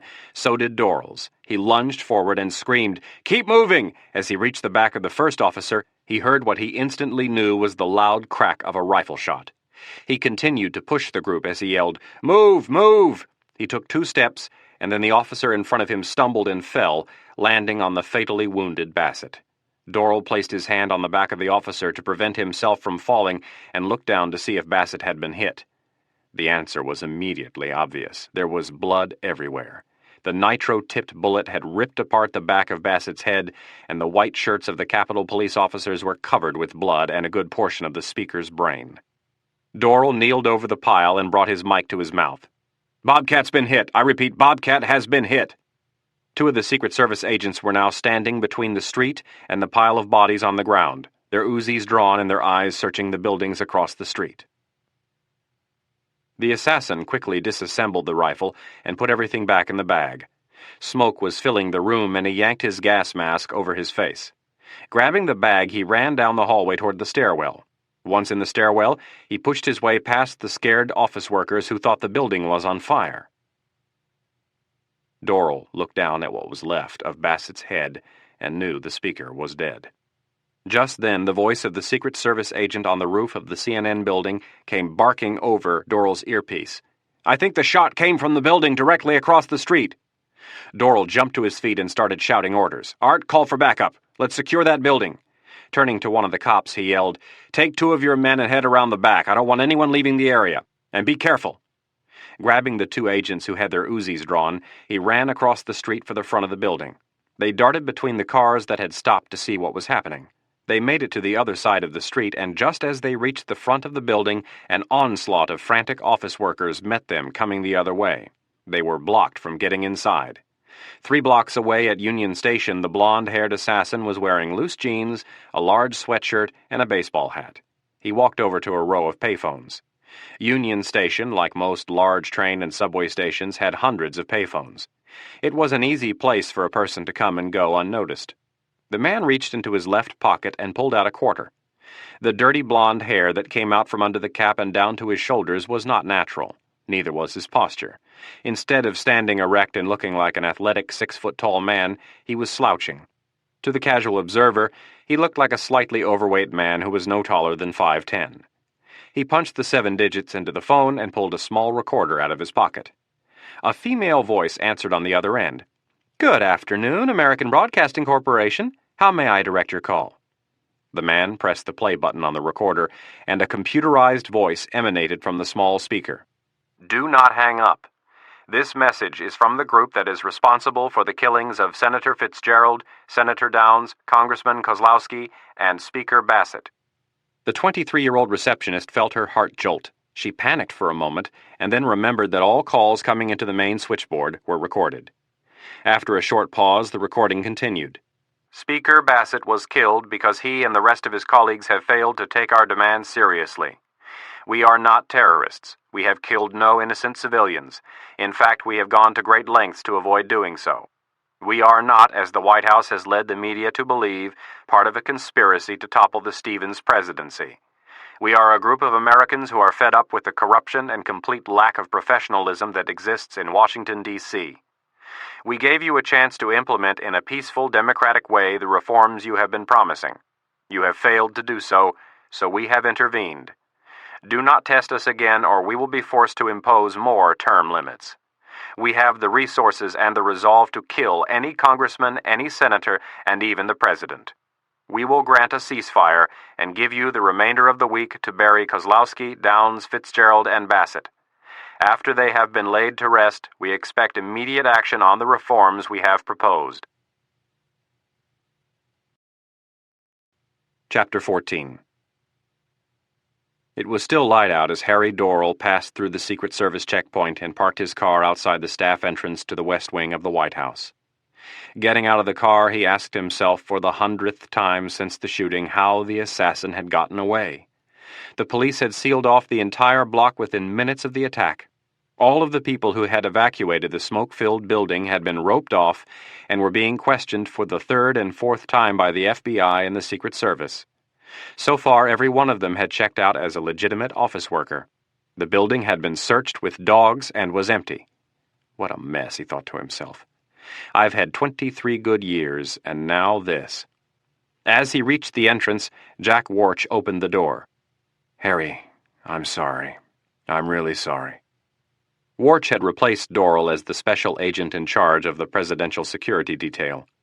The two men had known each other for most of their professional careers. Dorrell nodded his head in acknowledgement, but kept his eyes averted. They walked to the main floor, Warch leading and Dorrell following, neither saying a word. When they reached the door to the Roosevelt room, Dorrell stopped and asked, "Jack, is the president in there?" "No, he's over on the residential side, talking to Mrs. Bassett." Dorrell looked down at the ground and shook his head. Warch put his hand on his friend's shoulder. "Harry, it wasn't your fault." Dorrell looked up. Yeah, I know." When they entered the room, Stu Garrett was pacing back and forth talking to Alex Tracy, the director of the Secret Service. Mike Nance was at the far end of the table sitting by himself and observing the conversation between Garrett and Tracy. Garrett turned and stopped speaking as Warch and Dorrell entered. The room fell silent, and no one spoke for a moment. Director Tracy finally broke the silence. "Gentlemen, please sit down." Everyone sat with the exception of Garrett. Director Tracy looked at Dorrell. "Harry, are you all right?" Dorrell nodded his head yes, but said nothing.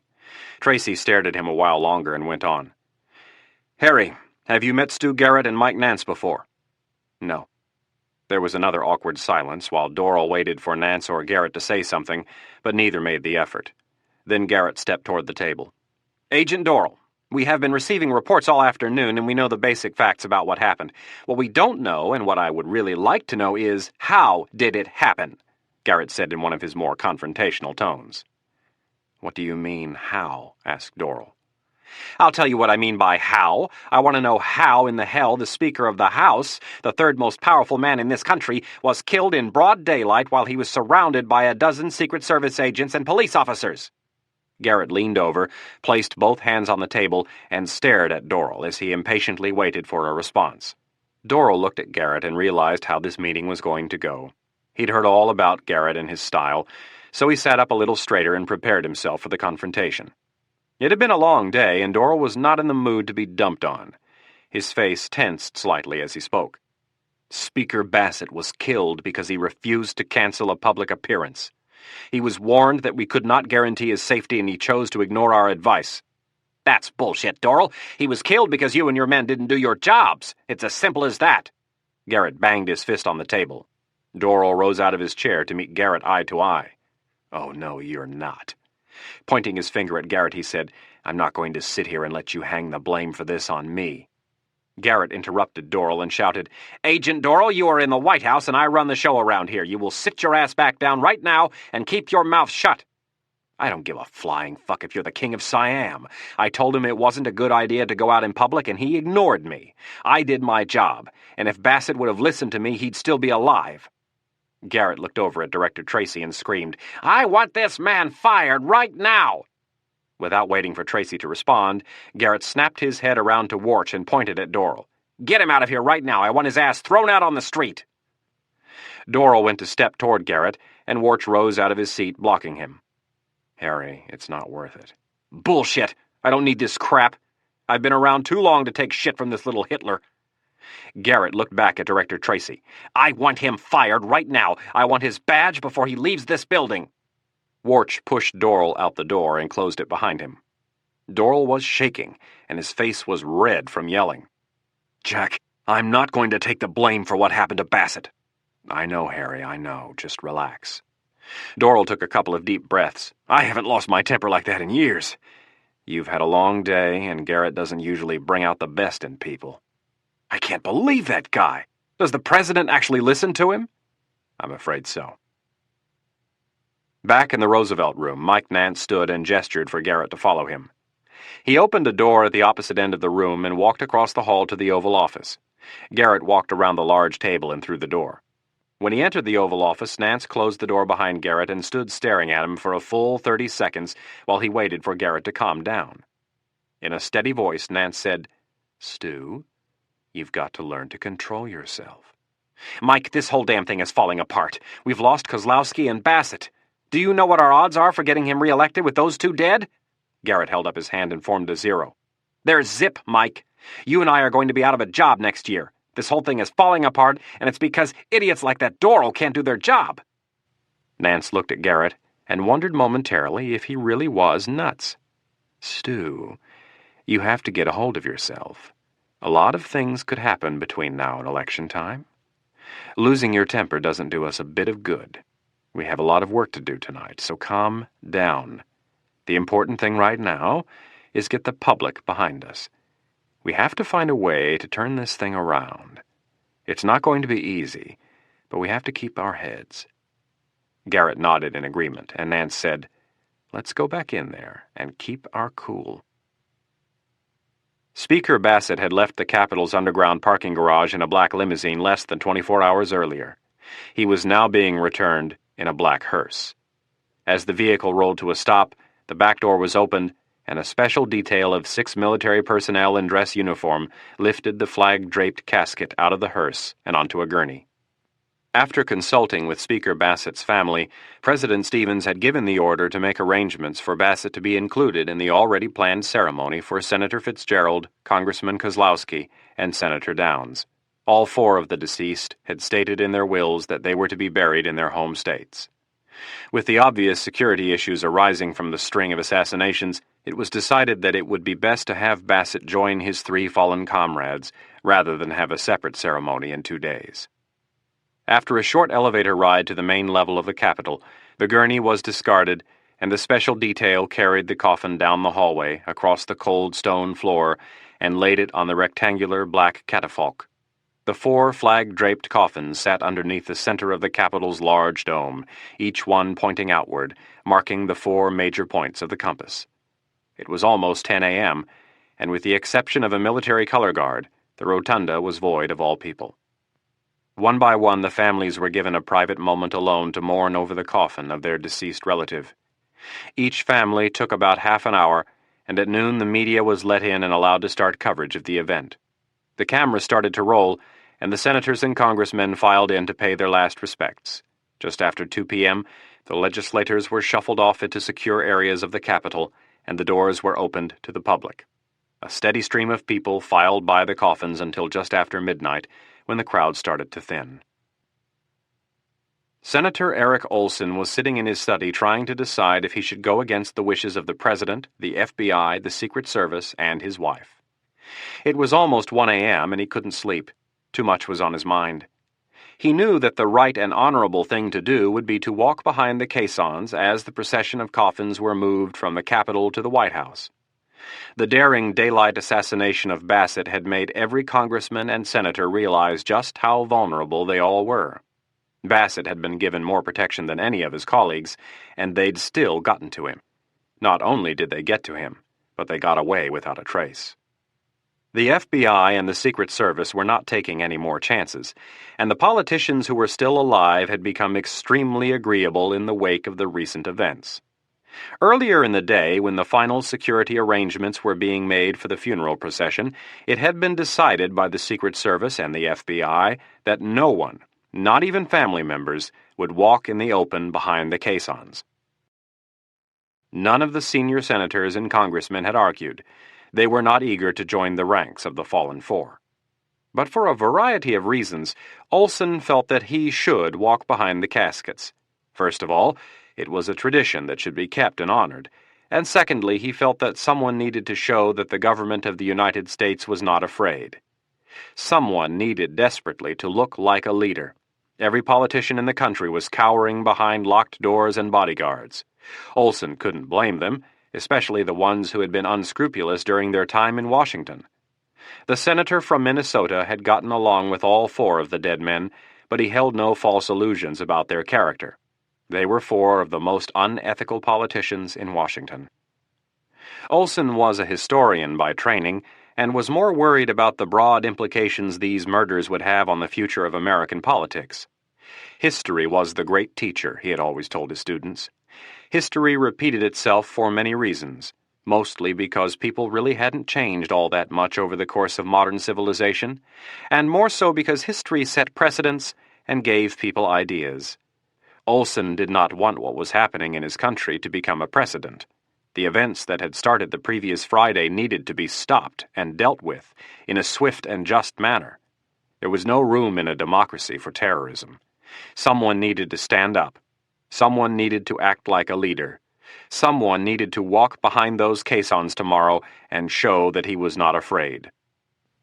The silver-haired Swede pictured himself walking alone on the slow 1-mile journey and wondered if any of his colleagues would have the courage to join him.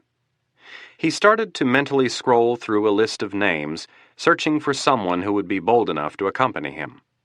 After a brief moment, a name popped into his head, and he went no further.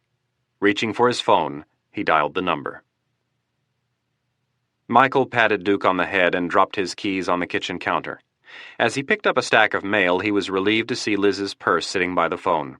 O'Rourke quickly thumbed through the mail and then set the entire stack back on the counter. He yanked his tie off and started to unbutton his shirt as he headed for the stairs. Duke followed, and Michael stopped in the front entryway and said goodnight to his canine buddy. It was late, he was tired, and he needed to talk to Liz. Guilt was starting to weigh heavily on his shoulders. The young congressman plodded up the stairs and into his bedroom. Liz was sitting on her side of the bed reading a book and wearing one of his gray University of Minnesota t-shirts. Michael smiled at her and sat down on the edge. Liz set her book down and took off her glasses. "You look like crap, honey." "Thanks," O'Rourke grimly responded. He dropped his face into his hands and groaned. Rubbing his back, Liz asked, "What's on your mind?" Without raising his head, he said, "I'd like to tell you about it, but I don't think I can." Liz threw off the covers and swung her bare legs off the bed. As Liz pulled him upright and took his hands away from his face, Michael was cursing himself for the way he had phrased his last comment. The worst thing you can say to a reporter is that you know something but you can't talk about it. "What is bothering you?" asked Liz. Michael turned and kissed her on the lips. She returned his kiss for a second, then grabbed him by the chin and pushed him back. With her most serious look, she repeated, "What is bothering you?" Deep down inside, Michael wanted to tell her, but he had to be careful. This would have to be handled in stages. "What would you say if I told you I think I know who the assassins are?" Liz opened her eyes wide. "You're not serious." Michael nodded yes. Tucking one of her legs up on the bed, she moved back a foot. You are serious? Michael nodded his head again. Who are they? I don't think I should tell you. Why? Asked an incredulous Scarlatti. Because knowing who they are might drag you into this, and right now there is no telling where it's going. Are you going to talk to the FBI? Michael looked down at the floor. No. Liz got down on her knees and looked up at him. You can't be serious. I am. You have to go to the FBI, Michael. You're a congressman. Darling, I'm not going to the FBI, at least not for now. And I don't want you talking to anyone about this. Scarlatti frowned, and Michael said, Liz, I confided in you because I trust you. Don't mention a word of this to anyone. Reluctantly, Liz said, All right, I won't say anything. Liz reached up and ran her fingers through his hair. With a frown, she asked, Who are they? Michael looked into her brown eyes and said, For your own good, I'm not going to tell you. Liz began to protest, but the moment was broken by the ringing of the phone. Michael looked for the cordless phone and realized it must be on the charger in the den. If someone was calling this late, it must be important. O'Rourke dashed down the hall and grabbed the phone. Hello. Michael, I'm sorry to bother you so late. I hope I didn't wake you. It was Michael's former boss, Senator Olson. No, I was awake. What's up? After an uncomfortable pause, Olson asked, Michael, I need to ask you a big favor. What can I help you with? I've decided to walk in the procession from the Capitol to the White House tomorrow, and I was wondering if you would walk with me? I thought they weren't going to let anyone walk. O'Rourke had been given a memo at the office that described the agenda for the day's events and stated that no congressmen or senators would be allowed to accompany the horse-drawn caissons to the White House. Michael, I am a United States Senator. No one is going to tell me I can't walk in that procession. I've thought about it long and hard. I worked with those men for over 30 years, and although I didn't particularly care for all of them, I still feel it is my duty to stand by them one last time. Someone in this town needs to show a little courage. Why would you risk your life trying to honor 4 of the most dishonorable men who have ever been elected to public office? They were a disgrace. I can't believe you're even considering it. Olson almost lost his temper. I'm sorry you feel that way, Michael. If I had known you disliked them so much, I would not have asked you to join me. Without saying goodbye, the senator slammed the phone down. The line went dead, and O'Rourke looked at the receiver, debating if he should call Olson back. He decided against it and set the phone down. He was torn between his loyalty to Olson and his disgust for what men like Kozlowski had done to America and its political system. The thought of honoring them in any way made him tense with anger. The decision would be easy if it weren't for the fact that Michael felt more indebted to Eric Olson than any other person in the world. Eric and Alice Olson had been best friends of O'Rourke's parents. After Michael's parents died, the Olsons had stepped in to help fill the void for Michael and his younger brothers and sister. O'Rourke glanced over at a picture on the wall. It was of his graduation from college, and he was flanked by the Olsons. O'Rourke continued to look at the other pictures and noticed that the Olsons were in many of them. They had been there a lot over the last 10 years, all of the birthdays and holidays where Eric and Alice Olson had made the effort to act as parents for the parentless O'Rourke family. He drifted to another photo, a large, framed black and white his mother had taken just before her death. It was of the lake and woods in front of their family cabin in northern Minnesota. A fresh blanket of snow covered the frozen lake and hung heavy on the thick green pine trees, weighing the branches down. Taken after a snowstorm, the beautiful photo always reminded him of that sad time in his life. In the early years after his parents' death, he had been tempted to take it down on many occasions because of the emotions it evoked, but he had kept it up out of respect for his parents and a belief that it was better to confront the pain and fear than run from it. As he stared at the photo on the wall, he thought about the funeral of his parents. He remembered standing in the cold cemetery covered with snow, a crisp cold wind coming out of the north, and a dark gray sky overhead. He stood over the graves while everyone else waited in the cars so he could say a last goodbye alone.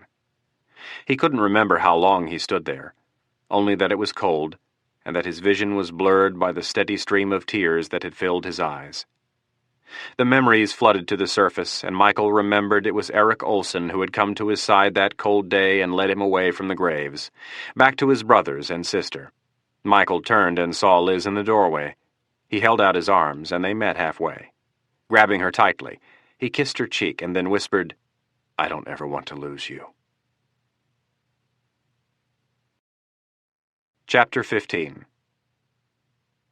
From 10:30 a.m. to almost 11:30 a.m., Senator Olson was besieged by everyone from his secretary to the president, all trying vigorously to dissuade him from walking in the procession. He stood his ground and refused to change his mind. The president called again just before the procession was to start, and after he failed to talk Olson out of it, the decision was made to let him have his way. At 11:55 a.m., 4 caissons, each pulled by 3 pairs of white horses, arrived at the foot of the Capitol steps.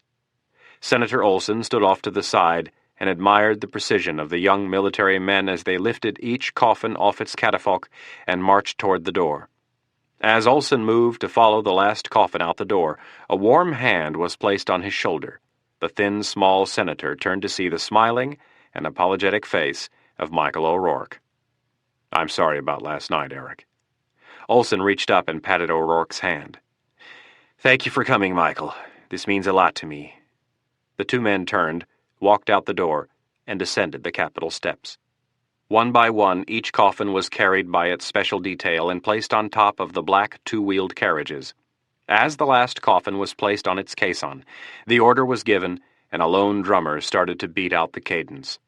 Following military tradition, each caisson was followed by a horse and a soldier walking beside it. O'Rourke, Olson, and 4 of the senator's bodyguards fell in behind the last riderless horse. Another command was given, and the procession moved out to the beat of the drum. The street was lined with a large crowd of onlookers and media as the procession traveled down Pennsylvania Avenue toward the White House at a somber, dignified pace. The commentators covering the event for the networks commented at length that Senator Olson was the only one of the remaining 531 congressmen and senators who had elected to walk behind the procession. O'Rourke was dismissed by all as one of Olson's bodyguards. The large red-brick colonial was located on a secluded 4 acres of rolling Maryland countryside that overlooked the Chesapeake Bay. There were estates just like it up and down the coast of the Chesapeake, some smaller and some bigger. None of them, however, were as secure. Several years earlier, the owner had paid close to $1 million to convert the turn-of-the-century house into a fortress. The bulk of the perimeter security system was composed of night vision cameras, underground motion sensors, and laser beam tripwires. The next line of security was in the actual construction of the house. All the windows were double-paned, bulletproof plexiglass, and all the exterior doors were triple-hinged, 2-inch thick steel covered with wood veneer and anchored into reinforced steel frames. 4 bodyguards were present at all times. The owner was Arthur Higgins. To those who knew him or had heard of him, he was known simply as Arthur. He had unofficially worked for the CIA since its inception, and over the last 40-some years he had done most of the agency's dirty work. When Director Stansfield took over, Arthur was ordered to cease all association with the Central Intelligence Agency and all other United States government agencies. He had blatantly ignored the order. In the large library of the house, Arthur sat at his desk and watched the TV coverage of the funeral procession. He knew each of the men who had been killed, several of them well. He felt no sorrow over their deaths, and that didn't surprise him. Arthur prided himself on being emotionless. He believed emotions were something that clouded one's judgment. But when the face of Senator Olson came on the screen, Arthur's eyes squinted tight as he fought to suppress the anger rising up from within. Not many people in the world could elicit an instantaneous physical response from Arthur, but Senator Olson was one of them. Just before the procession reached the White House, one of the commentators for CBS realized that the man standing next to Senator Olson was not wearing a tan trench coat and sunglasses like the other 4 bodyguards. He was wearing an expensive black dress coat and a nice silk tie. After informing his producer of this obvious fact, the producer put his assistants to work trying to find out who this unknown man was. Minutes later, as the procession was arriving at the gates of the White House, CBS announced that Senator Olson was walking with Congressman Michael O'Rourke, who was also from Minnesota. The cameras were naturally drawn to O'Rourke's good looks, and the producers at every network scrambled to find out more about the unknown congressman. The procession stopped in front of the White House, and the 4 coffins were taken by their special details and placed on 4 black catafalques in the East Room. The room was packed with leaders of foreign nations, ambassadors, U.S. Supreme Court justices, and a select group of U.S. senators and congressmen, with the families of the deceased politicians sitting in the first several rows of chairs. When Olson and O'Rourke entered the room, no chairs were left, so they stood in back with the other people who could not find a seat. After the last special detail had left, the congressional chaplain stood and read a long prayer for the repose of the souls of the 4 men. President Stevens then stood and gave a surprisingly short, somber, and non-political eulogy. He spoke only of the tragedy of death before its time, the importance of prayer, and helping the loved ones who were left behind heal properly. He was followed by several senators and congressmen who mentioned some touching personal moments, but who also stayed away from saying anything controversial. All of the politicians who rose and spoke avoided the subject that was in the forefront of everyone's mind, the subject that they were all afraid to broach for fear of falling in the footsteps of the 4 dead men who lay before them. Senator Olson was the last to speak, and he directed all of his comments to the families of his deceased colleagues. Once again, the flag-draped coffins were carried one by one out of the East Room, and this time were loaded into 4 black hearses that would deliver them to Andrews Air Force Base. From there, they would each be loaded onto a C-141B Starlifter for the flight back to their home states. President Stevens was now taking the time to offer each family member his condolences as they stood to leave. The crowd was starting to filter out into the hallway, and Olson turned to O'Rourke. "Michael, I need to talk to the president for a minute. Would you like to meet him?" O'Rourke looked down at his friend, and then across the room at the president. "No, I'll wait here." Olson looked at the young O'Rourke, as he'd done many times before, and asked himself why Michael had decided to get into politics. "Have you ever met him before?" "No." "Well, then come on." Olson stepped away and waved his hand toward the president. "I have no desire to meet him. I'll wait for you in the hallway." Olson knew by the look in the stubborn O'Rourke's eyes that it was worthless to ask a third time. The senator nodded his head and turned to make his way toward the president. Chapter 16. It was dark out when O'Rourke parked his dark green Chevy Tahoe in front of Scarlatti's apartment building. He was 30 minutes late. Looking forward to spending some time with her, he bounded up the steps. He could always put everything else out of his mind and relax when he was with Liz. O'Rourke knocked on the door, and a moment later it opened. Instead of greeting him with the usual kiss, Scarlatti turned and walked back into the apartment. O'Rourke picked up on the angry signal and tried to figure out what he might have done to upset her. He was almost always late, so it couldn't be that. He followed her down the hallway and into the kitchen. "Liz, are you all right?" Scarlatti did not respond. She stirred the pot of noodles boiling on the stove. Michael grabbed her by the shoulders and turned her around. O'Rourke saw the tears in her eyes and tried to put his arms around her, but she backed away. "What's wrong?" "You have no idea, do you?"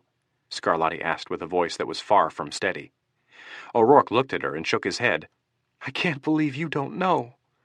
She started to shake her head back and forth, wiping the tears from her cheeks. "I'll tell you what's wrong, Michael.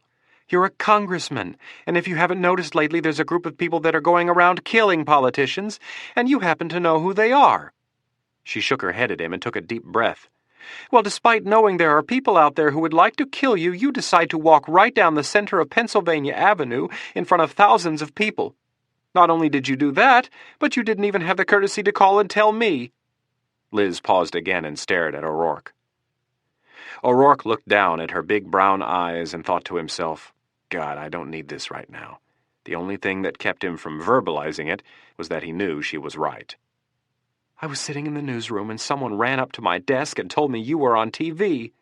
The next thing I knew, the commentator is saying that no one else would walk in the procession because the FBI thought it was too dangerous.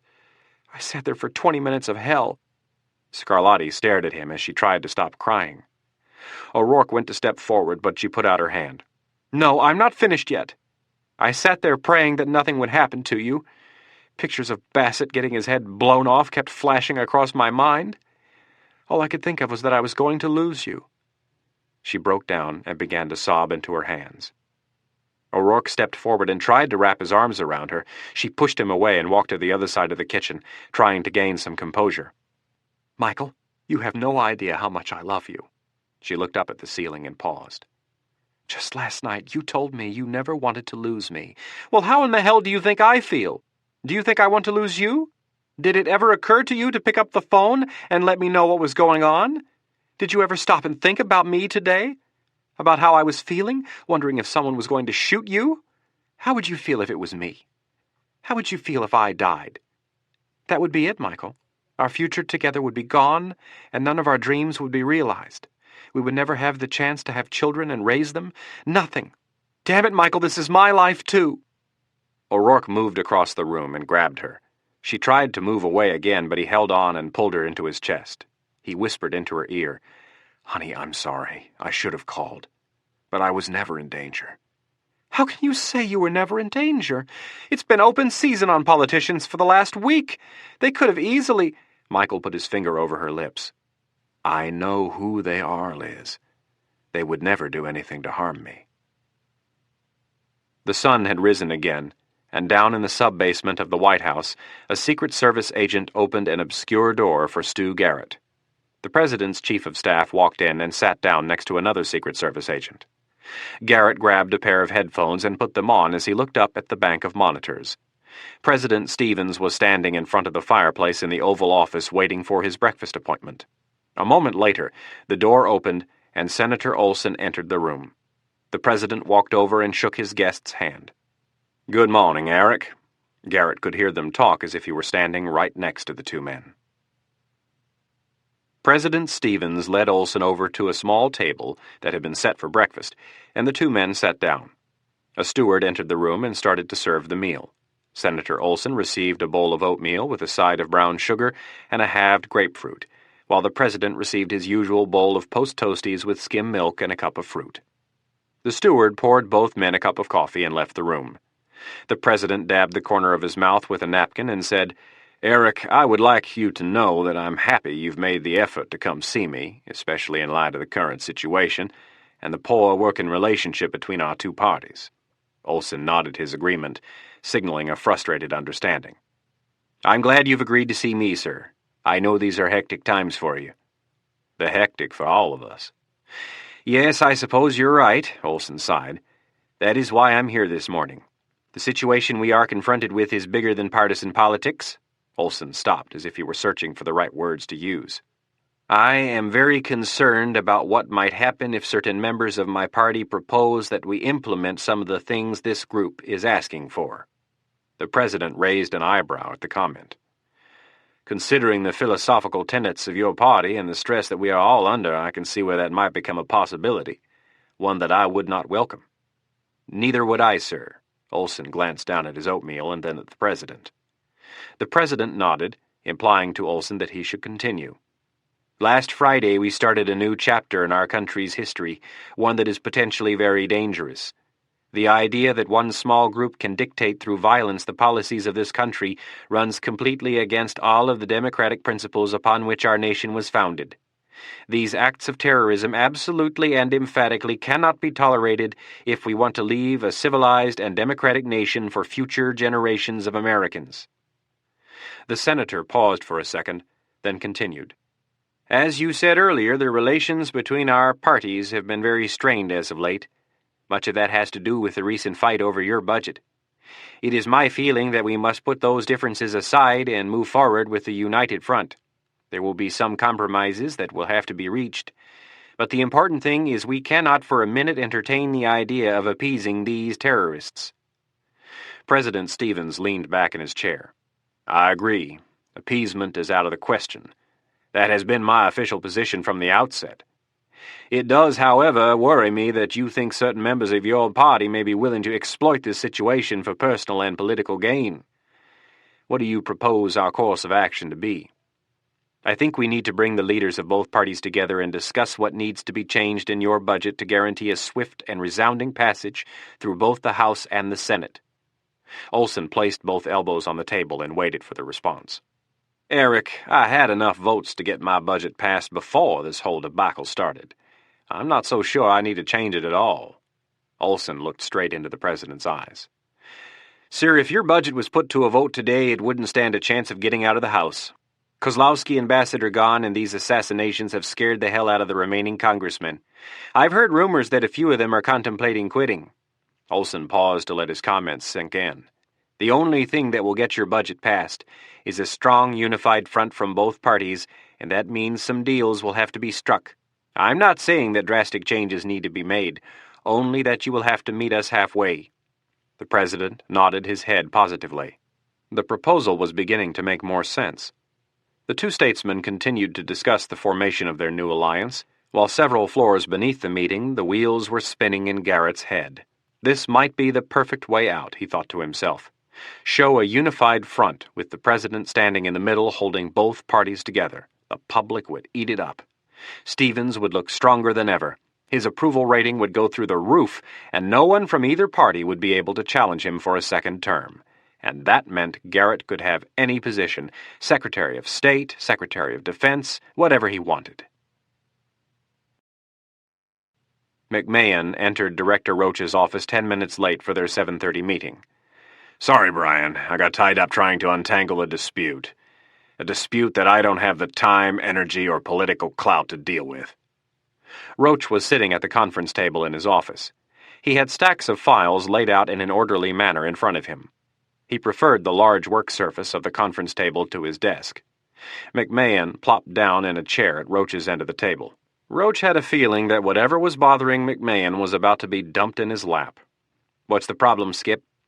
"The problem is that no one from the President to Nance to the Secretary of Defense to the Chairman of the Joint Chiefs, no one, and I mean no one, is cooperating in letting us take a look at the Special Forces personnel files."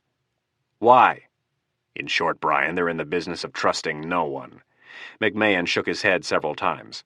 "I suppose they think we're going to walk in the front door of the Pentagon with 100 agents and start rifling through their top-secret files. Whatever their reasons are, I don't care. I need to start looking at those files, whether the brass is paranoid or not. I'll work in conjunction with them, and I'll try to step on as few toes as possible, but we have to be given access." Roach nodded. "I'll look into it this morning and hopefully have an answer for you by this afternoon. What else do you have for me?" McMahon handed his boss 2 files.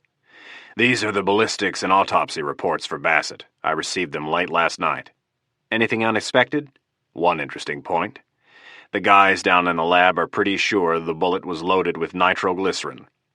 The director's eyes opened wider. "Really?" "Yep. It's a pretty sure way to make sure one shot does the job, I suppose." "How does a person go about getting their hands on a nitro-tipped bullet?" "We're looking into that right now. I've got our ballistics people talking to the people over at ATF, and they're trying to put together a list of people who dabble in stuff like this. They are obviously illegal in the U.S., but some of the guys in the lab seem to think there might be some small manufacturers abroad who do work like this." Roach closed the ballistics report and placed it on top of a pile of files for later reading. "Interesting. You may want to bring the CIA in on this. They've got a much better handle on the international side of this stuff than the ATF does." "I've already set the wheels in motion. Which brings me to my next question." McMahon paused while he shifted in his chair. "I would like to borrow Irene Kennedy from the CIA for a while." "You mean Stansfield's expert on terrorism?" "Exactly." Roach wrote himself a note. "I'll call Stansfield as soon as we're done. I don't think it'll be a problem." "Good."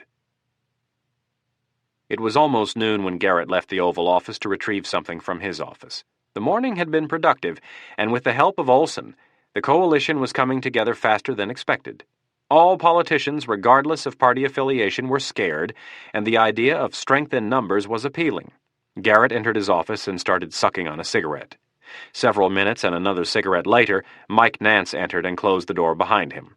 Nance saw the smile on Garrett's face and asked, "What are you so excited about?" "I'll tell you in a minute. What did you want to see me about?" "I received a phone call last night from a friend who says he would like to sit down with us and discuss our options." "Who would that friend be?" "Arthur," responded Nance in a lowered tone. Garrett thought about it for a minute. "Did he say what it was about?" "He doesn't usually like to talk about things over the phone. He only said that he would like us to meet him at his estate tonight for dinner." Garrett shook his head. He wanted to meet Arthur, but tonight was out of the question. Can't do it, and neither can you. The President is going to read a prepared statement along with Senator Olson and several of both parties' bigwigs tonight at 8. Garrett stopped to see if the news would elicit any emotion from his calm friend. To Garrett's slight frustration, Nance's expression didn't change. The President is going to announce that he's holding a closed-door summit at Camp David this weekend. He's inviting the leadership from both parties. Senator Olson offered the olive branch this morning, and we jumped all over it. They're going to back the President in a show of unity against these terrorists and work together to pass his budget through the House and Senate. What are they asking for in return? They're going to ask for a few changes in the budget, but the bottom line is we're going to come out of this deal looking like the great unifiers. Stevens' approval rating will go through the roof. That's assuming you can keep all of those egos satisfied. Yeah, I know. It's not going to be easy, but considering where we were 24 hours ago, this is a godsend. Garrett looked hard at Nance. Don't ruin this for me yet. I need the energy to get through the day. It's going to be a long one. Nance cracked a thin smile. What would you like me to tell our friend? Garrett thought about the response. Tell him we'll try to set it up for Saturday night. There's a remote chance we might be able to sneak away from Camp David, but we can't count on it. Ann Monker had announced to the press just after 1 p.m. that the President would be addressing the nation along with the majority and minority leaders of the House and the Senate at 8 p.m. Instead of holding the meeting in the drab White House press room, Hopkinson had convinced Garrett and the President to hold it in the ornate and stately East Room. They would stand where the coffins had been just 1 day earlier. Hopkinson had told them the symbolism would not be missed by the press, especially after he spoon-fed it to several reporters who owed him favors. The President would be compared to the phoenix, the legendary bird that rose out of the fiery ashes, stronger and more pure. The parallel would be drawn that the President, despite the trials and tribulations suffered over the past week, was rebounding as a stronger and better leader. Hopkinson snickered to himself, as he felt the rush and excitement that he got from manipulating public opinion. The media was already present and impatiently waiting for the new coalition to be unveiled. Copies of the President's speech had already been distributed, and most of the reporters were reading it over. Hopkinson stood in the doorway of the side entrance to the room, and at exactly 8 p.m. he signaled the producers to go live. A moment later, the President entered the room with the ranking members of both parties following closely behind. The President took his place behind the podium, and the party leaders fell in behind, providing the intended backdrop. With the look of a general about to go into battle, Stevens started his speech. Good evening, my fellow Americans. This past week has been a difficult one for our country. Our nation has lost some of its finest leaders. We have lost 4 men who gave everything they had to their country. Our country. I would ask you once again to please keep these men and their families in your prayers. The President paused and bowed his head briefly. Hopkinson was standing off to the side, looking more like a stage director for a play than the White House communications director. Hopkinson nodded his approval that the President had remembered the pre-planned gesture of bowing his head as if in prayer. Stevens had practiced the speech 9 times. Each time, Hopkinson had meticulously analyzed every gesture and movement until he felt he had the desired performance. Now he stood and anticipated every pre-planned head nod, hand motion, facial expression, and change of inflection in the President's voice. Stevens looked back up and stared into the teleprompter to his left. During our history as a nation, we have been confronted with some very trying times. We have always survived because of our strength and diversity. We have survived because the leaders of our country have had the courage to put personal beliefs aside, come together, and do what is right for America. That is why we are here tonight. The President turned and motioned to the men behind him. The group that stands with me tonight represents the 2 parties that have helped shape America and make it great. During normal times, it would be very difficult to get us to agree on almost anything. But when the very fabric that our democracy was woven from is threatened, we agree without a single deviance. That is why we have come together tonight. We have come together to announce that we are putting our differences aside and are going to move forward as a unified group. We will not cower to the demands of terrorists. The survival of this country's democratic principles is far more important than our individual beliefs. Tomorrow afternoon I will fly to Camp David with the leaders of both the House and the Senate. We will spend the weekend going over my budget and putting together a bipartisan agenda for the following year. We are the people who have been elected to run this government." Stevens again turned and motioned to the men and women standing behind him. "And we will not be blackmailed by terrorists." As the president continued to speak, the blonde-haired assassin looked at the TV and began to form a mental checklist of the things he would have to do before the sun rose. He got off the couch and went to the basement of the apartment building. He stopped at his storage closet and checked to make sure the wax seal on the bottom door hinge had not been broken. After being satisfied that no one had entered his locker, he walked past 4 more doors and stopped in front of another closet, which was assigned to an elderly gentleman on the first floor. Again, he checked the wax seal on the bottom hinge, then picked the lock. Entering the 10-by-10-foot closet, he walked to the back wall and moved several stacks of boxes, uncovering a stainless steel trunk. It weighed almost 50 pounds, but the assassin carried it up to his apartment without breaking a sweat. Setting the case down on the floor of his bedroom, he unlocked and opened it, retrieving a red Gore-Tex ski jacket, a Chicago Cubs baseball hat, a pair of work boots, a brown shoulder-length wig, a pair of non-prescription glasses, a large video camera, a small red toolbox, and a large black backpack. The man placed a pair of running shoes, tights, dark blue sweatpants, a sweatshirt, and a plain dark baseball hat in the bottom of the backpack, then packed the rest of the equipment. When he was finished, he pulled a strand of hair from his head and placed it next to a book on the coffee table. Looking around the apartment, he took note of where everything was, then grabbed the trunk and backpack. Locking the door behind him, he walked down to the basement and put the trunk back in the old man's locker. Reaching into his pocket, he pulled out a black candle and lit it. When a small amount of wax had pooled around the flame, the assassin bent over and let a single drop run down the bottom hinge of the door. He checked to make sure the wax had properly dried, then headed up 1 flight of stairs, through the small lobby, and out onto the sidewalk. He was not a smoker, but he pulled a pack of Marlboros out of his pocket and lit one. Standing casually, he puffed on the cigarette, but did not inhale it. His eyes narrowed as he methodically studied every window of the 3 apartment buildings across the street, looking for anyone standing in the shadows behind a curtain or the black circular shape of a camera lens peering back at him. If the FBI was onto him, that was where they would be. He didn't think they were, but he reminded himself that the whole idea behind surveillance was not to be seen. After finishing the sweep of the buildings, he tossed the cigarette butt into the street and walked away. He walked for almost 8 blocks, turning at random to make sure no one was following. After he felt safe, he turned into a narrow alley and ducked behind 2 dumpsters. Quickly, he put on the wig, hat, red jacket, and glasses. He emerged from the other end of the alley a different man. His stride was longer but slower, more gangly, less precise and athletic than before. 3 blocks later, he stopped at a payphone and punched in a series of numbers. The phone rang once, and he hung up, waited 30 seconds, and dialed the number again. This time, he let the phone ring 5 times before hanging up. 2 blocks later, he climbed behind the wheel of a beige Ford Taurus and drove off. The 2 men were leaning on their pool cues and drinking a pitcher of Coors Light in the back room of Al's Bar in Annapolis. Neither of them preferred the taste of Coors Light, but they did like that it had such a low alcohol content. The larger of the 2 was lining up a combo when the digital phone on his hip rang once and stopped. Both men looked at their watches and counted the seconds. 30 seconds later, they counted 5 more rings.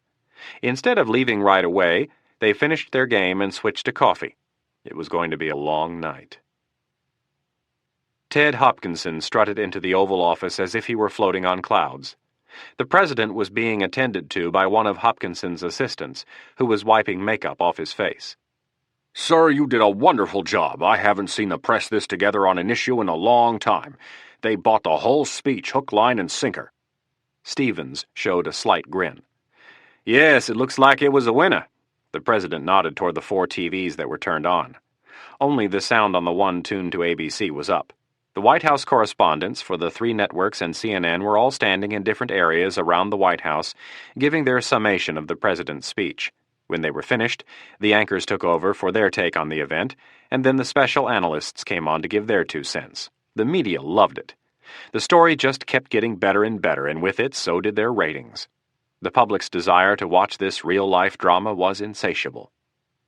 When all the makeup was removed from the president's face, he buttoned the top button of his shirt and slipped his tie back into a tight knot. Hopkinson turned his attention away from the TVs and back to the president. Sir, I really think we're going to see a big jump in your approval ratings tomorrow. Garrett and Nance entered the room. Garrett slapped Hopkinson on the back and congratulated him on a job well done. Garrett then nodded at the door, and the communications director grabbed his assistant and quietly retreated. Garrett turned to Stevens and grinned from ear to ear. "Nice job, Jim." Stevens looked up and smiled. "Thank you." "I can't believe the way this thing is coming together. The press is eating it up. If we can pass a budget, we won't even have to hold an election next year." Garrett could barely contain his excitement. The thought of locking up a second term this early was appealing. Not having to crisscross the country for 3 months campaigning was even more appealing. Sure, they would have to work a little, but not like last time. Instead of 3 states a day and a speech every 2 hours for the last month, they could relax and run a TV campaign out of the White House. It would be so nice not to have to go out and press flesh with every Tom, Dick, and Harry, Garrett thought to himself. Nance was standing off to the side, watching the president and Garrett. Nance let them continue to speculate about a second term for a minute, and then stepped in. "I hate to ruin your little celebration here, but the elections are a long way off, and a lot could happen between now and then." The comment got both Garrett's and the president's attention, and both men became more serious. "You've done a great job solidifying this coalition on such short notice, and hopefully, if things go well, we'll pull it off. But we need to understand that this new alliance could fall apart as fast or faster than it was put together." Nance paused for effect. The New York Times printed a poll today that said over 37% of the people they surveyed thought the country had not suffered by losing Bassett, Kozlowski, Fitzgerald, and Downs. I'm getting a sense that the common person is empathizing with these assassins. The people are fed up with politics as usual, and if we're not careful, we're going to turn these assassins into dragon slayers. We can't ignore them. They are not just going to go away. Nance walked over to the fireplace, his hand on his chin and his forefinger tapping his lips. They will strike again, and they will continue to strike until we give in or they get caught. Nance turned around and looked at the president and Garrett. We'd better hope they slip up, because if they don't, that alliance will crumble. None of those men have the guts to put their lives on the line if this thing gets any hotter. The assassin sat in his car across the street from the local ABC studio. It was not the first time he'd waited for the news van to return from the White House, but it would be the last. Just after midnight, the van that was assigned to the White House returned and drove into the underground parking garage. The assassin waited for another 20 minutes, then got out of the car, grabbing the video camera and backpack. As he walked across the street, he put the camera up on his right shoulder and tilted his head down. The brim of his hat and the camera screened his face. On his way through the front door, he passed a female reporter and cameraman on their way out. They were both wearing red Gore-Tex ski jackets with the ABC logo over their left breast. The assassin kept his head down and headed straight for the stairs leading to the underground parking garage. When he reached the garage, he waved to the security guard who was sitting in a room with a large glass window. The man had his feet up on the desk and was watching TV. He casually looked up and, upon seeing the red jacket and camera, turned his attention back to the TV. The assassin walked through the row of vans and cars and stopped when he reached the one with the right license plate. It took him less than 30 seconds to pick the lock. Casually, he slid the door open and climbed in, closing it behind him. Setting the camera down, he grabbed an electric screwdriver out of his backpack and went to work. A minute later, he popped the cover off the control board and started searching for the right wires. After finding them, he spliced several wires and carefully attached a transponder. When he was done, he tested the transponder several times, then put the cover back on the control board. Packing up his gear, he stepped out of the van and locked the door. Once again, he walked by the window on his way to the stairs, his face covered by the brim of his hat and the camera. Outside, the assassin climbed behind the wheel of the Ford Taurus and drove west on K Street through downtown. It was almost 1 a.m. and the traffic was light. Several miles later, he turned onto Wisconsin Avenue and headed north. The pedestrian traffic was quite a bit busier in Georgetown, as the young professionals and college kids tried to get a head start on the weekend. Almost a mile later, he pulled into the Safeway on Wisconsin and 34th Street. Even at this hour, the parking lot was half full. That was what he wanted. If a cop drove by, he wouldn't think twice about a man sitting alone in the parking lot of a 24-hour grocery store. He would assume he was waiting for his wife, but if he was seen parked alone on a side street, that would be a different story. He pulled the car into a spot up front and tilted the steering wheel all the way up. He took the wig, hat, and glasses off, placing them in a large green trash bag. Next came the jacket, camera, and small toolbox. Then he quickly took off the boots, followed by his pants and underwear. He was naked from the waist down and put on the running tights and sweatpants. Taking off the flannel shirt, he replaced it with the dark sweatshirt, put on the worn running shoes, and checked to make sure everything was in the trash bag, including the backpack. Backing out of the spot, he drove through the lot and pulled back onto Wisconsin Avenue. The trash bag could have been thrown away in one of the grocery store's dumpsters, but the homeless people would find it, and homeless people talked to cops. The assassin had a small office building picked out about 2 miles away where the garbage was picked up on Friday mornings. Almost 5 minutes later, he pulled into the alley behind the small brick building and stopped. Jumping out, he lifted the lid of the dumpster, shifted several bags to the side, and placed his bag inside, covering it up with the others. He gently let the lid of the dumpster close, not wanting to make any loud noises, and got back in the car. Within seconds, he was back on Wisconsin and headed south. Several minutes later, he was winding through the small neighborhood of Potomac Palisades. When he reached the corner of Potomac Avenue and Manning Place Lane, he parked the car and got out, closing the door gently behind him. The temperature had dropped to around 40 degrees, and a slight breeze was rustling the dry fall leaves. The forecast called for fog in the morning, but there was no sign of it where he was, high on the bluffs above the Potomac. On the other side of the street was a small boulevard of grass and then thick woods that led down a steep hill to the Potomac Parkway and then just beyond that to Palisades Park and the Potomac River. He crossed the street and entered the tree line. Finding a small footpath that he had used before, he zigzagged his way down the steep forested hillside. Stopping just short of the road, he checked for the headlights of any approaching cars, then darted across the 2-lane highway and down into a small ravine. Settling in behind a large tree and some bushes, he looked up at the underside of the chain bridge, which ran from D.C. into Virginia. The lights from the bridge cast a faint yellow glow that reached the tops of the trees above him and then faded before hitting the forested floor. Palisades Park was not your typical metropolitan park. There were no softball diamonds or football fields. It was heavily wooded with a few jogging trails and some large patches of marshland. The assassin pressed the light button on his digital watch and checked the time. It was nearing 2 a.m., and his accomplices would be arriving shortly. Looking in the direction of the river, he could see a thin layer of fog spreading out across the floor of the forest. The noise of car tires on gravel caught his attention, and he looked up over the edge of the ravine. A blue and white Washington Post newspaper van came to a stop, and a man dressed in blue coveralls quickly got out of the passenger side and slid open the door of the cargo area. Reaching inside, he grabbed 2 large black duffel bags and ran to the tree line, setting the bags down about 15 feet from where the blonde-haired assassin was waiting. The man let out 3 curt whistles and waited for a confirmation. The assassin did the same, and the man walked away and climbed back in the van. Picking up the 2 large bags, the assassin placed the shoulder straps around his neck and let the bags rest on his hips. Next, he threaded through the woods and crossed under the chain bridge. The Potomac River was not navigable by anything other than a canoe or a raft at this point, and the river only ran under the far western end of the bridge. As the assassin worked his way toward the river, the trees became smaller and more sparse. By the time he reached the middle of the bridge, the fog was up to his waist. Turning south, he walked about 30 yards and found a small clearing. He set both bags down and opened the one on his right. The fog and darkness made his task more difficult, but he was used to working under strange conditions. Inside one of the bags was a small, gray radar dish mounted on a square metal box, a car battery, some power cables, and camouflage netting.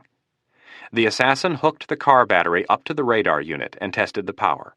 When he was satisfied, he covered it with the camouflage netting and opened the second bag, pulling out a wooden board about 3 feet long. Attached to the flat side of the board in an upright position were 6 plastic tubes about an inch in diameter and 24 inches long. Each tube was painted dull green and was loaded with a phosphorus flare.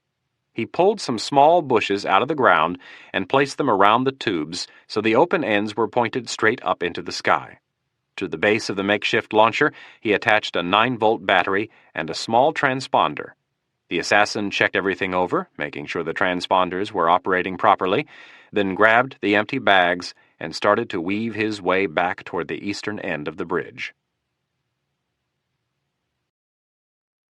Chapter 17.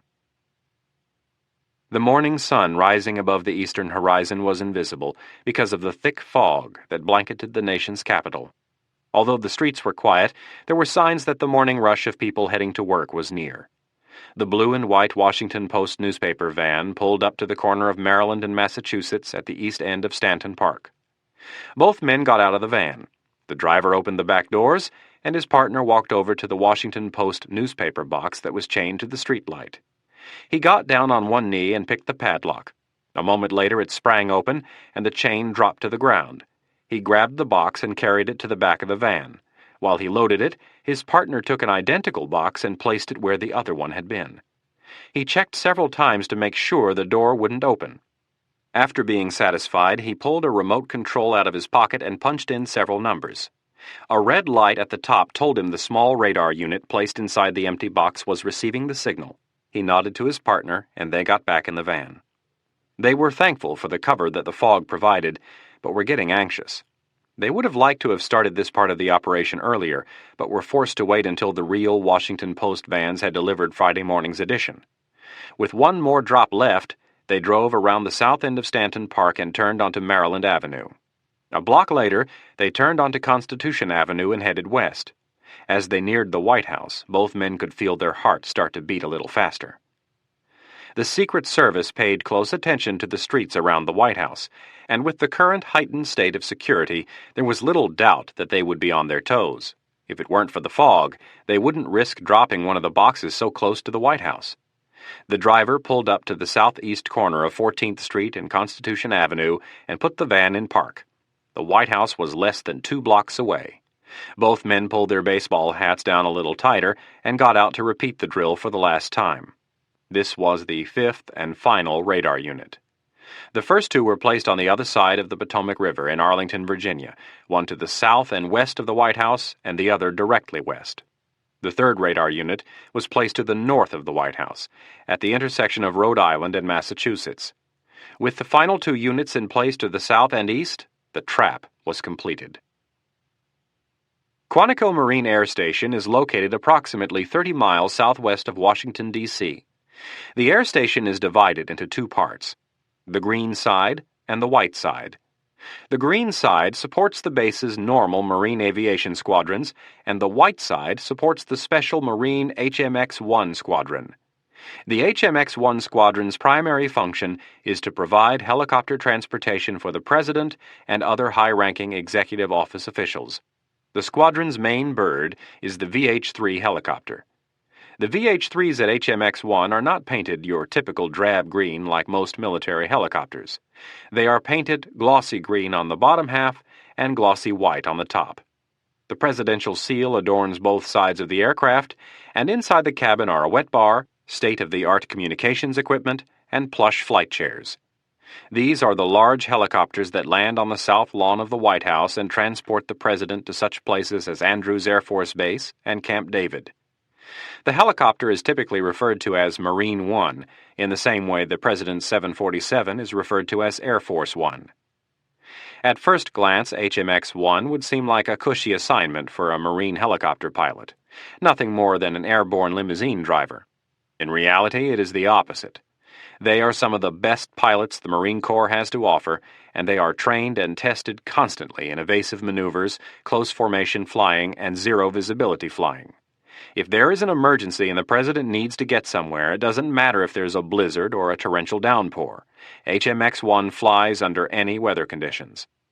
The squadron consists of 12 identical VH-3s.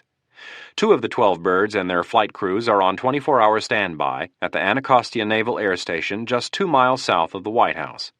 This precaution is a holdover from the Cold War.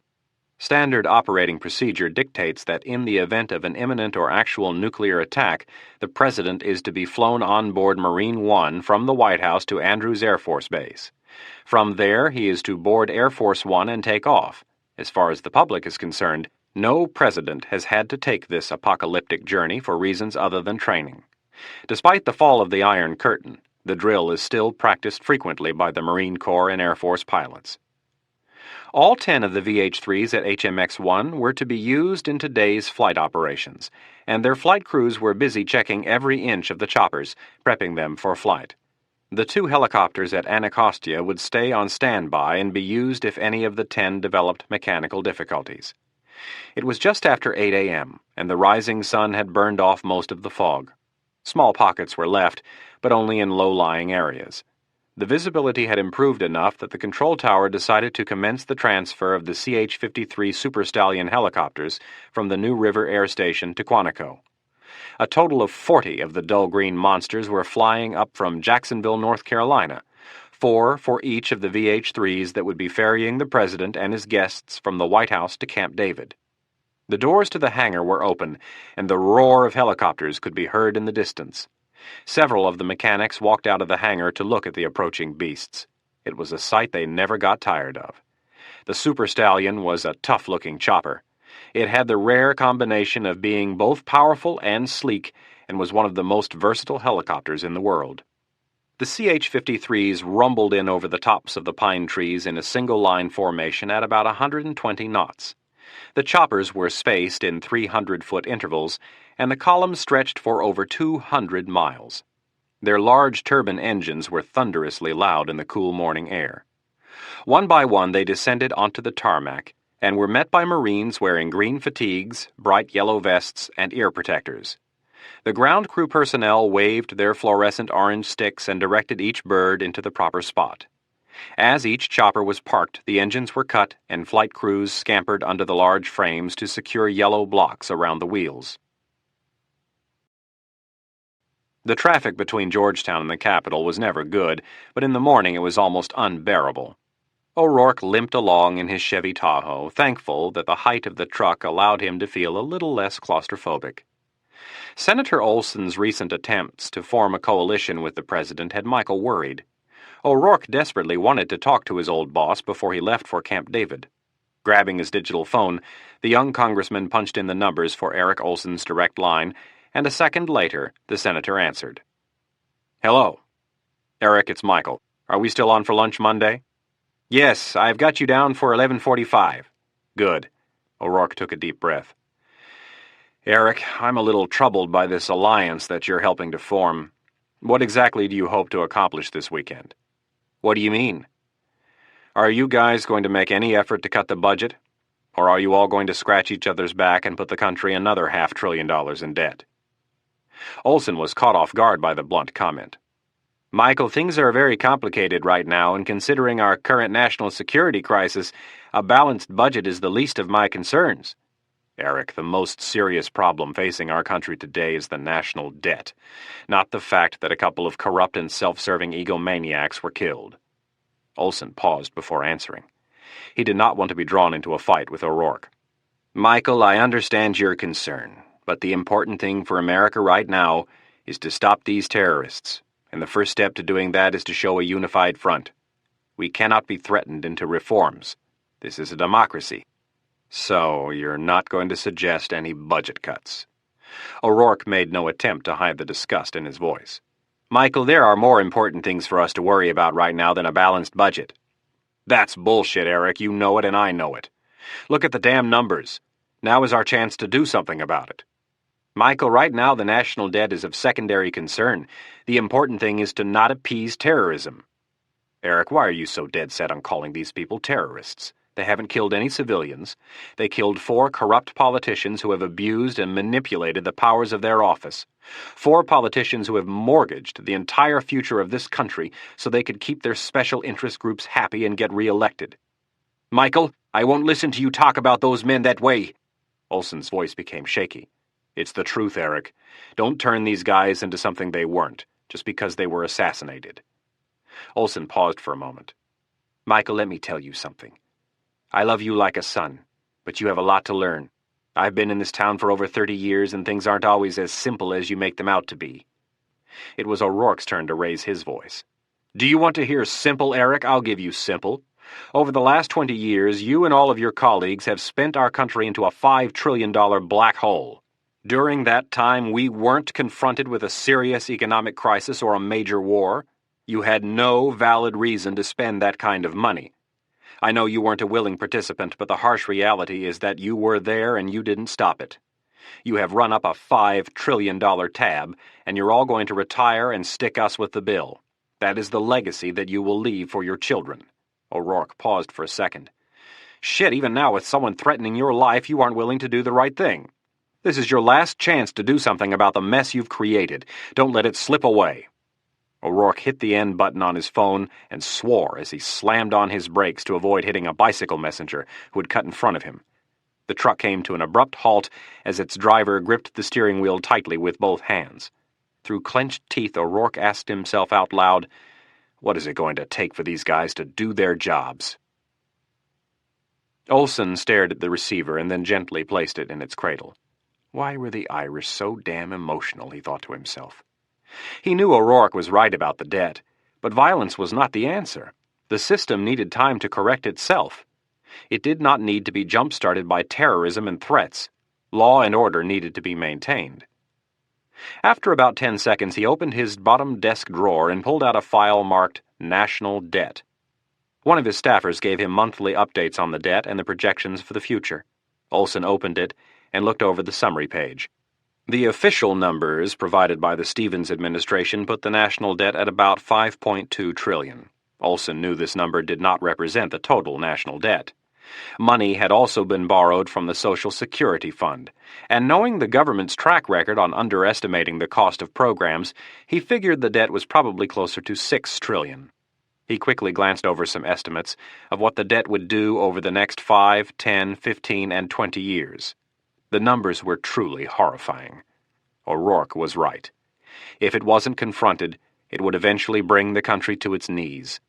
A bankrupt America was not the legacy he wanted to leave for his grandchildren, but neither was an America that tolerated terrorism. Jack Warch climbed up the last flight of stairs and onto the roof of the White House.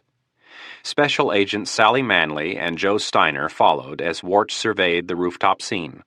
He was pleased to see that the 6 counter-sniper agents already on the roof were at their posts and watching their area of responsibility. Warch was under a lot of stress and was trying his best to look calm. Joe Steiner went into the small guardhouse and filled up 3 cups of coffee, handing one to his boss, one to Manley, and keeping the other for himself. Warch walked over to the south edge of the roof and looked up at the gray sky. Steiner and Manley stood several steps behind their boss and said nothing. After the sun had burned off the early morning fog, it had looked as if it would be a bright day, but then, just before 10, a thick blanket of high gray clouds moved in. A slight wind was coming from the southwest at about 5 to 10 knots. Warch's gaze shifted from the sky to the treetops, and he couldn't help but notice the bright fall colors of the changing leaves. While sipping his coffee, he thought about how little he'd slept the past week. He was nearing the end of his rope and was looking forward to handing the president off to the Camp David team and getting some much-needed sleep. But before he could do that, he had to get the president to Camp David in one piece. Late the previous evening, they had met to discuss security arrangements, and Warch had recommended to the president that the meetings be held at the White House instead of Camp David. Garrett had shot the idea down before the president had a chance to think it over. Garrett had said, "Jim, the public needs to see that you're not confined to the White House. They need to see you get on board Marine One and fly off to Camp David for the weekend. It will make you look like a leader. And besides, Camp David is more secure than the White House." It was debatable whether Camp David or the White House was more secure, but that wasn't the issue. The real security threat came in flying the president from the White House to Camp David. Warch had been briefed by McMahon on the assassinations and was mystified that, whoever these people were, they had been able to kill 4 high-ranking politicians and not leave a single clue worth beans. He was impressed with the skill and professionalism of the killers, and afraid that the president would be their next target. These assassins had shown their ability to think and plan ahead, and it worried Warch that, as usual, the president's itinerary was public information. The assassins would know approximately when the president was leaving the White House and when he would be arriving at Camp David. In Warch's line of work, he had to assume the worst. For that reason, he was taking extra precautions today. Warch looked down at the reporters and photographers who were staking out positions on the west side of the South Lawn. Warch shook his head in frustration. He hated the press. If he had it his way, he'd ban them from the White House compound. They did nothing but make his job more difficult. It was 10:48 a.m., and the president's weekend guests were starting to arrive for the 11 a.m. lunch and photo op. A large black limousine pulled into the White House compound and drove up the executive drive. Warch watched his agents perform their duties with their usual precision. He glanced around the roof to make sure his other agents were staying focused on their area of responsibility and not looking at the new arrivals. The back door of the limo opened, and Senator Lloyd Hellerman stepped out. 4 of Warch's tallest agents surrounded the senator and ushered him toward the White House. The media stayed where they were supposed to, but shouted questions as Hellerman was rushed toward the door. The senator looked toward the media and slowed for a second. The 2 agents on the left and right grabbed Hellerman by the biceps and kept him moving through the doorway and into the White House. Warch had given his people specific instructions. "I don't want anyone standing around outside. As they arrive, get them from the limos into the building as quickly as possible." The south lawn of the White House was secure, but Warch wasn't going to take any unnecessary chances. He turned to one of his 2 assistants. "Joe, how are things going down at Quantico?" The Secret Service agent put his hand over his earpiece. "They're going through their pre-flight briefing right now." Warch nodded his head and asked Sally for her binoculars. He started to scan the rooftops of the buildings to the east. "How are our sniper teams doing?" "They're in position," answered Agent Steiner. Warch turned to the north and continued to look at the rooftops. "What about the ground teams?" "They're ready to move out whenever you want." Warch lowered the binoculars and thought about it for a minute. "Move them into position at 11:15. Remind them if they see anyone carrying anything larger than a briefcase, I want them searched. And don't forget to remind them not to look at the choppers as they fly in and out. I need them looking at the street." Warch stopped and looked down at the gate as another limo pulled up. The photographers started snapping photos, and the reporters started to speak into the cameras. Warch looked at the news vans that were parked off to the side and pointed at them. "Joe, remind Kathy and Jack to do a lockdown on those vans and take them off their live feeds before the first chopper lands. That's before, not during." Warch turned to Agent Manley. "Sally, what's the situation with the advance team at Camp David?" "So far so good. The 6 Marine recon units out of Quantico were inserted by helicopter about 2 hours ago. They've got the hilltops along the approach route secured, and they're scouting the valleys for any potential hostiles." Warch nodded his head. "Nice work so far. Let's stay sharp." HMX-1 did not have a briefing room large enough to accommodate all 100 pilots involved in today's flight operations, so folding chairs were set up in the corner of the hangar, and the maintenance crews were asked to stop all work on the choppers while the briefing took place.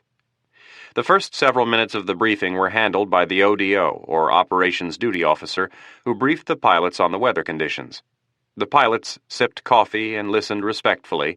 Some took notes on their knee boards, while others memorized the details.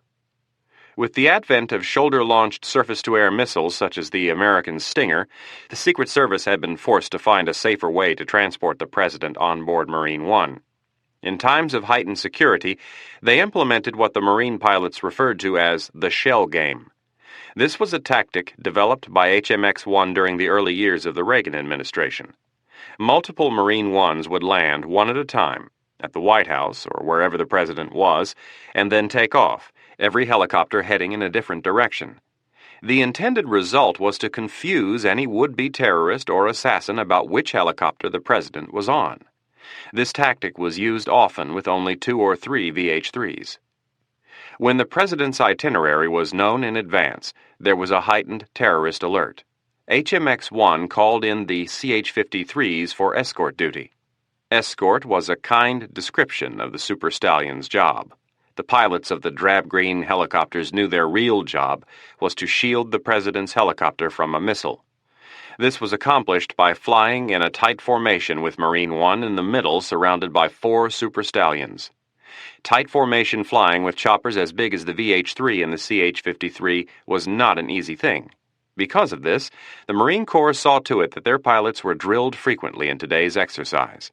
The last thing the illustrious group of warriors wanted to be remembered for was killing the president in a mid-air collision. After the weather briefing was finished, the squadron commander, a Marine colonel, took over. He handed out the flight assignments and got down to the nuts and bolts of the briefing. 10 VH-3s were flying today, and they were designated by their order of takeoff as Marine 1, Marine 2, Marine 3, and so on. For training purposes, the CH-53s were already split into groups of 4. The first 4 that landed this morning were to escort Marine 1, the second 4 were to escort Marine 2, and so on. The batting order was announced, and each division, which consisted of 1 VH-3 and 4 CH-53s, was given its bearing on which it was to leave the White House. Because it would take almost 20 minutes from the time the first VH-3 took off from the South Lawn to the time the last one did, the divisions were given different flight paths from the White House to Camp David. If all 10 divisions left the White House and flew along the same flight path, it would give a terrorist time to move into position and take a shot at one of the later groups. The blonde-haired assassin was wearing contact lenses that made his blue eyes look brown. Once again, his face, neck, and hands were covered with brown makeup, and a short afro wig was covering his hair. He exited George Washington Memorial Parkway and pulled the maroon van into the Glebe Nature Center. Finding a space close to the edge of the riverbank, he parked the van by a small stone wall. About a mile to his south was the Key Bridge, and below him and just to the north was the Chain Bridge. Climbing into the back of the van, he turned on the control board and monitors. The van had been purchased with cash from a bankrupt TV station in Cleveland 4 months earlier. The small satellite dish on the roof pulled in the broadcast signal from the 3 networks and CNN. He was only concerned with CNN's and ABC's broadcasts. He put those 2 on the top monitors. CNN was giving a live update from the South Lawn while ABC was still showing its regularly scheduled program. Reaching to his right, he dialed ABC's live feed frequency into the receiver. The signal was fuzzy at first, but after some fine-tuning, the picture became clear. The White House correspondent for CNN was speaking from the South Lawn, so the assassin turned up the volume and listened. "The president's guests have been arriving now for the last 15 minutes or so." The reporter looked over her shoulder and gestured at another limousine pulling up. "Security is very tight, and tensions seem to be running high. The president is scheduled to sit down for a light lunch with the leaders of both parties shortly. After lunch, probably sometime around noon, they will be boarding helicopters and flying to Camp David for the weekend." The anchor in Atlanta thanked the reporter for the story and broke away for a commercial. The assassin checked his watch and leaned against the small back of the control chair. It would be another hour before the action started. The president and the leaders from both parties were sitting around the large conference table in the Roosevelt Room, while Navy stewards served lunch and photographers from the press pool snapped pictures. They sat in a prearranged order, Republican next to Democrat, adversary next to adversary. This was done to give the impression of genuine unity within the group. Several reporters stood in the corner and shouted questions that were ignored. The event was a photo op, not a press conference. But as was always the case, the reporters who handled the White House beat asked questions regardless of what they were told to do. The constant flurry of questions and the politicians' refusal to answer them made for an awkward situation as the cameras continued to flash away. The political leaders sat at the table and smiled at one another, trying to look good for the cameras. As each question was half shouted at the group, the participants looked to the president to see if it would be answered. Etiquette dictated that no one answer anything unless the president answered first or gave the approval for someone else to speak. One of the photographers broke away from the pack and walked around to the other side of the table so she could get photos of the men sitting across from the president. Stevens noticed this and became uncomfortable. During the last several years, the small bald patch on the back of his head had grown significantly. Stevens had become increasingly insecure about this simple fact of aging, and as a result made a conscious effort not to be photographed from behind. Before the photographer could move into position, the president looked up at Monker and said, "And I think that's enough." Monker stepped in front of the cameras and reporters and escorted them to the door. When the door was closed, everyone looked around the room to make sure none of the reporters had stayed behind. Once they were sure they were alone, the mood changed immediately. The fake smiles vanished, and the conversation picked up. There were a lot of deals to be made before the weekend was over. About 20 minutes later, Jack Warch entered the room and asked for the president's permission to address the group. Everyone stopped talking while Agents Manley and Steiner walked around the table and handed each person a piece of paper. "Ladies and gentlemen, this sheet lists which helicopter you will be flying on and who you will be flying with. If you'll notice, the president is not on this list and there is no one listed as flying on the last helicopter. For security reasons, we will not announce which helicopter the president will be on until the last minute. If we decide to put him on the first helicopter, all of you will be bumped to the next chopper, and if we decide to put him on the fifth helicopter, those flying on helicopters 5, 6, 7, 8, and 9 will be bumped to the next flight." Warch quickly glanced around the room to make sure everyone was with him. "The helicopters will be coming in at quick intervals, so I would ask that you be ready to go when your helicopter lands. When your helicopter lands, Secret Service agents will escort you to the chopper, and a Marine will help you get situated and buckled in. Do any of you have any questions?" Warch again looked around the room and noticed with satisfaction that the mood had become more serious. He turned to the president. "Sir, that's all I have for now." The president thanked Warch and the agents left the room. Warch was walking down the hallway telling Manley and Steiner several more things that he wanted checked when Stu Garrett approached from the opposite direction and stopped them. "Have you decided which helicopter the president is flying on?" "No, I haven't." Garrett looked at his watch. "We're supposed to start this whole show in 30 minutes and you haven't made up your mind?" "No, I haven't decided yet, Stu. And if you'd please excuse me, I have a lot of things to take care of." The increasingly impatient Warch stepped around Garrett and continued down the hallway. Warch had decided after witnessing Garrett's unwarranted and childish temper tantrum 2 evenings earlier that it was time to be more firm with the temperamental chief of staff. The elderly-looking gentleman parked his rental car by the front gate of Arlington National Cemetery and got out. He was wearing a tan trench coat, an English driving cap, and using a cane that he didn't need. On the lapel of his trench coat was a veteran's pin and an American flag. He smiled and nodded to the guard at the main gate as he entered the cemetery, and started the climb up the hill to the Kennedy Memorial and Robert E. Lee's house. He looked at the rows of tombstones as he walked up the slope and said a quick prayer for his fallen comrades as he went. This national shrine, this place of honor, had an unearthly feel to it. He did not see his friends die all those years ago so America could be destroyed by a bunch of self-serving politicians. When he reached the front yard of Lee's house, he turned and looked to the east. Beneath him, across the river and beyond the Lincoln Memorial, he could see the White House. He situated himself beneath a large oak tree and leaned against its trunk. A short while later, he heard a rumble in the distance and turned to the south. Beyond Washington National Airport, he saw the first formation of helicopters moving up the Potomac. The 4 large, dull green helicopters surrounded the single shiny green and white presidential helicopter. As they reached the Potomac Railroad Bridge, the formation gained some altitude, passed over the Jefferson Memorial, and came to a stop over the tidal basin, which sat between the Jefferson Memorial and the Mall. The old man looked back and forth between the 5 helicopters and the White House. He saw more movement to the south and turned again. 2 more formations were working their way up the Potomac, and the first of these 2 stopped just on the south side of the Potomac Railroad Bridge. A third appeared farther down the river, and then a 4th and a 5th, just where the river started to bend back to the west and out of view. All 5 of the formations were holding their positions with about 200 feet of separation. The noise of their large twin turbine engines and the thumping of their rotor blades echoed throughout the Potomac River Valley. From his perch on the roof of the White House, Warch could see and hear the helicopters just to his south.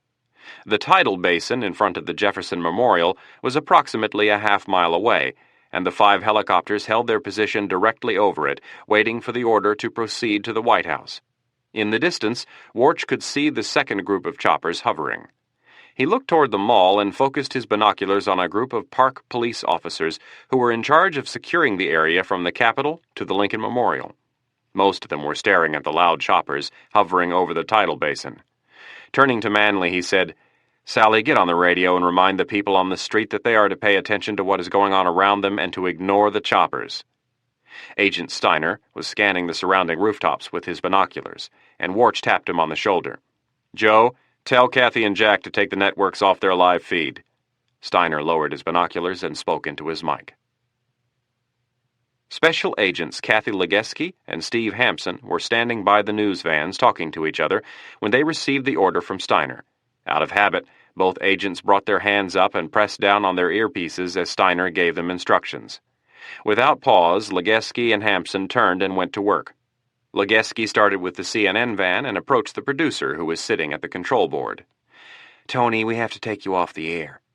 The producer nodded to Legeski and then spoke into his headset. "And they're taking me off the air. I'm going to tape." The producer waited another couple seconds and then started to flip switches. Before shutting down the live feed, he put in a fresh tape and checked to see if it was recording properly. Legeski watched over him as he turned off the power on the transmitter that sent out the live signal.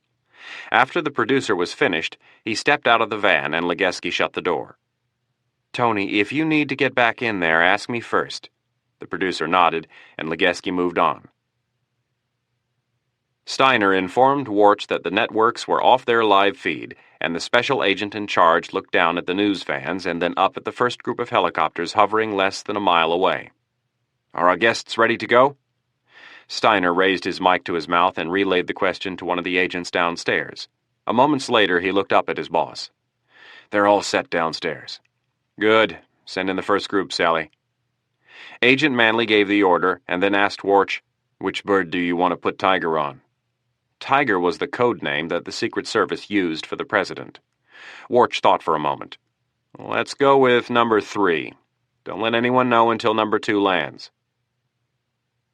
The old man leaned against a tree and looked intently at the 5 helicopters hovering by the Jefferson Memorial. He hoped that the pilots flying those things were as good as he'd been told. He did not want to see any Marines die. The choppers started to move north toward the White House, and the old man pulled a digital phone out of his pocket, punched in a phone number, and hit the send button. He let the phone ring 4 times and hung up. The assassin looked at the digital phone sitting on the control board and counted the rings. When it stopped after the 4th one, he dialed in a frequency code on the control board and pressed the send button. The signal was received less than a second later, and the transponder that was planted in the ABC van the previous evening kicked in. The power to the transmitter was restored, and the live feed was back online. A couple of seconds later, the bottom left monitor went from a fuzzy gray picture back to a clear picture of the South Lawn. Warch watched the choppers as they flew across the mall toward the White House. As they approached, the rotor wash became intense. Warch's tie started to flap up into his face, and he reached down, tucking it into his shirt. The lead super stallion hovered directly over Warch's head as the shiny green and white VH-3 in the middle descended and landed gently. The 4 ominous, loud super stallions held their positions hovering about 200 feet above the ground, waiting for the VH-3 to ascend back into the formation. Warch looked down and watched 8 Secret Service agents escort the first 2 passengers to the foot of the VH-3. A Marine helped the 2 VIPs into the helicopter and then pulled up the steps and closed the door. Even over the loud roar of the super stallions, Warch could hear the VH-3 increase the power of its engines. The executive helicopter gracefully lifted off the ground and stopped at an altitude even with her escorts. She hovered for a brief moment, then all 5 helicopters simultaneously banked to the right and headed northeast. As the choppers increased power and passed over the White House, Warch and the other agents widened their stances to steady themselves against the intense rotor wash. The next group of helicopters was already passing the Washington Monument and moving toward the White House. There was a brief moment of relative silence as the rumble of the first group lessened in the distance and the roar of the approaching group grew. Manley turned to Warch and Steiner. "God, those damn escorts are loud!" Warch and Steiner nodded their heads in agreement. The next formation swooped in over the south lawn a little faster than the first, and the VH-3 wasted no time dropping rapidly and performing a quick, controlled landing. Once again, the passengers were escorted by Secret Service agents to the chopper and loaded on board. The VH-3 lifted back into formation, and without pausing, all 5 helicopters banked to the left and continued to bank as they came back around to a southwesterly course, passing over the reflection pool. The next formation was moving toward the White House, and Warch looked at Manley. "Is Tiger ready?" Manley nodded her head yes. President Stevens strode across the south lawn wearing a dark wool suit with a faint gray pinstripe, a blue pinpoint Oxford, and a deep red tie. Surrounding him were 6 Secret Service agents, the one just behind him carrying a bulletproof tan trench coat, ready to throw it over the president at the slightest sign of trouble. Garrett walked on the left side of the president, so as to avoid getting between his boss and the cameras. Stevens smiled broadly and waved to the cameras and reporters. He and Garrett had debated whether he should give the press his serious and determined look or his happy and excited look before getting on board Marine One. Garrett suggested a combination of the two, a happy and determined look. The president, being the consummate actor, understood completely the subtle difference between happy and excited and happy and determined. As they reached the helicopter, Stevens stopped and snapped off a sharp salute to the Marine in dress blues standing at the foot of the steps. The crew chief, a Marine corporal wearing an in-flight headset, tan long-sleeve shirt, and blue pants with a red stripe, met Stevens at the top of the steps and helped him through the small doorway. Garrett, the Secret Service agent carrying the tan trench coat, and another agent came through this door, and the other 4 came on board through a second door that was located just behind the port side wheel flange. Normally, only one agent would fly with the president, and the rest of the detail would follow in the next chopper, but times were far from normal. The 2 doors, with steps built into them, were pulled up quickly and secured. Everyone took his seat while the crew chief made a quick pass to make sure everyone was strapped in. Before taking his own seat, he spoke to the pilots over the in-flight headset, telling them they were buttoned up and ready to go. The helicopter leapt into the air and rose up into the middle slot of the formation. Stevens looked out his small starboard window and was surprised at how close the large green helicopters were.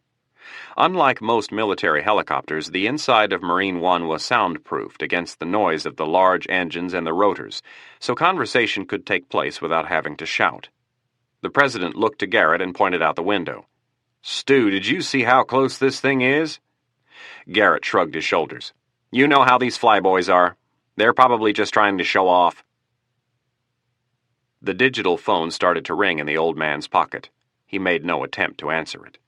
Staring at the 4 dull green helicopters that were hovering above the White House, he counted the rings. The call was a signal telling him that the president was on board the helicopter that was about to rise back into the formation. After the 3rd ring, he opened the left side of his trench coat. Taped upside down to the inside of his jacket was a small black box. The face of it contained a number pad, an enter button, and a power switch. The old man reached inside with his right hand and flipped the power switch to the on position. He glanced around to see if anyone was watching, then returned his attention to the helicopters hovering over the White House. He saw the green and white VH-3 rise into the air and punched 2 numbers into the remote, but did not hit the enter button. He had to wait until the formation started to move, otherwise the president's helicopter would drop straight back down into the relative cover of the White House compound. The noses of the helicopters dipped slightly, and the group began to move. The old man hit the enter button and said a quick prayer. The signal was received a second later by the tiny surface-to-air radar unit that had been placed in the Washington Post newspaper box 2 blocks to the south of the White House.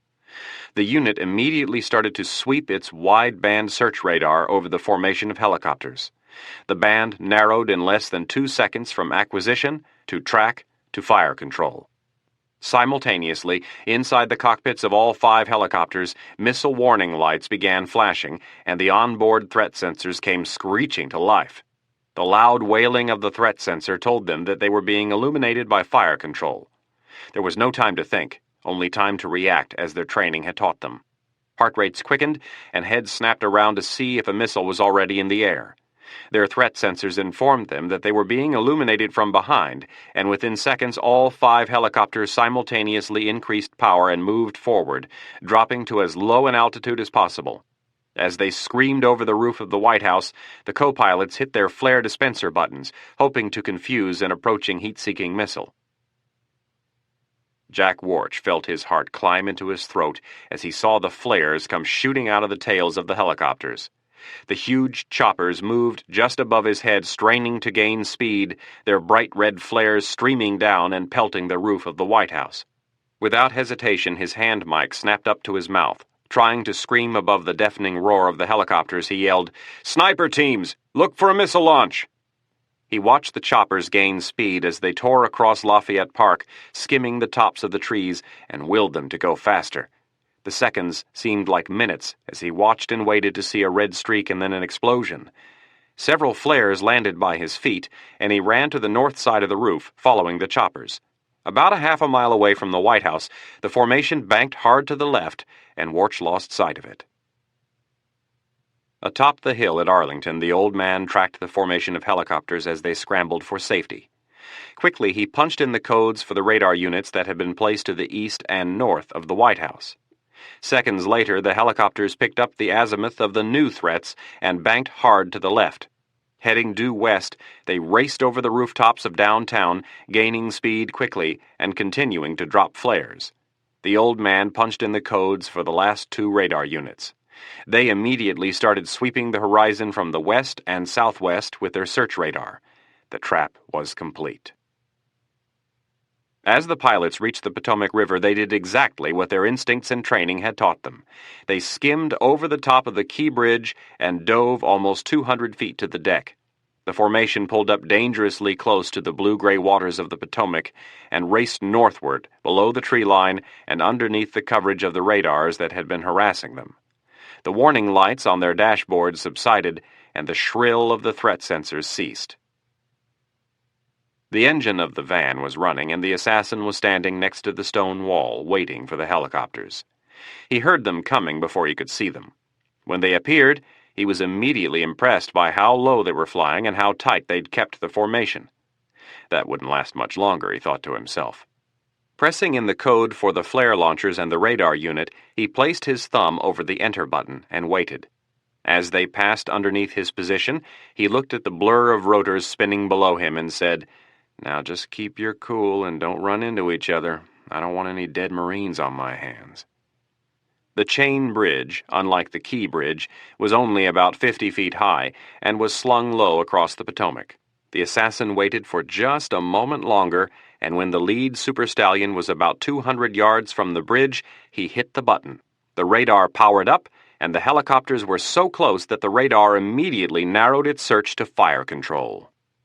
Again, the threat sensors on board the choppers came howling to life. Seconds later, all 6 of the bright red phosphorus flares snaked their way out of the tubes and into the sky, leaving a trail of smoke behind them. The combination of the visual threat of the red streaks and the fact that the pilots thought they were locked onto by a surface-to-air missile caused the lead pilot to do what came naturally. He'd been trained for almost 50 hours in close formation escort duty, but he'd also been trained for well over 200 hours in missile evasion tactics. All this, plus the fact that there was nothing more unnatural for a pilot to do than fly a straight and steady course when being tracked by fire control radar, caused him to jerk his stick to the left. Upon seeing and hearing the danger that was ahead, the other 3 Super Stallion pilots had already started to loosen the formation, and when the lead escort broke left, the other 3 scattered, as much out of the fear of a mid-air collision as their desire to evade what they thought was an approaching missile. The helicopters in the 3 and 6 o'clock slots broke to the right and stayed low because it was better to pass through a hot zone quickly than to gain altitude and lose speed. The helicopter in the 9 slot was forced to pull up to avoid hitting the lead escort, who had cut her off. All of this left Marine 1 alone in the middle of the river, a sitting duck. There was no time or room to react. Marine 1 passed through the smoke trails of the flares while the helicopter's threat sensors continued to flash and warn of imminent death. Gripping the controls tightly, the pilots of Marine 1 braced themselves for impact and cursed their escorts for abandoning them. Chapter 18. The old man was back behind the wheel of his rental car and driving across the Arlington Memorial Bridge. When he reached the east side, he got onto the Potomac Parkway and headed north. Exiting off the parkway, he entered the Foggy Bottom neighborhood of Washington, D.C., less than a mile from the White House. Parking in a ramp, where there would be cameras in attendance, would not be wise, so he circled and waited for a space on the street. It was just past 12:30, and the streets and sidewalks were crowded with people coming and going to lunch. After finding a spot, he got out and left the unneeded cane in the passenger seat. 2 short blocks later, he found the pre-selected payphone, inserted a quarter, and punched in a phone number. After several rings, a deep voice answered on the other end. "Hello, you've reached Special Agent Skip McMahon. If you'd like to leave a message, please do so at the beep. If you need to speak to one of my assistants, press 0. The old man pulled a dictaphone out of his pocket, placing the speaker up to the phone, and pressed the play button. Special Agent McMahon, we know you have been placed in charge of investigating the assassinations of Senator Fitzgerald, Congressman Kozlowski, Senator Downs, and Speaker Bassett. We are sending you this message because we do not want to fight our battle in the media. We suggest the President and his people follow suit. We are in possession of several Stinger missiles and could have easily blown Marine One out of the sky this afternoon. You can tell the President that the only reason he is still alive is because we did not want to kill the Marines and the Secret Service agents on board. If you continue to ignore our demands and manipulate public opinion through the media, we will have no choice but to escalate our war. So far, we have assassinated only elected officials, but we are adding the names of Stu Garrett and Ted Hopkinson to our list of targets.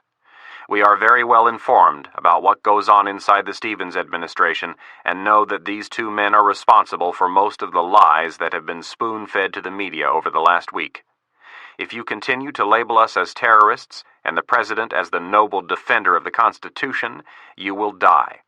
This is our last warning. No matter what they tell you, Mr. President, the Secret Service cannot protect you from us. They can make our job more difficult, but they cannot stop us from ending your life. This is your last warning. Marine One landed on the helicopter pad at Camp David, and the pale-faced President Stevens was draped in his bulletproof trench coat and rushed into a waiting Suburban. The President sat in the back seat in between 2 Secret Service agents. No one spoke as the tan truck sped up the narrow tree-lined path. The Suburban stopped in front of the cabin, and again Stevens was rushed inside.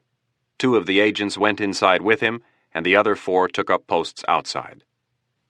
The President stood in the main room and looked at the most senior agent. "Where's Mr. Garrett?" "He's being brought in another truck." There was more awkward silence as the agents averted their eyes from the President's.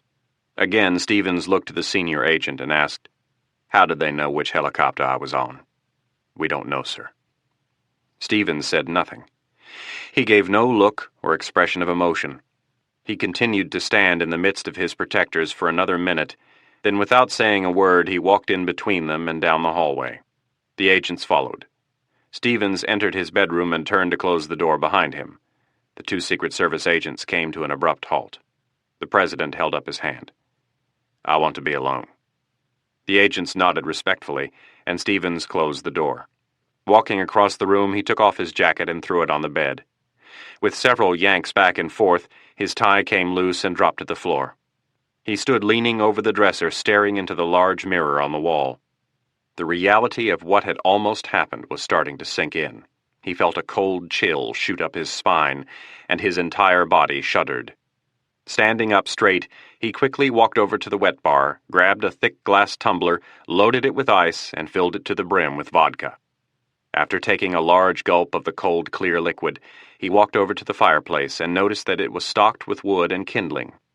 Stevens set his drink down on the mantel and picked up a box of long matches sitting in a basket next to the hearth. Grabbing one of the 12-inch matchsticks, he struck it across the coarse strip on the side of the box. The matchstick broke in half, and Stevens tried again, this time holding the match closer to the tip. The red tip sparked and then burst into flames. Stevens waited until the wood stem caught fire, then stuck the long match under the logs, lighting the dry pieces of kindling. The fire caught quickly, and he pulled up a chair to watch the flames spread. Sliding off his loafers, he placed his feet on the hearth and took a deep breath. The warmth of the fire helped him relax and momentarily forget about the afternoon's life-threatening events. He stared into the fire and watched it burst into a full blaze as the white bark on the birch logs crackled and curled from the flames. The images of the helicopter ride began to surface again, and he took another gulp from his drink. But still he saw the flares shooting out of the helicopter next to them, the violent jerking of the craft as it banked and then dropped like a rock, pulling up just short of the river's water, Stu Garrett screaming and demanding to know what was going on, the escorts scattering and the red streaks shooting up in front of them. Stevens became unsteady again, and he started to shake. He grabbed his drink with both hands to keep it from spilling, his body trembling as he pulled the glass to his lips with both hands wrapped tightly around it. He took 4 large gulps, finishing the rest of the vodka, and stood to pour another. As he walked to the bar, the murders of Bassett and the others flashed sharply across his mind, and he realized for the first time just how vulnerable he was.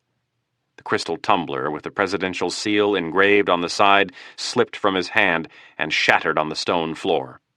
Stevens continued to the bar and started to pour another drink, the glass neck of the vodka bottle clanging off the rim of the tumbler as his hands continued to shake uncontrollably. Garrett arrived at the main cabin just minutes after the president and went straight to the conference room. He grabbed the nearest phone and punched in the number for Ted Hopkinson's office. After several rings, Hopkinson's secretary answered and Garrett barked, "Get me Ted!" As each second passed, Garrett became more and more irritated. With sweat forming on his forehead, he gripped the phone tighter and tighter. According to Garrett's watch, which he looked at about every 5 seconds, he had been on hold for 2 minutes and 13 seconds when Hopkinson finally came on the line. "Where in the hell have you been?" Garrett spat into the phone. "Stu, it's a zoo around here. The press is crawling all over the place. They want to know what the hell is going on. A couple of them just asked me if the president is dead." "Shit!" "Stu, we've got to get control of this thing." "Yeah, I know. Just shut up for a minute while I think of the best way to handle it." There was a moment of silence while Garrett scrambled to come up with a plan of action. "We're going to have to put him on TV. Grab a cameraman and a reporter from the press pool and get your ass up here." "I can't. The Secret Service has shut the compound down. They're not letting anyone come or go." Garrett screamed into the phone. "Screw the damn Secret Service. Thanks to those idiots, I almost got my ass blown out of the sky 20 minutes ago. You find Warch and tell him I said if he wants to keep his job to get a chopper for you pronto. If he gives you any shit, find Mike Nance and have him get one from the Pentagon. Get moving." "What are we going to have him say to the press?" "God damn it, Ted, do I have to do everything around here? You're the damn communications director. You're paid to figure out what he says to the press. Get moving." Garrett slammed the phone down and headed for the door. On his way through the main living room, he ran into Special Agent Terry Andrews. Andrews was the Secret Service agent who had been carrying the president's bulletproof trench coat when they boarded Marine One. Garrett approached him and said, "Andrews, I don't want any crap, just straight talk. What in the hell happened while we were airborne, and how did they know which bird we were on?" The tall ex-Marine looked down at Garrett and replied, "We don't know how they knew which helicopter we were on, sir." "What about missiles? Were there any missiles launched?" "We're not sure at this point, sir." "What do you mean you're not sure? You get a hold of your boss and tell him I want some answers and I want them quick." Without waiting for a response, Garrett turned and left. Chapter 19. The scene at the Chain Bridge was intense, to say the least. The media, the Metro Police, the Virginia State Police, and the FBI had all descended on the scene within minutes of each other. McMahon arrived shortly thereafter with an FBI special response team and ordered that the media be moved back with whatever force necessary short of shooting them. The Virginia State Police closed off the west end of the bridge, and the D.C. Metropolitan Police were manning the east end. Traffic was being diverted, and the FBI had taken over the crime scene. 2 Park Police helicopters were busy warding off the media helicopters that came swooping in like vultures, trying to get live footage of whatever was so interesting to the FBI. Skip McMahon stood looking over the south edge of the Chain Bridge, watching Kathy Jennings and 2 other agents carefully inspect the devices they'd found. McMahon had decided to send only Jennings and 2 other agents down until the special evidence team arrived with their equipment. The fewer agents, the better for now. Until they knew exactly what they were dealing with, there was the chance of contaminating evidence. Jennings was pointing at the ground, and one of the agents was taking photos, while the other one stuck small yellow flags into the ground. McMahon heard the sound of an approaching helicopter and looked up to see one of the shiny green and white presidential VH-3s approaching.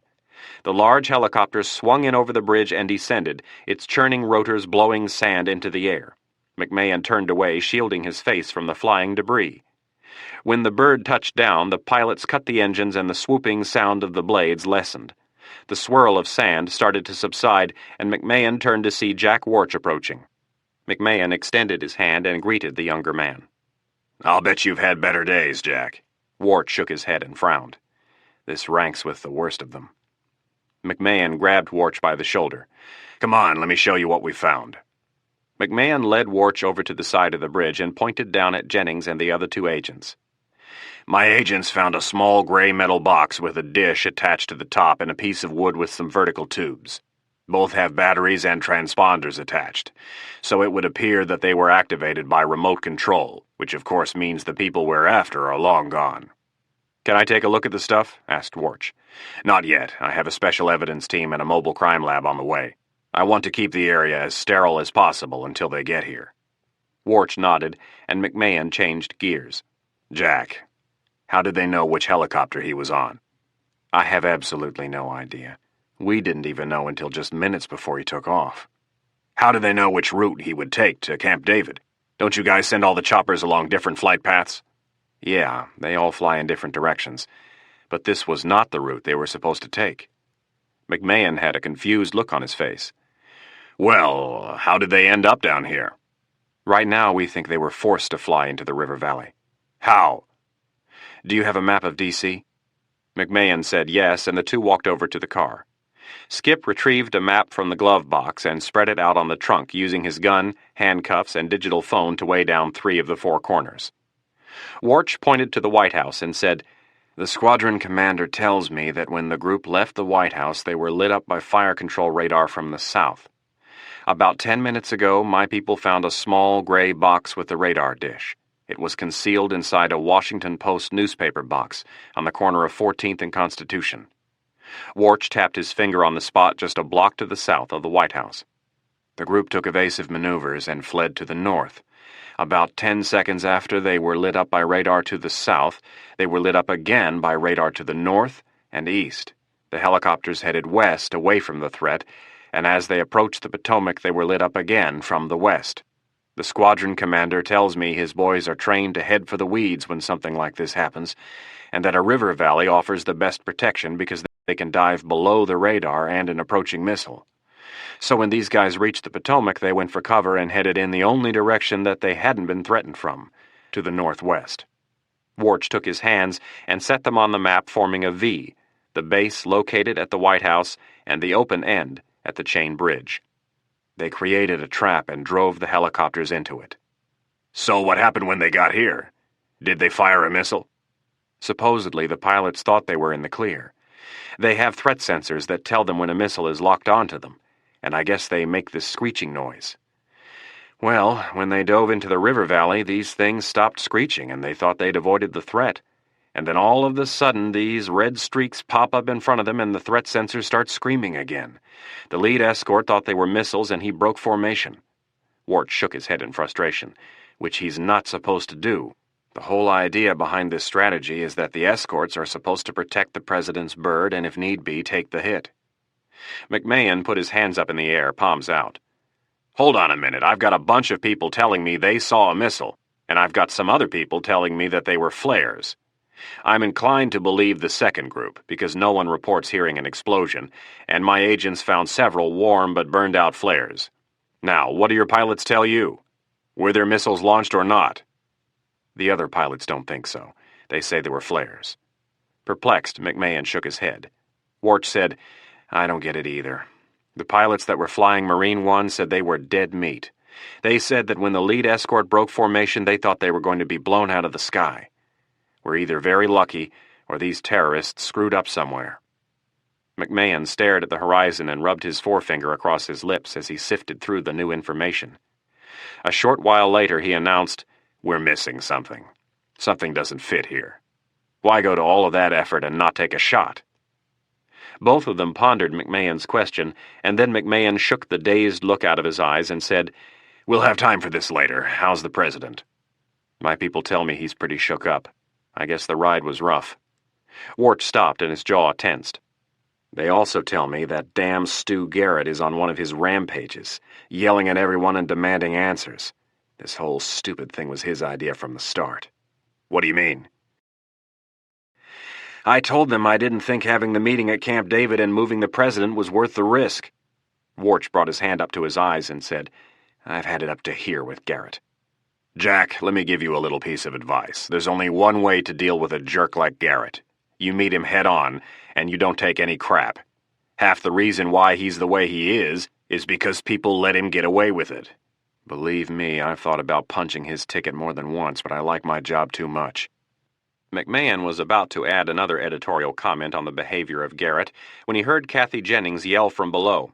McMahon and Warch looked over the edge of the bridge. Jennings craned her neck upward and held a digital phone in her outstretched hand. "Hey, Skip, I just got off the phone with some Air Force people over at the Pentagon. I read them the serial numbers off this thing, and they say it's one of ours.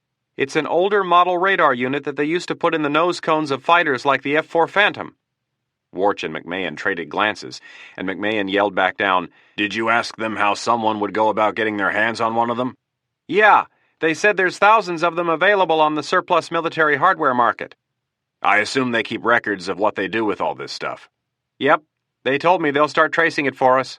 "Great," responded McMahon, and then he continued in a sarcastic voice, "By the way, you didn't happen to find any unused missiles down there, did you?" "Not yet." "All right, good work." McMahon turned back to Warch. "Well, at least it's a start." "Yeah, listen, I've got to get out to Camp David and brief the president on what happened. Give me a call if you find anything out. Otherwise, let's plan on talking later." "Will do." During Warch's short flight to Camp David, he'd prepared himself for what he knew was an assured confrontation with Garrett. He thought about the way the Chief of Staff had treated Dorrell after the Bassett assassination and knew he was in for the same treatment. What McMahon said was right. He'd put up with Garrett's reckless and unprofessional abuse for almost 3 years, and now was the time to put an end to it. He knew exactly how to handle it. It would be kept between him and Garrett. No one else needed to know. Special Agent Terry Andrews was waiting for Warch on the porch of the main cabin when the Suburban pulled up. Warch walked up the steps, and Andrews led him over to a more secluded area of the porch. Andrews spoke in a low voice. "What have you found out?" Warch relayed the discussion he'd had with McMahon and then asked, "How's the president?" "He's trying to get some rest." "Where is Garrett?" "He's in the conference room with Hopkinson trying to figure out how they're going to spin this story to the media. I was in there just before you landed, and they were debating whether or not they should hold a big ceremony and pin some medals on those Marine pilots. I tell you, Jack, it takes all the strength I have to not crack that damn idiot across the head. He's been screaming his head off for the last hour, demanding to know what's going on. He told me the Secret Service is going to pay for this fuck-up." "We'll see." The two men walked into the cabin and down the hall to the conference room. Warch opened the door and entered first. Garrett was standing over Hopkinson's shoulder, telling him what to write. He looked up at Warch and pronounced, "It's about time you got here. You'd better have some answers for me." Warch ignored Garrett and looked at Hopkinson. "Ted, would you please excuse us?" Hopkinson did nothing for a moment and then started to stand. Garrett put a hand on his shoulder and pushed him back into his seat. "Anything you have to say to me, Ted can hear." Warch glared unwaveringly into Garrett's eyes and said, "Not this. This is for your ears only." The lean Warch took off his jacket, laid it over the back of a chair, and pointed at the door with his thumb. "Ted, please excuse us. This will only take a minute. Terry, you too."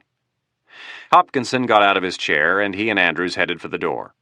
As they were doing so, Garrett snapped, "This had better be good." Warch continued to stare at Garrett and said, "Terry, please close the door." Andrews closed the heavy wood door behind him, leaving Warch and Garrett alone. Garrett stayed on his side of the table and started in. "You'd better have some answers for me. First you guys screw up and get Bassett killed, and then you almost get my ass and the president's blown out of the sky." Garrett continued to bark while Warch walked around the table. Warch was just a little shorter than Garrett, and weighed slightly less. Because of his slight size advantage and position of authority, Garrett incorrectly thought there was no reason to physically fear Warch. Instead of backing away, Garrett took a step forward and pointed his finger at Warch. "Heads are going to roll over this one, Warch, and yours is at the top of the—" Before Garrett could finish his sentence, Warch grabbed his Adam's apple and slammed him backward into the wall. Garrett stood pinned against the wall, his eyes wide open and both hands wrapped around Warch's wrist. Warch brought his face to within inches of Garrett's and in a tense, quiet voice said, "Stu, I think it's about time you and I had a man-to-man talk. I'm finished taking your shit, and my people are done taking your shit. We're sick and tired of your emotional outbursts. Today's little ride up to Camp David was your idea. I told you it was an unnecessary risk, but you went ahead and for your own stupid reasons convinced the president that he should have the meeting up here. It was your idea, Stu, so I don't want to hear you say another word about it, or I'm going to start airing some of your dirty laundry in the press. No heads are going to roll. You are not going to ruin my career or any of my people's. In fact, you're going to start treating them with respect, because if you don't, I'm going to leak the story of how you and Mike Nance blackmailed Congressman Moore." Garrett's eyes opened wide and Warch smiled. "That's right, Stu. I know all about the little arrangement you and Nance had with Arthur Higgins." Warch paused to let Garrett sweat a little more. "I'll make a deal with you, Stu. From now on, you start listening to me when it comes to security issues. What I say goes, and I don't want to see any more juvenile tirades. You start treating me and my people with the respect they deserve, and we'll get along fine. But I'm warning you, Stu, don't piss me off again, or I'll turn everything I have over to the FBI. And believe me, there are plenty of people at the Bureau who would love to take a bite out of your ass." Chapter 20. Michael was parked in front of a brick apartment building in the Adams-Morgan neighborhood of D.C. He sat behind the wheel and sipped a cup of piping hot Colombian coffee he had just picked up at the Starbucks 2 blocks away. He looked down at his digital phone and then up at the Ford Explorer that was parked 3 cars ahead of him. It belonged to the man he wanted to talk to. O'Rourke had already called up to the apartment twice and had got the answering machine both times. O'Rourke was growing impatient. He desperately wanted to talk to the man who lived in the building. He tapped his hand on the steering wheel and guessed that his friend was out for a jog. O'Rourke knew he was in town because he had called his office and checked. 5 minutes and half a cup of coffee later, he saw a man with a dark blue baseball cap and a large backpack thrown over his shoulder round the corner. Michael set his coffee in the center console and got out of his truck. Straightening his tie, he walked up onto the curb and locked eyes with the man. "You're awfully hard to get a hold of." The lean individual gave Michael a surprised look. "I'm sorry. I've been on the run." "Don't you get your messages? I've called a dozen times in the last 3 days." Michael stuck out his hand and his friend grabbed it. "Sorry, I've been awfully busy." The man, who was 6 years Michael's elder, adjusted the backpack on his shoulder and glanced up and down the street with his alert eyes. Michael looked around. "Am I keeping you from something?" "I have a lot to do today, but I can always spare a few minutes for my little brother's best friend." O'Rourke was warmed by the comment. The man standing before him was Scott Coleman, the older brother of Mark Coleman, O'Rourke's best friend, who was killed a year earlier. Scott Coleman was the former commander of SEAL Team 6, America's premier counterterrorism unit. He also happened to be the person Michael had been worrying about since last Friday. Coleman had left the SEALs almost a year ago after a highly decorated 16-year stint. Despite his illustrious career, he did not leave on a happy note. He had lost half of his SEAL team in a mission over northern Libya the previous year. Upon returning from the mission, Coleman was informed that their assault on a terrorist training camp had been compromised because a high-profile politician had leaked the mission. When his superiors refused to reveal the identity of the politician, Coleman resigned in disgust. O'Rourke had found out through Senator Olson, who was the chairman of the Joint Intelligence Committee, that Senator Fitzgerald was the person in question. Michael had labored as to whether he should tell Coleman. They had grown closer since the death of Mark Coleman, and while on a hunting trip the previous fall, Michael finally decided to confide in the warrior. Seamus was right. If they were his men, he would want and deserve to know. Coleman had taken the news about Fitzgerald in silence, and that was the only time he and Michael had discussed the issue. But when Senator Fitzgerald turned up dead a week ago, Michael could only wonder. O'Rourke put his hands in his pockets and shifted uneasily. "That was quite a deal with the president's helicopter this afternoon." You wouldn't by chance know anything about who might do such a thing, would you? Nope. Coleman stared unflinchingly at Michael with his bright blue eyes. Do you remember that hunting trip we went on last year? Of course. Do you remember that bit of information I passed on to you? Yep. Michael returned Coleman's stare and nodded. After several moments of silence, Michael decided to change his approach. So, what do you think about the assassinations? Coleman's face stayed expressionless. I'm not doing a lot of mourning, if that's what you're asking. No, O'Rourke shook his head. I didn't think you would be. Any idea who might be behind them? Coleman cocked his head to the side. No? Do you? I might. Michael rocked back and forth on his heels. Are you alone? Yes. You haven't by chance talked to anyone at the FBI lately? O'Rourke shook his head. Good. Are you planning on talking to anyone at the FBI? No. I think you and I can handle this one-on-one. Coleman raised one of his eyebrows and shot Michael a questioning look. Hypothetically, asked O'Rourke, if you knew who the assassins were, do you think you could give them a message from me? Hypothetically? Coleman folded his arms across his chest. I suppose almost anything's possible. Tell them, Michael leaned in close, that there has been enough killing.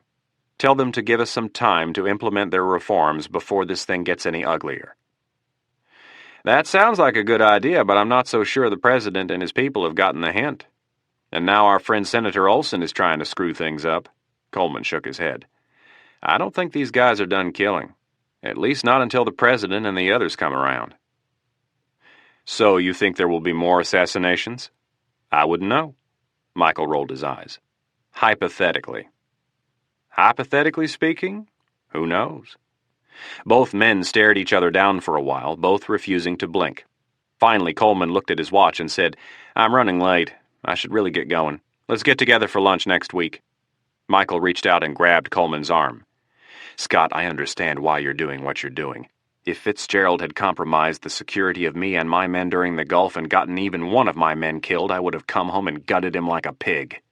I'm not going to pass judgment on you, but I think it's time to let the politicians finish what's been started. Like they did in Iraq? Coleman shook his head. I think these boys are going all the way to Baghdad. No half-assed jobs this time. You politicians, present company excluded, have a history of screwing things up when the clear objective is within reach. Michael couldn't argue with the historical comparison. Let it rest, was the only answer he could muster. Coleman nodded and turned toward his apartment. As he reached the first step, he turned to Michael and said, There is one thing you can do. Do you still keep in touch with Senator Olson? Yes. It might be a good idea to tell him now is not a good time to get into bed with the president. Michael felt the hair on the back of his neck rise. Keep Eric out of this, Scott. I'm sure Eric will be fine. I'm just saying, hypothetically, it would be a good idea to warn him. Coleman gave Michael a half salute and entered the building. McMahon walked down the executive hallway at a quicker-than-normal pace. The day had been one of non-stop commotion. The media was everywhere, sticking a microphone or a camera in McMahon's face at every turn. The events surrounding the president's unusual flight to Camp David were coming together like a jigsaw puzzle, and a crucial piece of the puzzle had just been discovered. McMahon hadn't had the chance to check his voicemail until just minutes before. The message left by the assassins had sat untouched for over 5 hours. McMahon nodded to Director Roach's secretary and continued through the door, closing it behind him. Roach was on the phone and looked up at McMahon. McMahon towered over the edge of Roach's desk, waving his finger in a circular motion, signaling his boss to wrap up the conversation, that there was something more important to talk about. Roach nodded and told the person on the other end that he needed to go. Hanging up the phone, Roach asked, "What's up?" "We got a message from our friends, and it's been sitting under my nose all day." "What do you mean, friends?" Roach asked, with a quizzical look on his face. "The assassins." McMahon walked around the edge of Roach's desk and punched his voicemail number into the phone. When it was ready to go, he pushed the speaker button. "Listen to this." The computerized voice played from the small speaker. Roach sat transfixed, listening intently as light was shed on the afternoon's events. When the message was over, Roach asked McMahon to play it again. After it was played for the second time, McMahon saved it and looked to his boss for a reaction. "Who in the hell are these guys?" Roach asked, with a deeply puzzled look. "They're not terrorists, Brian. Let's come to an agreement on that right now. And they're not some fringe white supremacist group. If they were, they would have blown the president out of the sky. Terrorists don't give a shit about killing Secret Service agents or Marines. These guys are exactly who Kennedy said they were from day one. They're former commandos." "I think you're right. And besides, terrorists wouldn't send this to us. They'd send it to the media. The more exposure, the better. Can we be sure this is from the group responsible for the previous attacks?"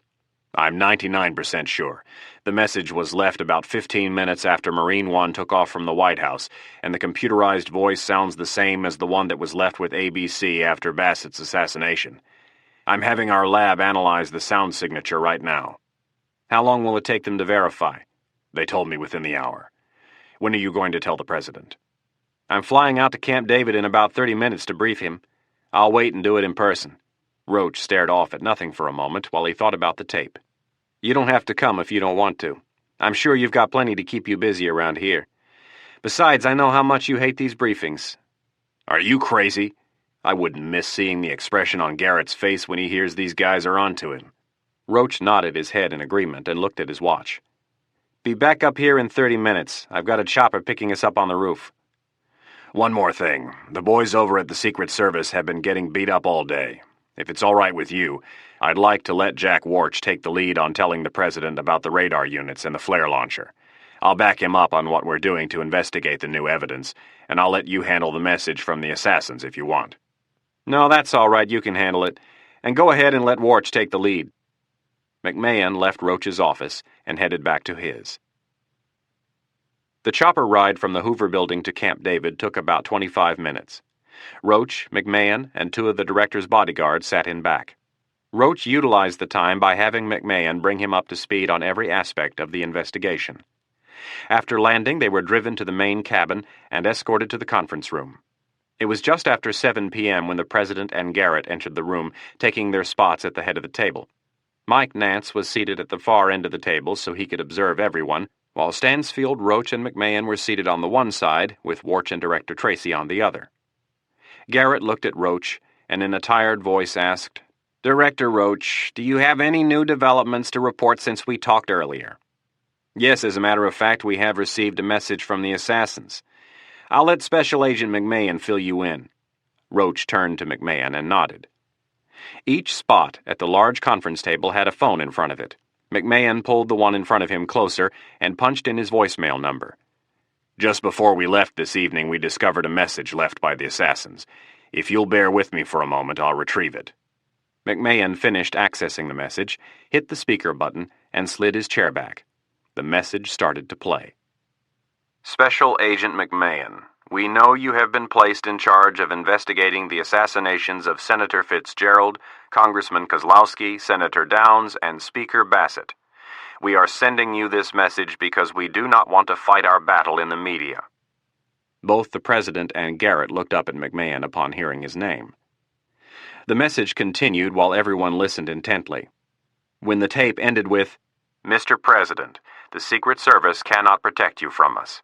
They can make our job more difficult, but they cannot stop us from ending your life. This is your last warning." The pale president looked to Jack Warch and Director Tracy for reassurance, but only got straight faces and silence in return. Garrett leaned back in his chair and placed both hands under his armpits to keep them from shaking. The silence was only making him more uncomfortable, so he looked at McMahon and snapped, "How do we even know if this thing is real?" McMahon responded in an even tone, "Some of our lab technicians analyzed it just before I left. They say it has the same voice signature of the recording we received after Speaker Bassett was shot." Garrett started to grind his teeth. He didn't like surprises, and he had no doubt that McMahon and Roach had intentionally withheld the tape from him until just now. Through clenched teeth, he asked, "How long have you known about this tape?" "I checked my voicemail for the first time since this morning at about 6 this evening." "When did the assassins leave it?" "At about 12:30 this afternoon." Garrett sprang to the edge of the table. "You've had this since 12:30 and you haven't told us about it?" The assassins left it on my voicemail at 12:30, but I did not discover it until 6. Considering the fact that we were coming out here to brief you at 7, Director Roach and I decided that we would play the recording for you when we got here. Hold on, back up a minute. Don't you usually check your voicemail more than once a day? On a normal day, yes, but I was a little busy today. Garrett pointed his finger at McMahon and, raising his voice, said, "The next time you get something this important, you should let us know immediately.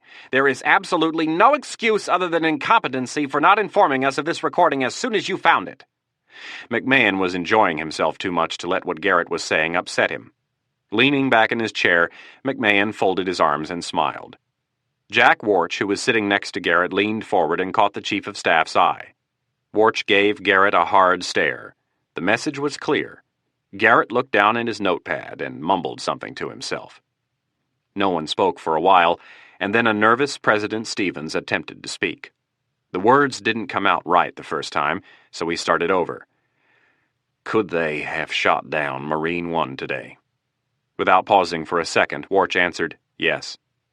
In the most polite tone he could muster, Garrett cleared his throat and said, "Jack, let's not be so presumptuous. We shouldn't jump to any conclusions until we get more information."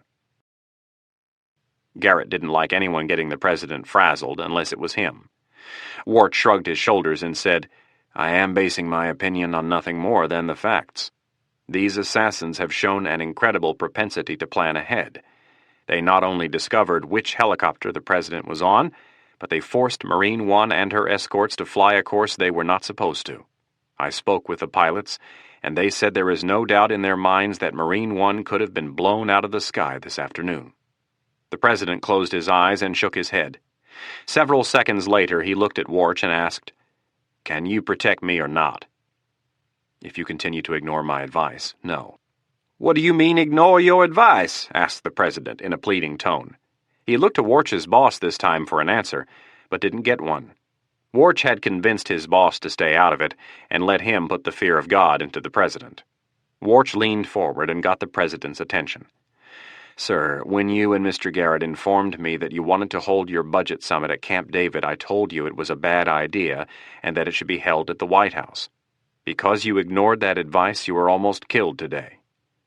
Warch paused briefly, his voice taking on a more authoritative tone. "Special Agent Dorrell told Speaker Bassett that he should cancel all public appearances. The Speaker ignored his advice, and now he's dead.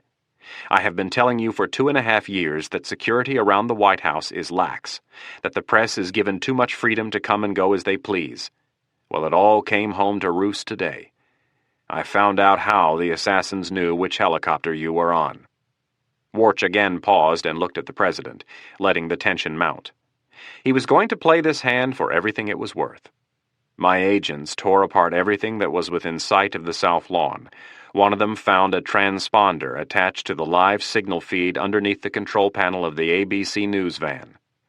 While arranging security for this trip, I suggested that the media be banned from the South Lawn while the helicopters were coming and going. I thought this precaution was appropriate, considering the fact that 4 politicians had been assassinated in the last week. This request was ignored because it was deemed too important of a news event to have a media blackout, so the media was allowed to tape the entire event. Several members of your staff even wanted to let the media carry the event live. I told them that was out of the question, and we reached a compromise that allowed the media to tape your departure and then show it later. Just before the first helicopter landed, my agents shut down the live feeds on all the news vans and made them go to tape.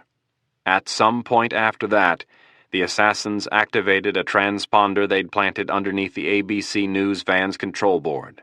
Once this was turned on, they were able to watch everything that happened on the South Lawn in real time.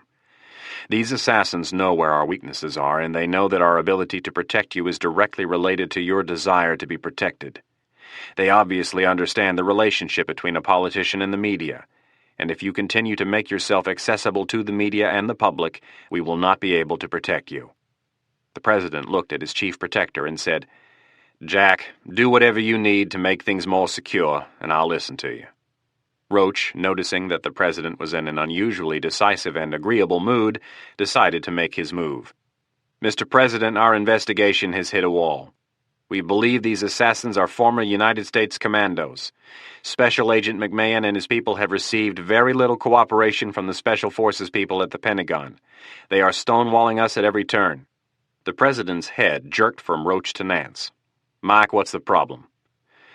"Well, sir, there are certain national security issues involved here. Most of these personnel files are either top secret or contain top secret information about covert missions." The president cut Nance off for the first time in their professional relationship. "I don't want to hear about problems. I want to see some results." Stevens turned his head away from Nance and back to Roach.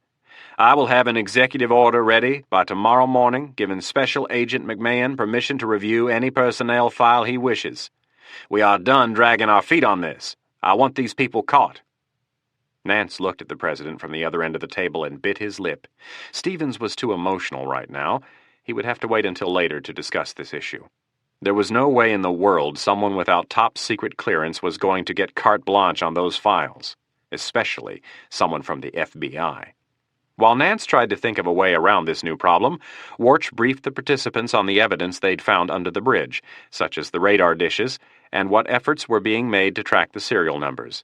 As the briefing continued, it dawned on Nance that Garrett was unusually quiet. Nance attributed it to the threat the assassins had made on his life. Nance's mind moved from Garrett to Stansfield. Why was Director Stansfield so quiet during the discussion of Special Forces personnel files? Surely it was in the CIA's best interest to keep those files away from the eyes of the FBI. The meeting ended just after 8 p.m., and everyone left the conference room except Garrett and Nance. When the door closed, Garrett dropped his head into his hands and rubbed his eyes. "What a fucking mess!" Nance shifted in his chair and crossed his legs. He watched Garrett and tried to guess what he was thinking. Nance tilted his head back and asked, "Stu, you were awfully quiet during the briefing. Did that tape get to you?" Garrett let his hands fall to the table and looked up with bloodshot eyes. "No. Maybe a little. I don't know." Garrett reached into his shirt pocket. "God, I need a cigarette." He shoved one in his mouth and lit it. After taking a deep drag, he said, "They can't kill me if I don't give them the chance. I won't leave the White House for a month. I'll take one of the guest bedrooms and move in." Garrett took several more deep drags and frowned. "I'm not scared of these terrorists. I'm worried about something else. We've got another problem, and it's not good. Warch knows about the job we did on Frank Moore. He told me he knows who was involved, and if I don't back off and listen to him, he'll tell the FBI." Garrett stood up and started pacing. "When it rains, it pours. It's not like we don't already have enough problems, and now we've got this to deal with." Nance watched Garrett intently and kept his outward composure. "Did he mention my name?" Without looking at Nance, Garrett paused and said, "Yes." "Did he mention any other names?" "Yes." "Whose?" Garrett looked at Nance briefly and then looked at a painting on the wall. "He mentioned Arthur's." Nance felt a sharp pain shoot through his temples. "He mentioned Arthur?" Garrett reluctantly nodded his head. "I have no idea how he found out. I didn't talk to anyone about it." Nance's demeanor remained placid, but inside he was boiling. Without having to think very hard, he knew exactly how Warch had found out.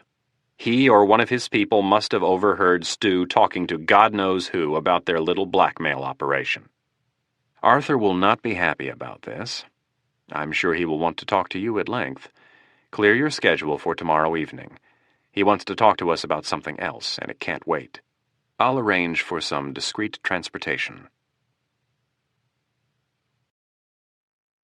Chapter 21. The moon was showing only a sliver of white as it sat suspended above the tall pines. The four-door Crown Victoria approached the main gate of Camp David, and the two occupants in the back seat ducked down. The electric gate slid open, and the sedan accelerated past a mob of reporters kept at bay by a squad of Marines with M16s cradled across their chests. The pack of reporters and cameramen pushed each other to try and get a glimpse of who was in the car. The sedan continued down the road and around the first turn where it slowed. Two identical Crown Victorias pulled off the shoulder and took up positions in front of and behind the car carrying the National Security Advisor and the President's Chief of Staff. Saturday's budget summit at Camp David had been a mixed success. Garrett had come up with some accounting gimmicks that would make the budget deficit look smaller than it really was. This would enable the political leadership to say they had cut some spending without actually making the tough choices. Their hope was that it would pacify the assassins and give the FBI some time to catch the killers.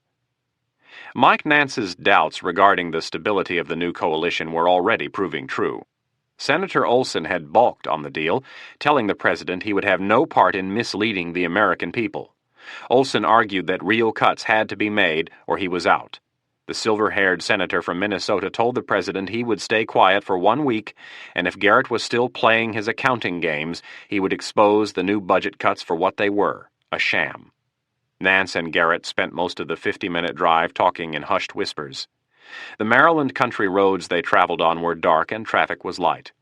When they reached Arthur's estate, the lead and trailing sedans pulled off to the side, and the one carrying Nance and Garrett approached the large wrought-iron gate.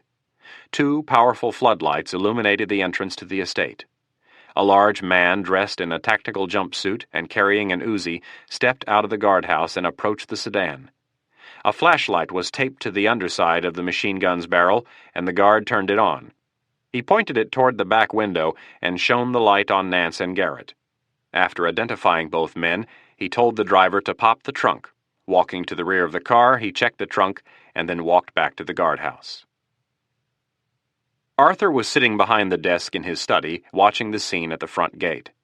Embedded in the wall to the left of his desk were 4 security monitors and 2 large color TVs.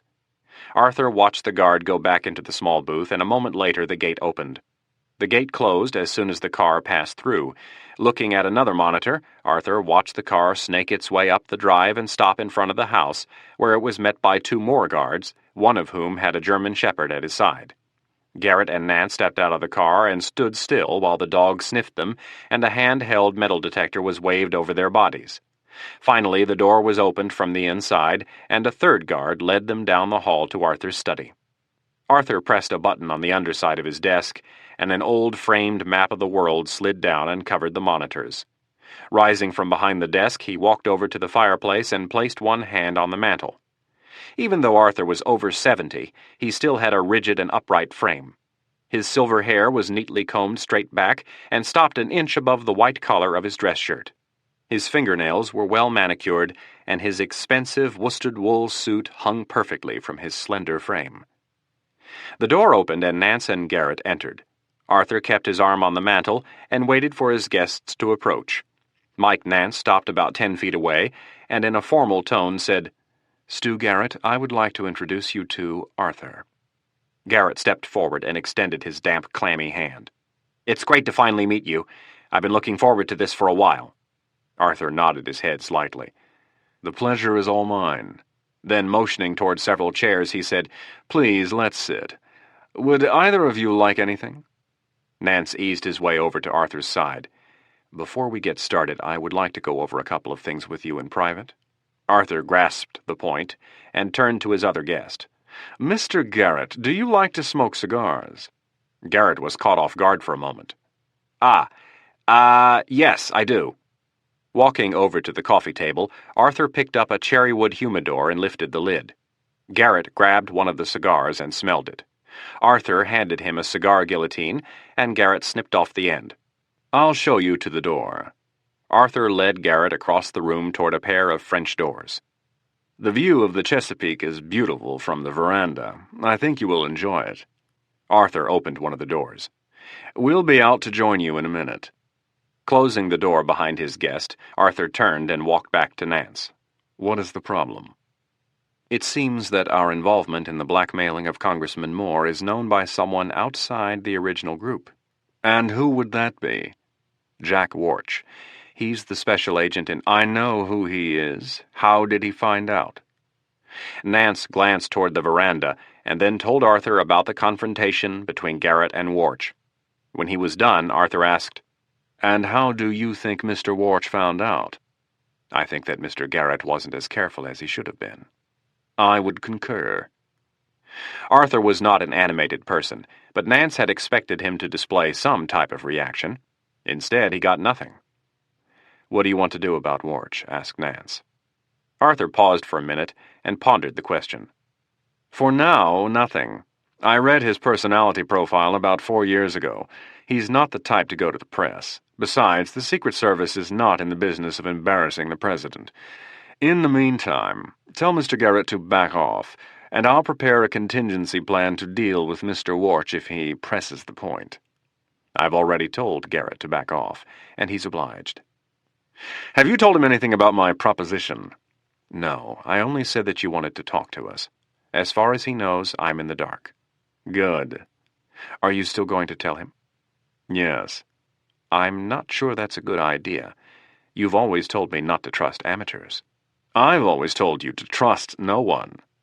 Turning and walking across the room, Arthur looked up at the stacks of books that covered an entire wall of the study and sighed. Nance obediently followed him, saying nothing, just walking quietly 2 steps behind his mentor. Mr. Garrett has his faults, but he is a highly driven man who will do anything to succeed. He was loose-lipped about the Congressman Moore thing because he didn't see the risks inherent in not keeping his mouth shut. Thanks to Mr. Warch, he has learned his lesson. Besides, with someone like Mr. Garrett, his ability to keep a secret is directly related to the seriousness of the issue. The more he stands to lose, the more apt he will be to stay quiet. If we up the ante, Mr. Garrett will stay quiet. I see your line of logic, but are you sure we need him? Yes, there are some concessions I'm going to want for helping him. Nance nodded his head. As you wish. Let's join our friend. Before going outside, Arthur picked up the humidor and offered a cigar to Nance, and then took one for himself. The two then walked toward the French doors and out into the dark fall night. Garrett was standing at the edge of the veranda, nervously waiting to be called back inside. He knew Nance was telling Arthur about the problem with Warch, and he was worried about how Arthur would react. He had heard some scary stories regarding the former Black Operations Director for the CIA. Arthur Higgins had directed some of the agency's most secret operations for almost 30 years before being forced out. The official reason given for his departure was his age and the fall of the Iron Curtain. But the whispers in the intelligence community were that he couldn't be controlled, that he had decided one too many times to run his own operation independent of executive and congressional approval. Garrett turned when he heard the dress shoes of Nance and Arthur on the brick patio. "How do you like the view?" asked Arthur. During the 5 minutes that Garrett had been outside, he hadn't even noticed the great dark expanse of the Chesapeake that was before him. He glanced over his shoulder to look at it and said, "It sure is a lot bigger than I thought." Arthur smiled inwardly, knowing that Garrett was not the type to appreciate the majesty of nature. He was such a simple, uncomplicated man. Not dumb, just one-dimensional and focused. He was easy to predict, which suited Arthur's needs perfectly. Arthur looked at Garrett with his calm and confident face, and in his smooth voice said, "Mr. Garrett, I think I may be able to help you." Chapter 22.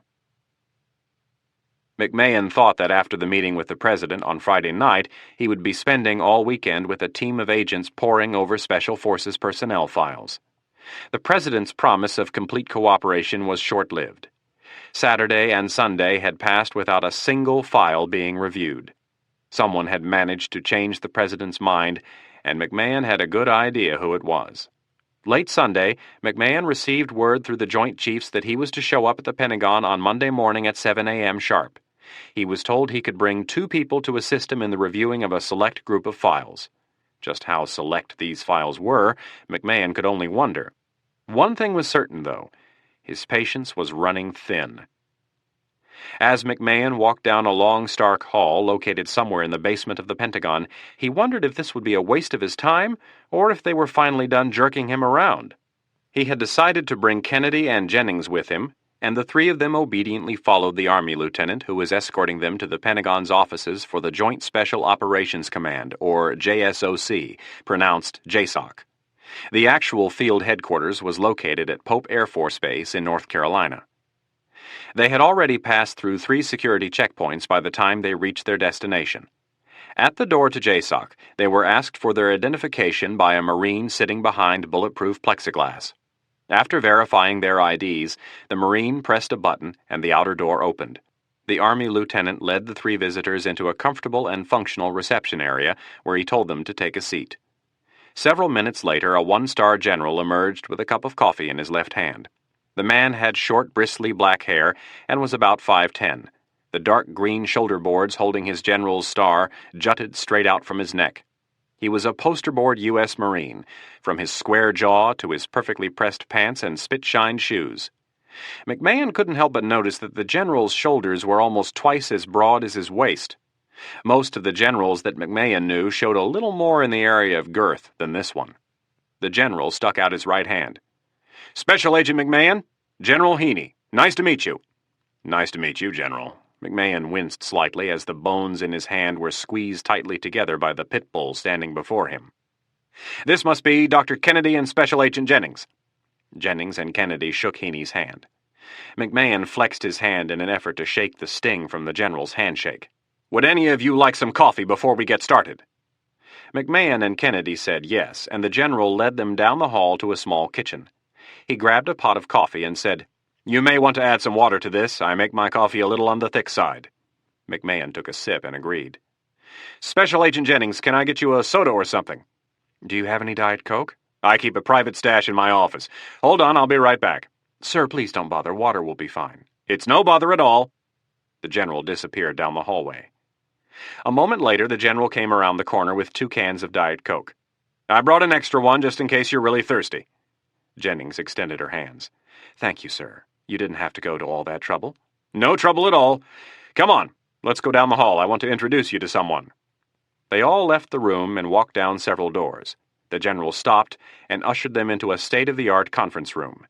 Each spot at the table was equipped with a phone, a retractable keyboard, and a computer monitor mounted underneath the surface of the conference table.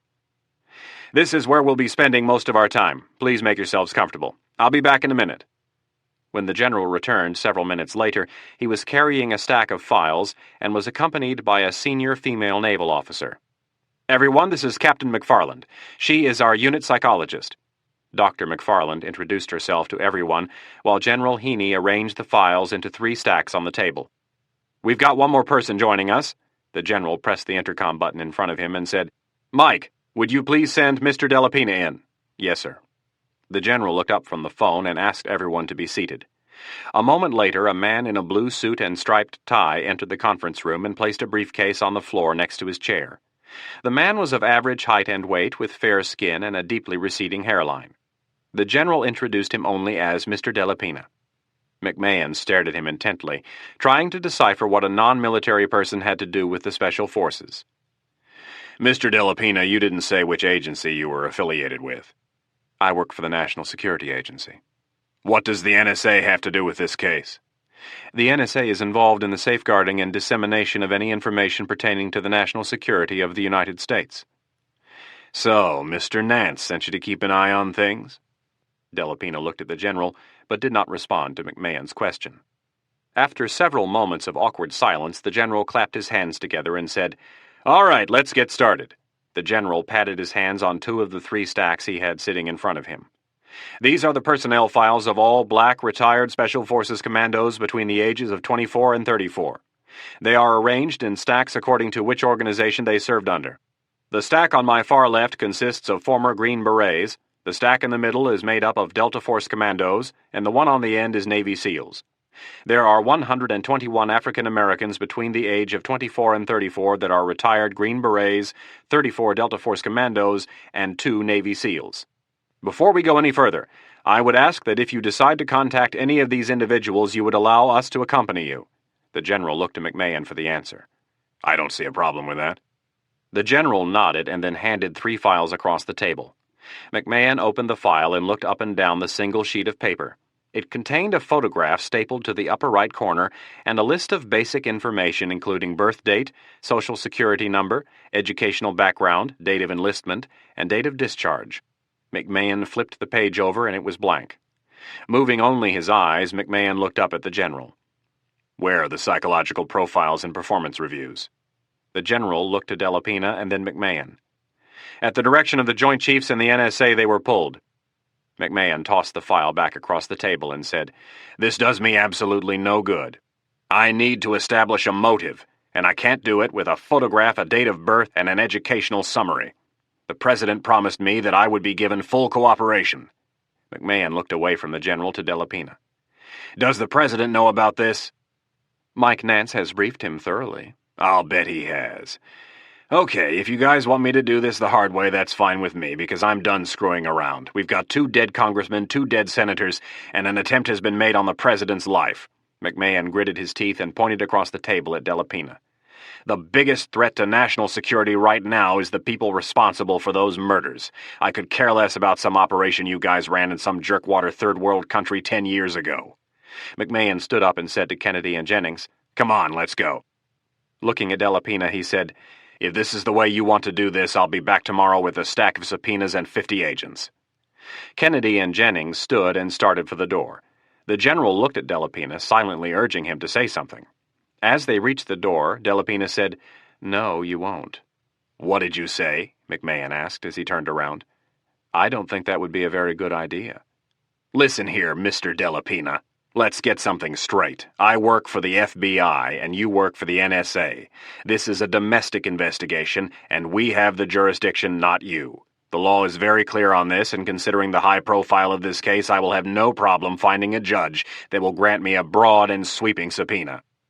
"And I will have no problem finding a judge to block it. You see, Mr. McMahon, the laws regarding issues of national security are also very broad and sweeping." McMahon walked back, leaned over, and placed both hands on the table. He brought his face to within a foot of Delapina's and said, "You tell Mike Nance that if he tries to block my subpoena, I'll file an obstruction of justice charge against the NSA and hold the biggest press conference this town has ever seen. I'm sure the media would love to find out that the FBI believes these murders were committed by United States-trained military commandos. And I'm sure they'll find it even more interesting that NSA is trying to block our investigation." McMahon backed up. "Those cynical bastards will eat you alive." "Mr. McMahon, if you breathe a word of this to the media, you'll be out of a job." McMahon felt his temper stirring and strained to keep it in check. "Come on, Delapina, you've got to do better than that. You have absolutely no leverage on this." McMahon turned to the General. "All I have to do is hint at your lack of cooperation to the media, and every congressman and senator will be over here demanding that you open your files. And not just the files I'm interested in. They'll want to see everything. They'll threaten to cut every penny of funding from your budget, and then they'll set up a series of committees to investigate any wrongdoing. They'll be all over your case for the next 2 years." The tension built as McMahon refused to back down. General Heaney sat with his hand over his brow, wishing the whole problem would go away, and Delapina fidgeted with a pen he'd pulled out of his pocket. They both knew McMahon was right, but neither had the authority to do anything about it. People above them were calling the shots. Out of frustration, Delapina said, "Mr. McMahon, you go ahead and do whatever you have to do. But you don't have a shred of evidence that these murders were committed by military personnel. And don't forget, there will be a lot of congressmen and senators that will be offended that you would imply such a thing." McMahon ignored Delapina and looked to the General. "Sir, have you seen the autopsy reports for Fitzgerald, Kozlowski, Downs, and Bassett?" The General nodded his head yes. "Did you notice how Senator Fitzgerald was killed?" "Yes." "How many people do you know who are capable of breaking a man's neck with their bare hands?" The General looked at McMahon and said, "Not very many." "General, you know as well as I do that the people behind this are former U.S. commandos. Former commandos with an awfully big axe to grind, and the answer is somewhere in your psychological profiles and fitness reports." The General looked to Delapina, and then back at McMahon. "I agree with you, but unfortunately my hands are tied. You don't think I realize how bad it's going to look if the word leaks that a group of my former boys are doing this and we blocked your investigation?" The General made a tight fist and rapped his knuckles on the table. "The issue for us is not that we don't want to help you. It's that we have some real security concerns. The Special Forces community is a very tight-lipped fraternity. We are not prone to sharing information with outsiders. Our success and survival is dependent on secrecy." The General pushed his chair back and stood, walking to the opposite end of the table. "The full package of each commando contains information regarding every mission he took part in, the other members of the mission, a mission summary, and a whole bevy of top-secret information. There are very few people that have the clearance to look at the full personnel file of one of my boys. I can't just open those files to you. There's too much at stake." I see your point, General, but how do you expect me to conduct an investigation without that information? Delapina addressed the question. Mr. McMahon, I don't envy your job, but you have to understand the innate conflict of interest confronting our two agencies. I understand your concern over security, but... McMahon opened his eyes wide and shook his head. I think the apprehension of these killers is more important. It may be more important right now, but these security issues could have far-reaching implications. Farther-reaching than the murders of United States congressmen and senators? These guys aren't going to just quit and go home. Kennedy decided it was time for her to insert her gentle style into the conversation. Skip, the General and Mr. Delapina are not just being paranoid about security. If I was in their position, I wouldn't want to open those files to the FBI. She turned her attention to the other two men. On the other hand, Mr. Delapina and General Heaney, you must also understand the crisis that the FBI is faced with resolving. Kennedy pulled her glasses off and twirled them in her right hand. What we should be trying to do is find a way to bridge both of our concerns. Kennedy pointed her glasses at the General and Delapina. The FBI needs your help to run a speedy investigation. No one knows your files better than you do, and I'm sure you can offer us great insight into which of your former members are most inclined to mount a revolution against their own government. On the other hand, if word got to the press that the NSA was blocking the FBI's investigation of former U.S. commandos, the damage to both the NSA and the Special Forces would be devastating. We need to work together, and I think I may have a solution. My thought is that all of the people in this room could form a review panel. In trade for the full cooperation of the NSA and the Joint Special Operations Command, Special Agent McMahon and Special Agent Jennings should sign a national security non-disclosure document that would block them from investigating and litigating anything that is not directly related to these recent assassinations. This way, we can abate your anxiety over having several dozen FBI agents rifling through your files, and at the same time, the FBI can be guaranteed full cooperation from the people with the most insight into these young men's minds. Everyone thought about the new proposal, and then General Heaney pronounced, "I like the idea." "I'm not completely sure," said Delapina. "I have no problem including you, Dr. Kennedy. Your security clearance is higher than anyone's in this room. If Special Agent McMahon was willing to sign a national security non-disclosure document, I could probably convince my superiors to sign off, but Special Agent Jennings is out of the question." "Why?" asked McMahon. Special Agent Jennings has a long career ahead of her with the FBI, and over the next 30 years, she will be transferred in and out of no less than 3 departments. During that time, it will be very hard for her to ignore some of the things she may learn. I know my superiors would not accept her. Delapina said this as if Jennings weren't in the room. McMahon looked at Kennedy and then at Delapina. "I'll agree to it if I get full cooperation." Delapina nodded and looked at his watch. "There are some people I need to get a hold of before they head into a meeting. General, may I use your office?" The General said yes, and Delapina left the room. McMahon walked back around the table and took a seat. "General, were you serious when you said you believed the men committing these assassinations are former commandos?" The General cocked his head sideways and said, "I was serious, very serious. The men we recruit to become Special Forces commandos are a unique breed. Dr. McFarland, would you please give our guests the psychological profile of the average commando?" The doctor started to speak with clinical neutrality. "The typical commando is a man with an above-average to high IQ who is extremely fit. He is a man who on the surface seems hard, callous, and emotionally indifferent. In truth, he is an extremely emotional and compassionate person. He is often obsessed with winning. He hates to lose, but is rarely willing to cheat or lie to win. He holds himself to a very high standard of honor and integrity, and despises people who lie and lack character. He would, without thought or hesitation, give his life to save the life of a fellow commando. His biggest fear is that he will have wasted his life by not pushing himself hard enough. He despises people who live their lives unjustly. He dislikes politicians and bureaucrats, and displays an open animosity towards them. He is trained to kill in a lethal and efficient manner, and over time comes to accept it as a just and reasonable way to solve a problem. If you can convince him that a person is bad enough, he will pull the trigger with a clear conscience. Of course, there are exceptions to this, but for the most part, this is the norm." General Heaney let his arm drop down on the table. "I have been involved in the Special Forces for over 30 years, and I couldn't begin to count how many times I've heard one of my fellow commandos say that they would love to kill this congressman or that senator. You see, we are not only taught how to kill, But for our own sanity, we are taught to look at killing as a justifiable action in a world where there are good and bad people, where the bad people are not supposed to win. Think for a minute about what we ask a commando to do. We send them to do some very ugly things, and we tell them they are doing it to protect the United States of America. As commandos, we rationalize that we are ridding the world of a bad person, that we are protecting America. What do you think would happen if one of these highly trained individuals realized that the politicians running his own country pose a bigger threat to the security of America's future than the religious extremist that he just flew halfway around the world to kill? The general looked hard at McMahon. If these men think the real threat facing America comes from within, that the real threat comes from, quote, a group of old men that are mortgaging the future of the country for their own selfish needs, the general let the words of the assassins hang in the air. Mr. McMahon, I have very little doubt that the people behind this are United States-trained commandos.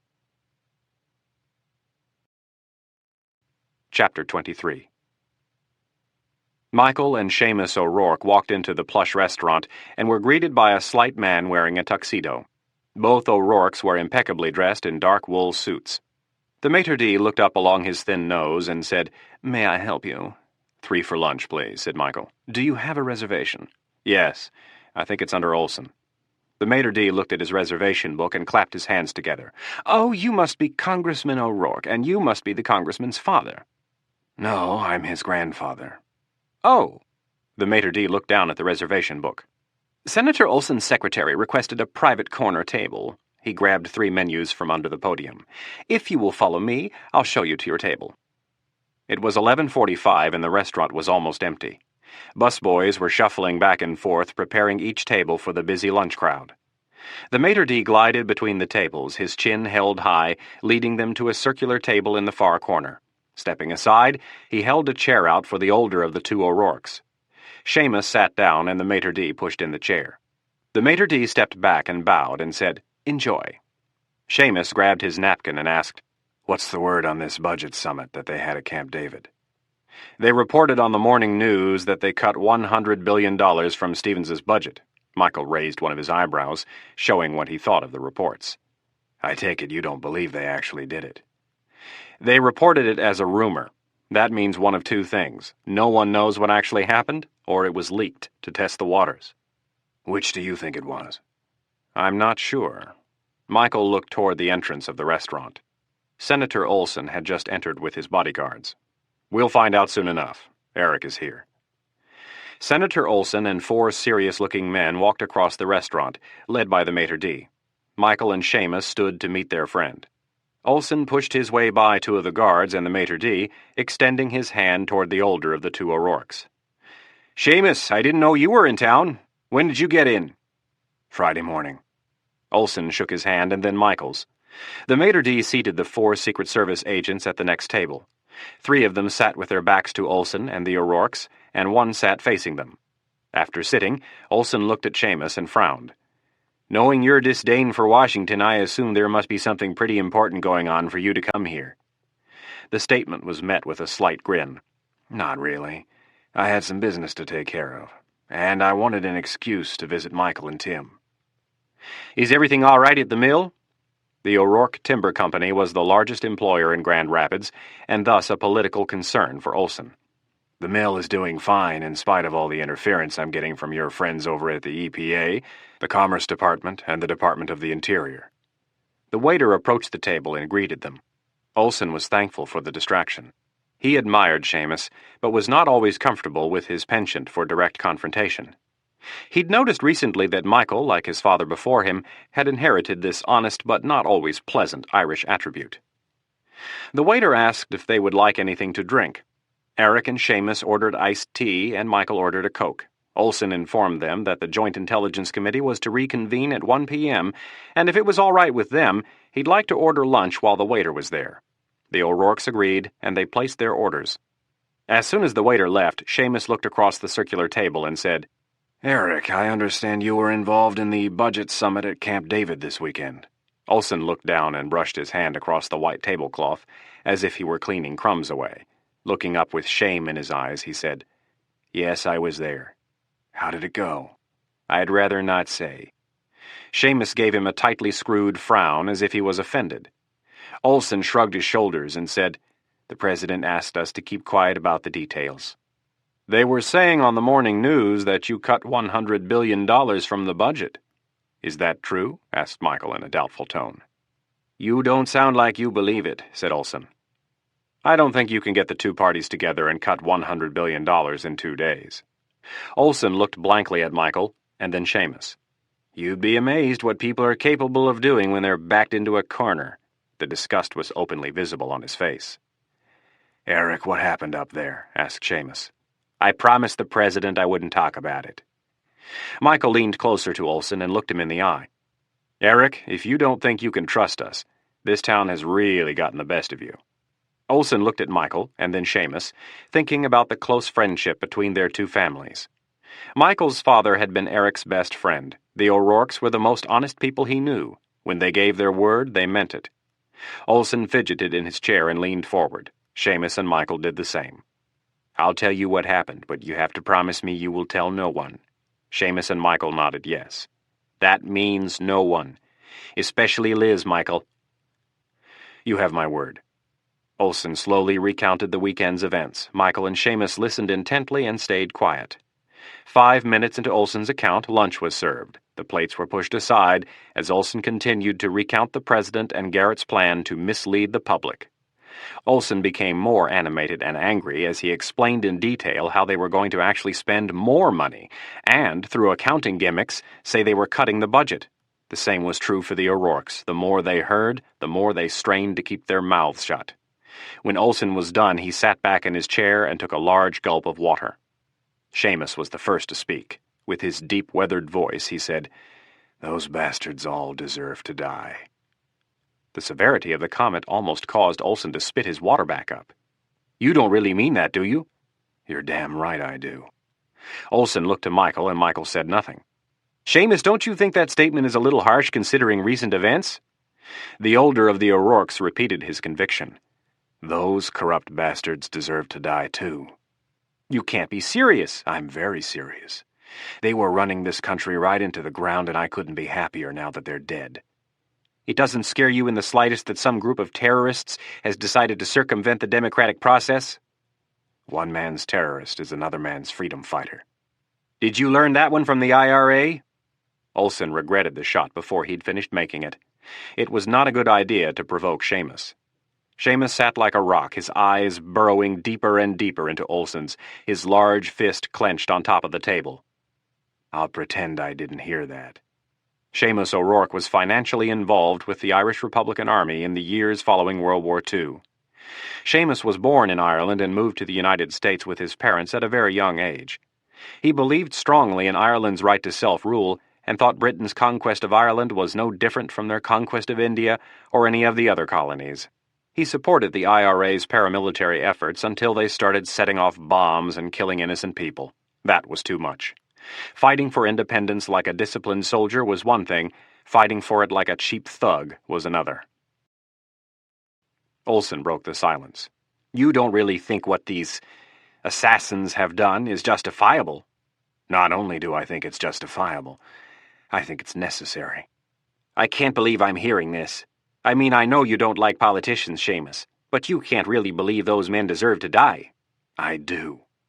"Have you lost all faith in the democratic process, in the people's ability to effect change by voting?" "The system has become too complicated and corrupt. Every single candidate lies to get elected and then sells his soul to the parasite special interest groups who gave him the money to run his campaign. The two-party system has made change impossible. No one's willing to face the real problems and do what's right." "I acknowledge that things could be better, but we still have the best leadership and political system in the world." Seamus laughed out loud. "That's debatable, and even if you're right, it won't be true for long." "What is that supposed to mean?" "Look at the numbers, Eric. We're going bankrupt, both morally and financially. We need some drastic changes, or the most powerful country in the world is going to go the way of Rome." "And violence is the way to bring that change about?" Seamus rubbed his chin. "Maybe." Olson shook his head sideways. "Violence is not the answer." The senator looked out the window as if Seamus didn't deserve the courtesy of eye contact. "Violence is never the answer. Seamus's complexion reddened, and he slammed his fist down on the table. The silverware plates and glasses shook, and the Secret Service agents at the next table snapped their heads around. Seamus ignored them and leaned toward Olson. "Eric, I don't mind a healthy debate, but don't ever use a line of crap like that on me again. I'm not one of your naive college students, and I'm not some little sycophant political activist. I've seen people killed, and I've killed people in the service of our country. Your idealistic philosophical theories might fly in the hallowed halls of Congress, but they don't work in the real world. Violence is a fact of life. There are people who are willing to use it to get what they want, and in order to stop them, they need to be met with violence. If it wasn't for war or the threat of waging war, people like Adolf Hitler and Joseph Stalin would be running the world. And you would get shot for going around saying stupid things like violence only begets violence." Olson was embarrassed. He was not used to being spoken to in such a manner. The oldest O'Rourke took words more seriously than most people, and Olson had forgotten that the art of debate, as it was practiced in Washington, did not work on men and women who had no time for political posturing. Seamus O'Rourke was not a man to be patronized with political or philosophical slogans. Olson exhaled deeply and said, "Seamus, I apologize. The last couple of weeks have been very hard on me, and I'm not feeling very well." Seamus nodded his head, accepting the apology. Olson sat back and rubbed his eyes. "This entire thing is wearing me down." Michael placed a hand on the senator's shoulder. "Eric, are you all right?" "Physically, yes. Mentally, I'm not so sure." His hands dropped limply to his lap. "You're right about the debt, Michael. You've been harping on me about it for years, and deep down inside I always knew you were right. I just thought that when things got tough, the two parties would put aside their differences and do what was right. Well, I was wrong. Here we are in the midst of the biggest peacetime crisis we've seen since the Depression, and what do? We come up with some gimmick that's meant to deceive the American people and these damn assassins." Olson stopped and shook his finger. "And it's all the president's and that damn Stu Garrett's fault. At the one time when we really need leadership, we have none. Those two self-centered idiots are running around taking opinion polls, if you can believe it." Michael nodded. "Oh, I can believe it. They only have one thing on their mind, Eric. How they're going to win the election next year." "You are absolutely right, and I'm sick of it." "What are you going to do about it?" asked Seamus. "I'm going to give the president a week to put together a new budget with some real cuts in it, and if he does, I will sign on." "What will you do if he sends this current one to the House?" asked Michael. "I will expose it for what it is, a sham." Michael felt a wave of confidence rush over him. With Eric taking the lead on this, the president would be forced to make real cuts. The senior senator looked down at his watch and said, "Damn, my committee meeting starts in 5 minutes." Olson looked up for their waiter, who was nowhere in sight. Next he reached for his wallet, and Seamus placed a hand on his arm, stopping him. "Don't worry, Eric. After what you've just told me, I'll be more than happy to take care of the bill." Olson stood and grinned. Slapping Seamus on the back, he said, "You're a pain in the ass, Seamus, but I love you. You have a unique and refreshing way of putting things into context. We could use a couple more of you around here just to keep the rest of us on our toes." Michael shook Olson's hand and said, "Anything you need, call me." Olson nodded and left. Michael and Seamus watched him leave, and then Seamus paid the tab. As they walked out onto the sidewalk, the sun was just starting to peek out from behind the clouds. Michael had told Seamus of his meeting with Scott Coleman. Seamus's only response was, "Stay out of the man's way. If he's behind it, we should all be grateful." Michael thought his grandfather was carrying it a little far, but for the time being he agreed that it would be best to give Coleman room. If Coleman was behind the assassinations, which Michael had little doubt about at this point, then his fake missile attack on the president's helicopter was ingenious. He had sent a clear message that no one was out of his reach. Now, if Eric could exert enough political pressure on the White House, everything would fall into place. They stopped at the first intersection and were waiting for the light to change when Michael turned and saw Senator Olson's limousine pull out of the underground parking garage a half-block down the street. The large, dark car turned toward them, its powerful engine roaring as it pulled out into traffic. Michael watched as it approached. Then the high-pitched whine of a motorcycle caught his attention. The sleek black bike broke away from the rest of the traffic and raced toward them. The driver and his passenger were both wearing dark helmets and black leather pants and jackets. The limo approached the intersection and stopped as the light turned red. The other pedestrians started to walk and then stopped as the high-pitched whine of the motorcycle's engine reverberated off the surrounding buildings. Michael stuck his arm out in front of Seamus and focused on the motorcycle as it raced up the street. The dark bike and its riders darted in between the rows of cars that had stopped for the light and continued to accelerate. The bike approached the senator's limousine, and then, suddenly, the man riding on the back leaned out and tossed a dark bag onto the roof of the limo. The bike continued on, skidding into a hard right turn and slicing through the lanes of traffic. Michael looked at the bag and instinctively turned to shield Seamus. The noise was deafening. The roof of the limo imploded, and the tinted windows blasted outward, propelled by bright orange and red flames. The explosion rocked the entire block, throwing the O'Rourkes and the other pedestrians violently to the ground. Chapter 24. President Stevens was presiding over a cabinet meeting when Jack Warch entered the room and walked up behind him. Warch bent over and whispered into Stevens's ear. Without warning, Stevens slammed his fist down on the table and shouted an expletive. The president stood so quickly he almost knocked his chair over. Pointing at Mike Nance, who was sitting at the opposite end of the table, he yelled, "My office, right now!" On his way toward the door, he slapped Garrett on the shoulder and said, "Come on, Stu, you too." Stevens, Garrett, Nance, and Warch filed out of the room, leaving the wide-eyed cabinet members wondering what was going on. The distance between the cabinet room and the Oval Office was less than 30 feet. Stevens was walking fast and shaking his head.